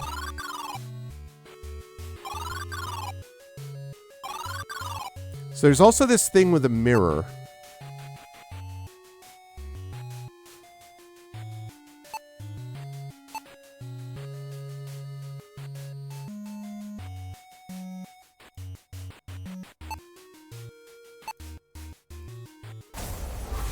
Ah ha ha!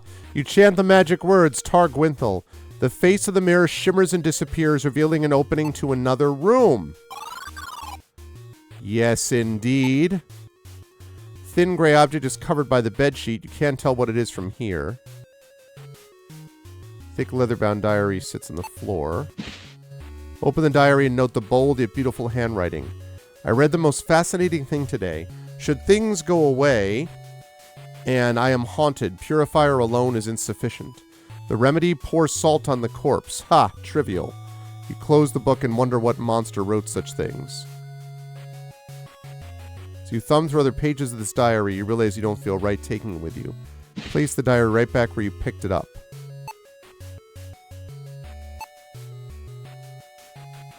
Elaborate cuckoo clock is fixed to the wall, obscuring an expertly painted fresco.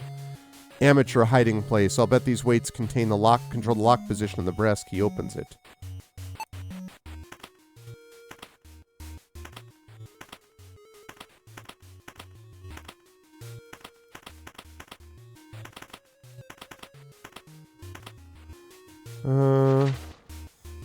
Ah ha ha!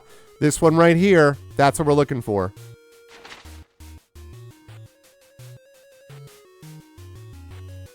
I know what that is.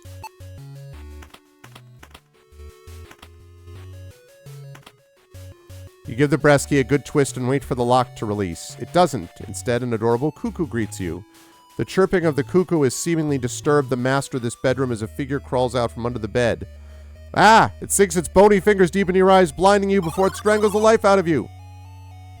It's a sad thing your adventures have ended here. Well, crap.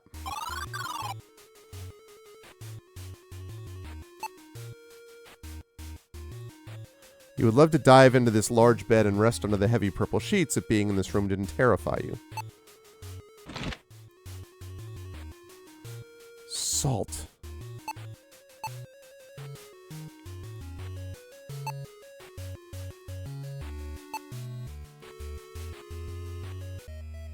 Yeah, that's the thing.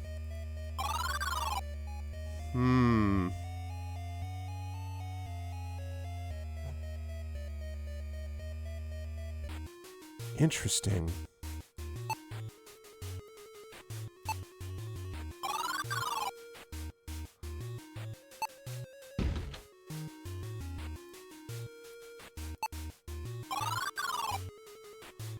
Right, I figured.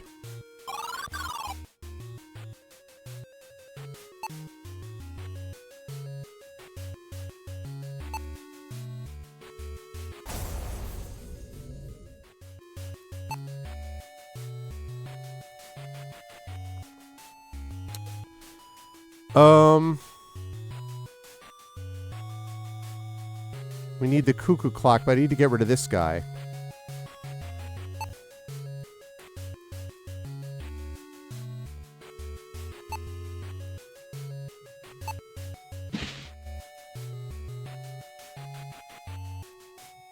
Pour salt on the corpse.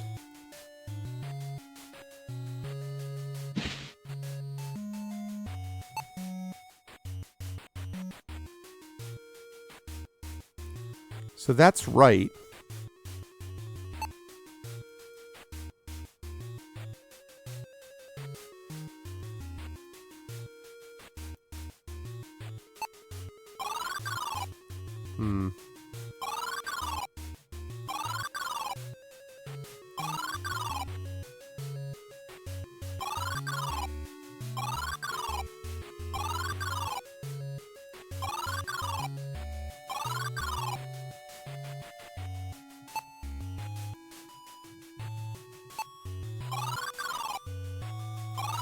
Interesting.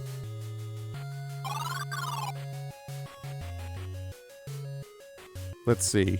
I can get into most of the rooms in the house now. No, that's not right.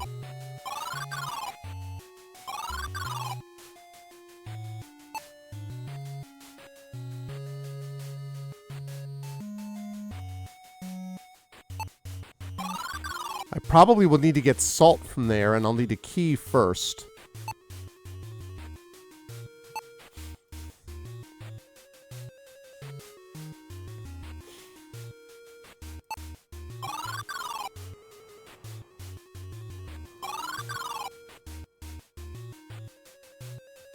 There's the pentagram. I got the trap. I don't have enough to get rid of it yet, though. Don't have enough to get rid of that yet. Collect samples related to the subject, personal or familial. Load in receptacles. Turn the crank to dispense.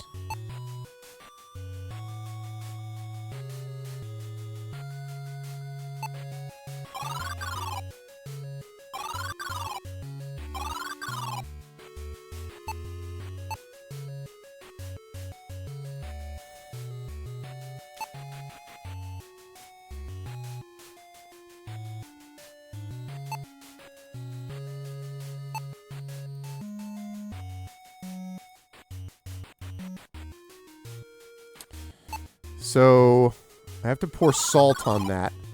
And I need to get salt.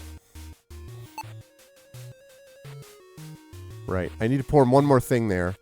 Once I pour salt and I get that, I do this. Okay.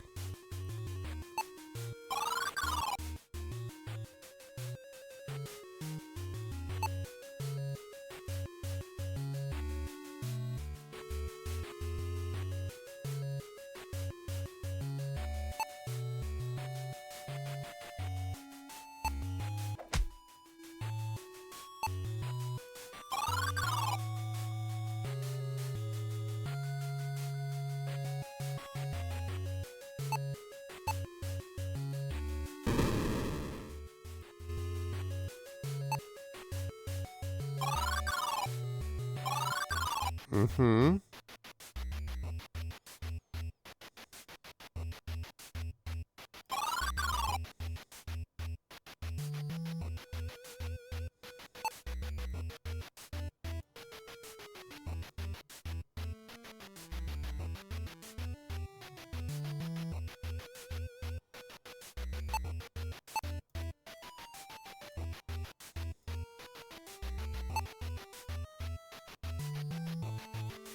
Alright.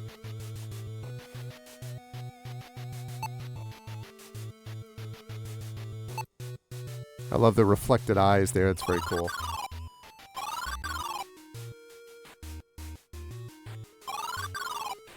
Right.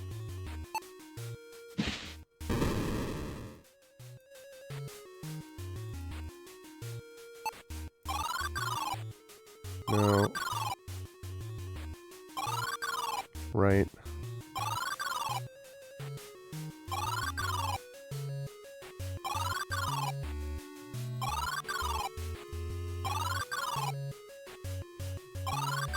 Right. How do I get rid of that dude?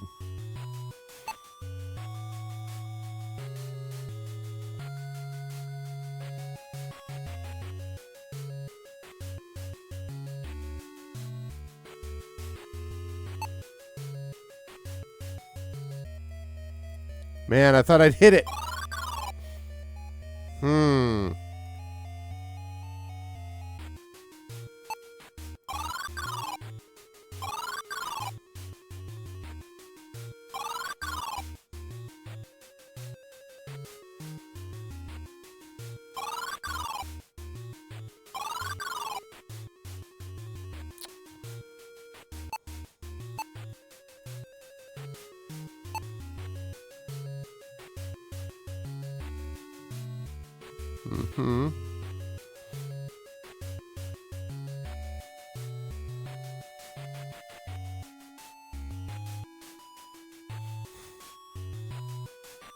I already did that.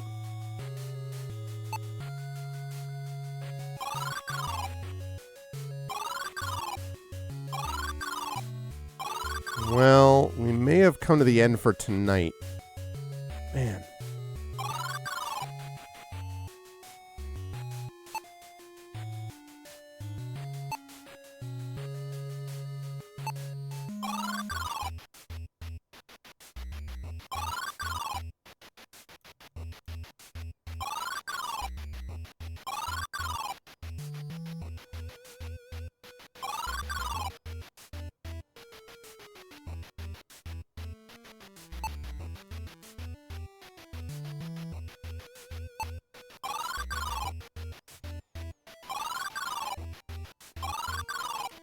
Dungeon hall.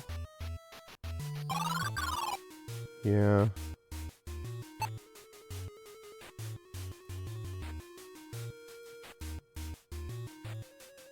Okay, so I can't go back up there right now using that path. But I can go up here, which would allow me to do that.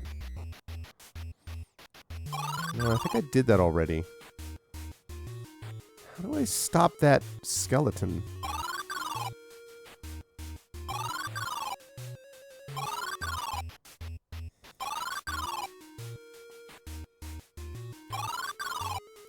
So, I need to get whatever this cuckoo is here. But I can't do it if this dude is going to leap out and kill me. Because whatever the cuckoo does, or presumably whatever I find there...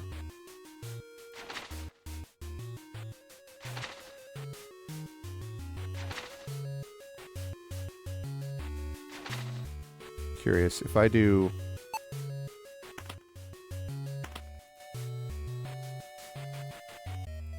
Oh, interesting. So wait, maybe that's not right then. Maybe he doesn't come out unless I do this wrong. Maybe I was wrong. Maybe it's... Sure looked like it was all the way to the left. Oh, big hand to the left, small to the right, maybe? Maybe that's what it is?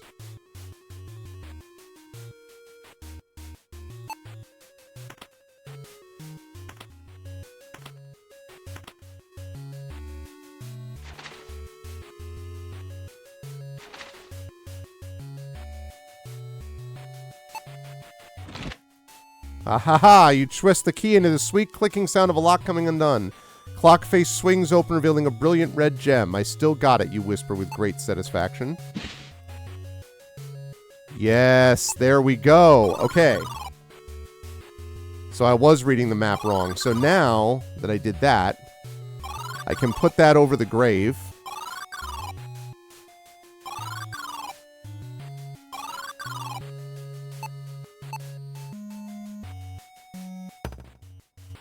You place the second red gem into the remaining eye socket. Suddenly, the stone skull slides aside, revealing a compartment. Is that salt? Salt sack. Strange thing to keep in a graveyard, but not. What?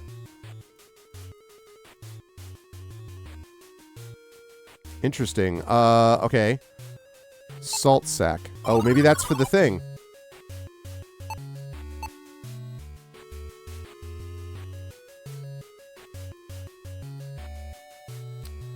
Oh, man. Oh, maybe the, where's the other corpse that I saw?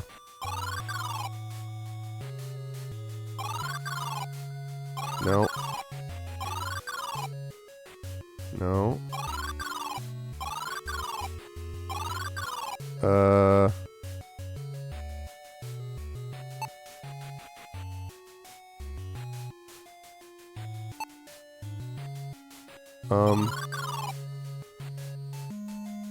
I know there's a corpse.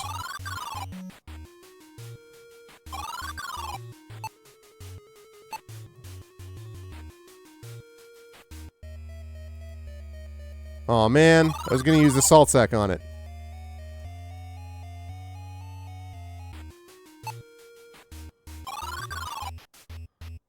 Okay, if I go here... Oh, I can't use it there?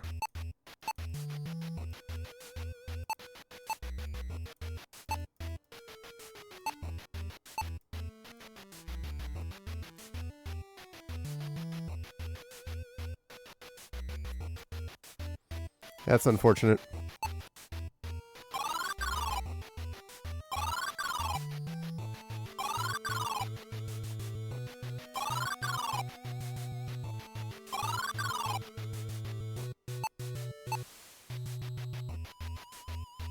Okay, so that's not it.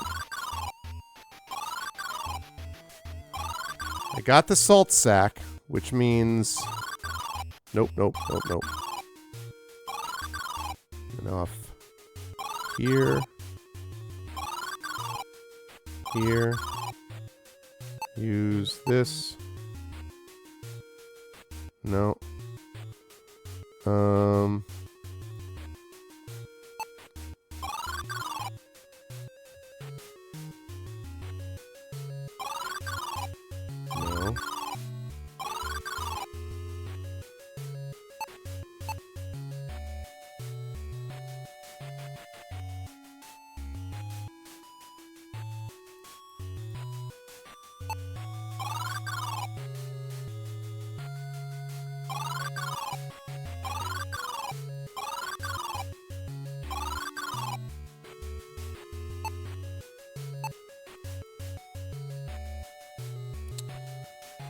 That one is still closed, and I don't know why.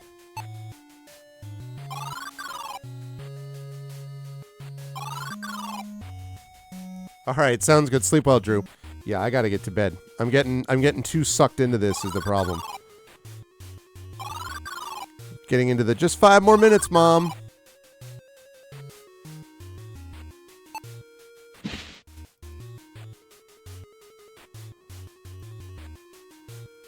Pour salt on the corpse.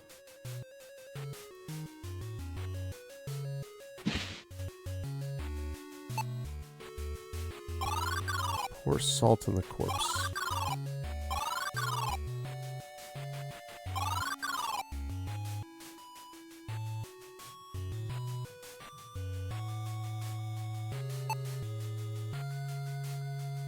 Mm-hmm.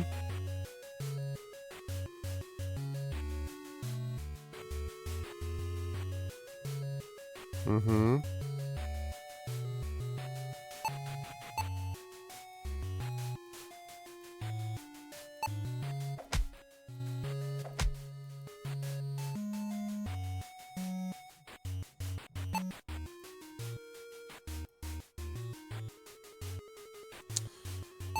Man,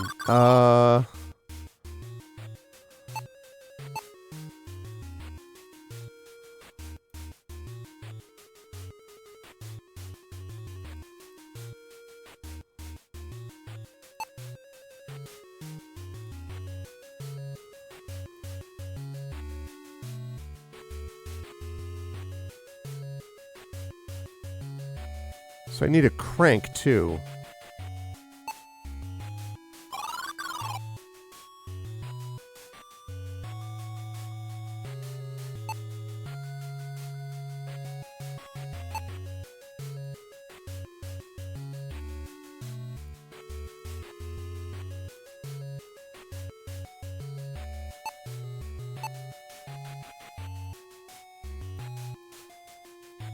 I thought that was going to do it.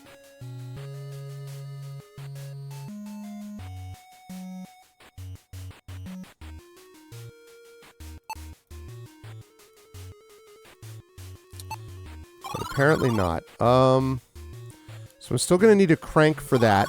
The pantry door is locked. I don't want to summon the guy yet because I don't think I can do anything yet.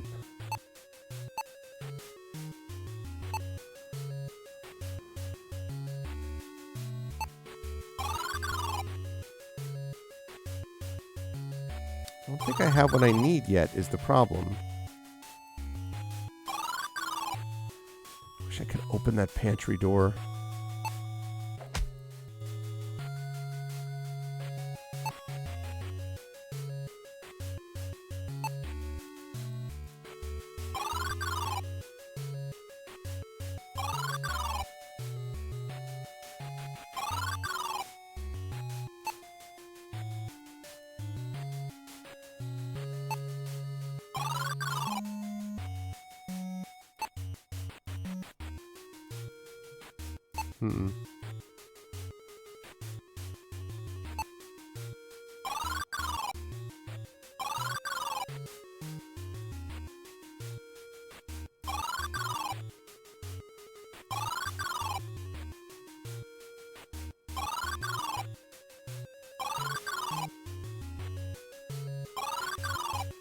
I'm here.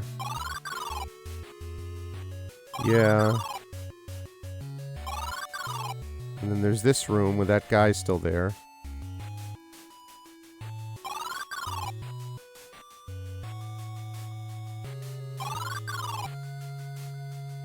Just need to find the corpse. And I don't know where the corpse is. Can I put it in there? Nothing happened.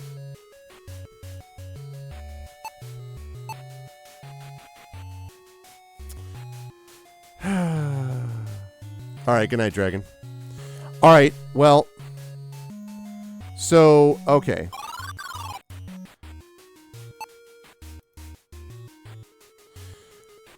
So here's the deal. We've gotten this down to, we have 1 page of inventory, and then we have spells. We have the pantry door that's locked. We have the salt sack, which supposedly you're supposed to pour over a corpse. That would supposedly get me the last material that I need for the alchemist thing.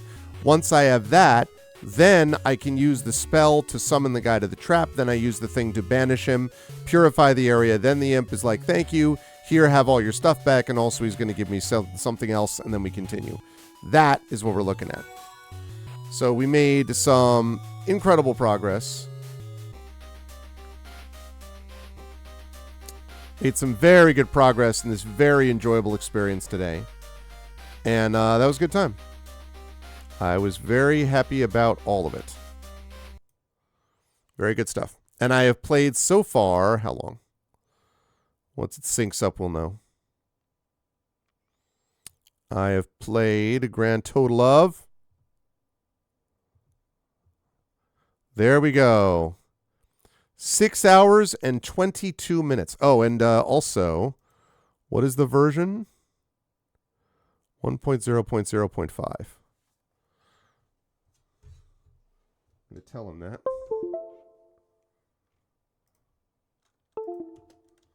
1.0.0.5. Okay.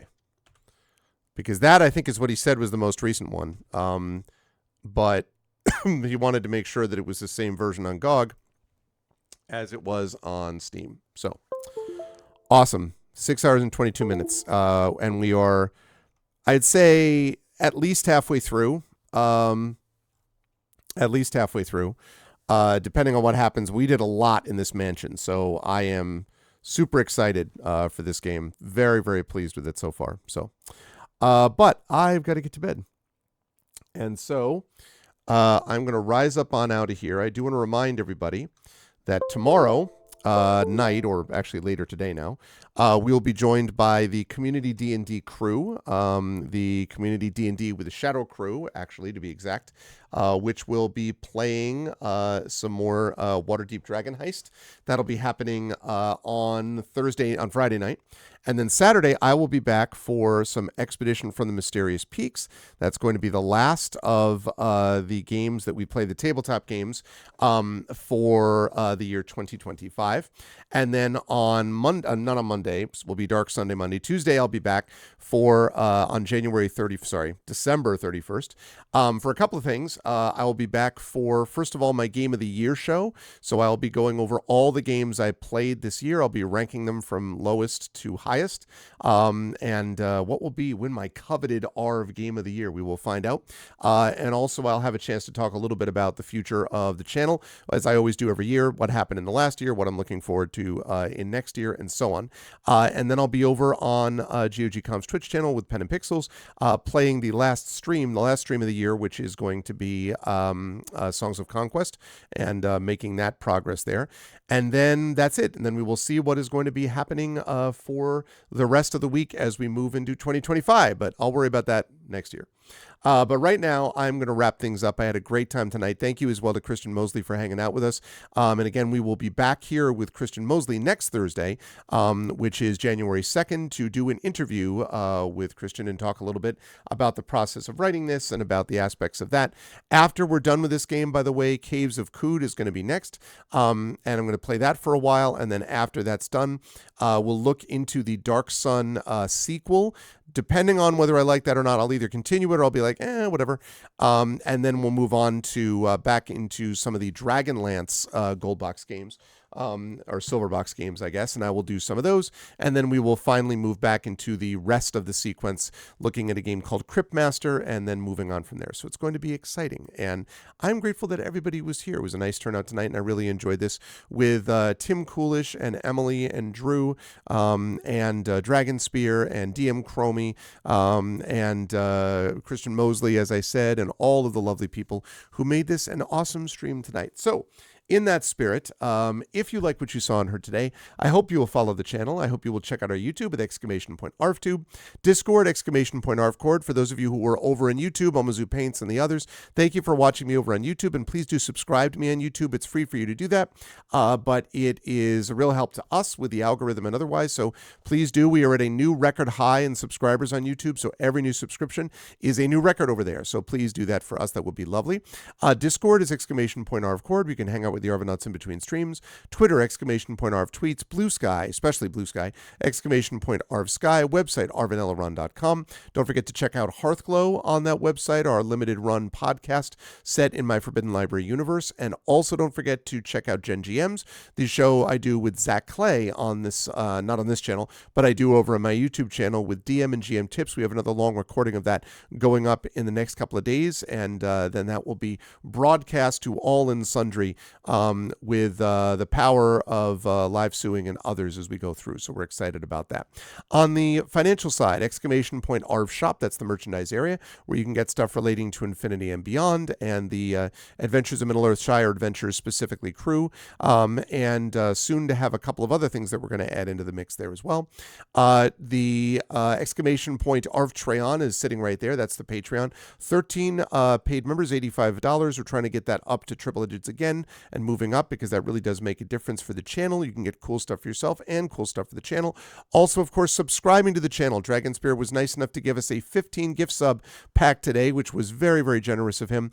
And so for those of you who got these new subs, enjoy your emotes and all that kind of stuff. And others, please do consider joining us for the subscriptions. You get, again, custom sub badges and emotes and inspirations for our tabletop players, as you do with the Patreon, to support those players throughout the course of the month. So please support us over there. And on the publishing side, Icarus, my graphic novel from Mathis Arts, Library, my Tales and Tomes, The Forbidden Library. That's my 5e adventure and sourcebook from Alligator Alley Entertainment. And exclamation point Greyshade is my Greyshade IP, Greyshade Renegade, and Heretic, the Grey Assassin trilogy, available right now on that link from Athos Arts. You can also get the audiobook of Greyshade from our very own Trent Sparks, available there too. And you can also get you can pre-order the game of Greyshade, the tabletop role-playing game of Greyshade being done by Brandon O'Brien, which will be coming out from Alligator Alley Entertainment in the new year, as that is moving into edits now. So very excited for that to be released. It's going to be awesome. So please do pre-order that over there as well. And as always, exclamation point BLM, Black Lives Matter, important to affirm and assert the significance and importance of Black lives. Exclamation point Help Now, the World Health Organization page on suicide prevention. Important to reach out to others when you need help and reach out to others when they need help as well. And exclamation point Ukraine, UKRAINE, to help the people of Ukraine as they fight back against an illegal and illegitimate war with bravery and courage, and send the message we will do so for others in that situation in the future. Thank you to my wonderful mods. Thank you to Dragonspear, Emily the Invincible, Prince Justin, the best mods in the business. Thank you so much to my wonderful Patreon supporters and subscribers. Thank you to Dragon, to Emily, to Prince Justin, to Nonstop, to Data259, to Zaturnius, to Tim Coolish. Thank you so much, and thank you again to Dragonspear for that gift sub.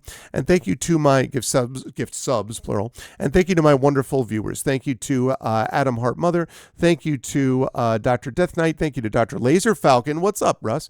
Thank you to Fena Zabavka. Thank you to Guy with a really long name. Happy Shrapnel. Intensely Eric. And again, thank you so much to the Kids Are Asleep for the raid tonight. Thank you, thank you. Thank you to Iscariot Paladin. Good to see you again. Thank you to Jasper Kazai. Thank you to Mereridan. Thank you to Thought Stain, Throw 7, Valorant, which I think gave some people some gift subs tonight, if I'm not mistaken. And thank you to Zor Galel. Zor Gazelle. There we go. Thank you so much, everybody. It is late, so no raid tonight. Normally I would, but I do need to get everyone to bed, and myself too. So I will see you back here Wednesday night for Shadowed Mage with the Shadow Crew, playing some community D&D, Waterdeep Dragon Heist. And then I will be back Saturday for Expedition from the Mysterious Peaks. And then next Tuesday to wrap up the year 2024 with my Game of the Year show, and then Songs of Conquest over on GogCon with Pen and Pixels. And a week from today, actually less than a week now, next year, in fact, I will be back with an exclusive interview of Christian Mosley from the Zojoy team, talking about the game you just saw, Beyond Shadowgate, and interviewing him about some cool stuff that they did and how the writing and production and development worked as I continue the game forward and hopefully getting myself up out of a stuck position where I am. But I thought I was stuck before, and I cleared it, so I'm sure that will happen again. But that's going to do it for me. Thanks, everyone. Much love. Again, happy holidays, and I will see you folks tomorrow for some community D&D, and Saturday for some D&D that I will be doing myself. Until then, everyone, please be good to each other, and have a good night.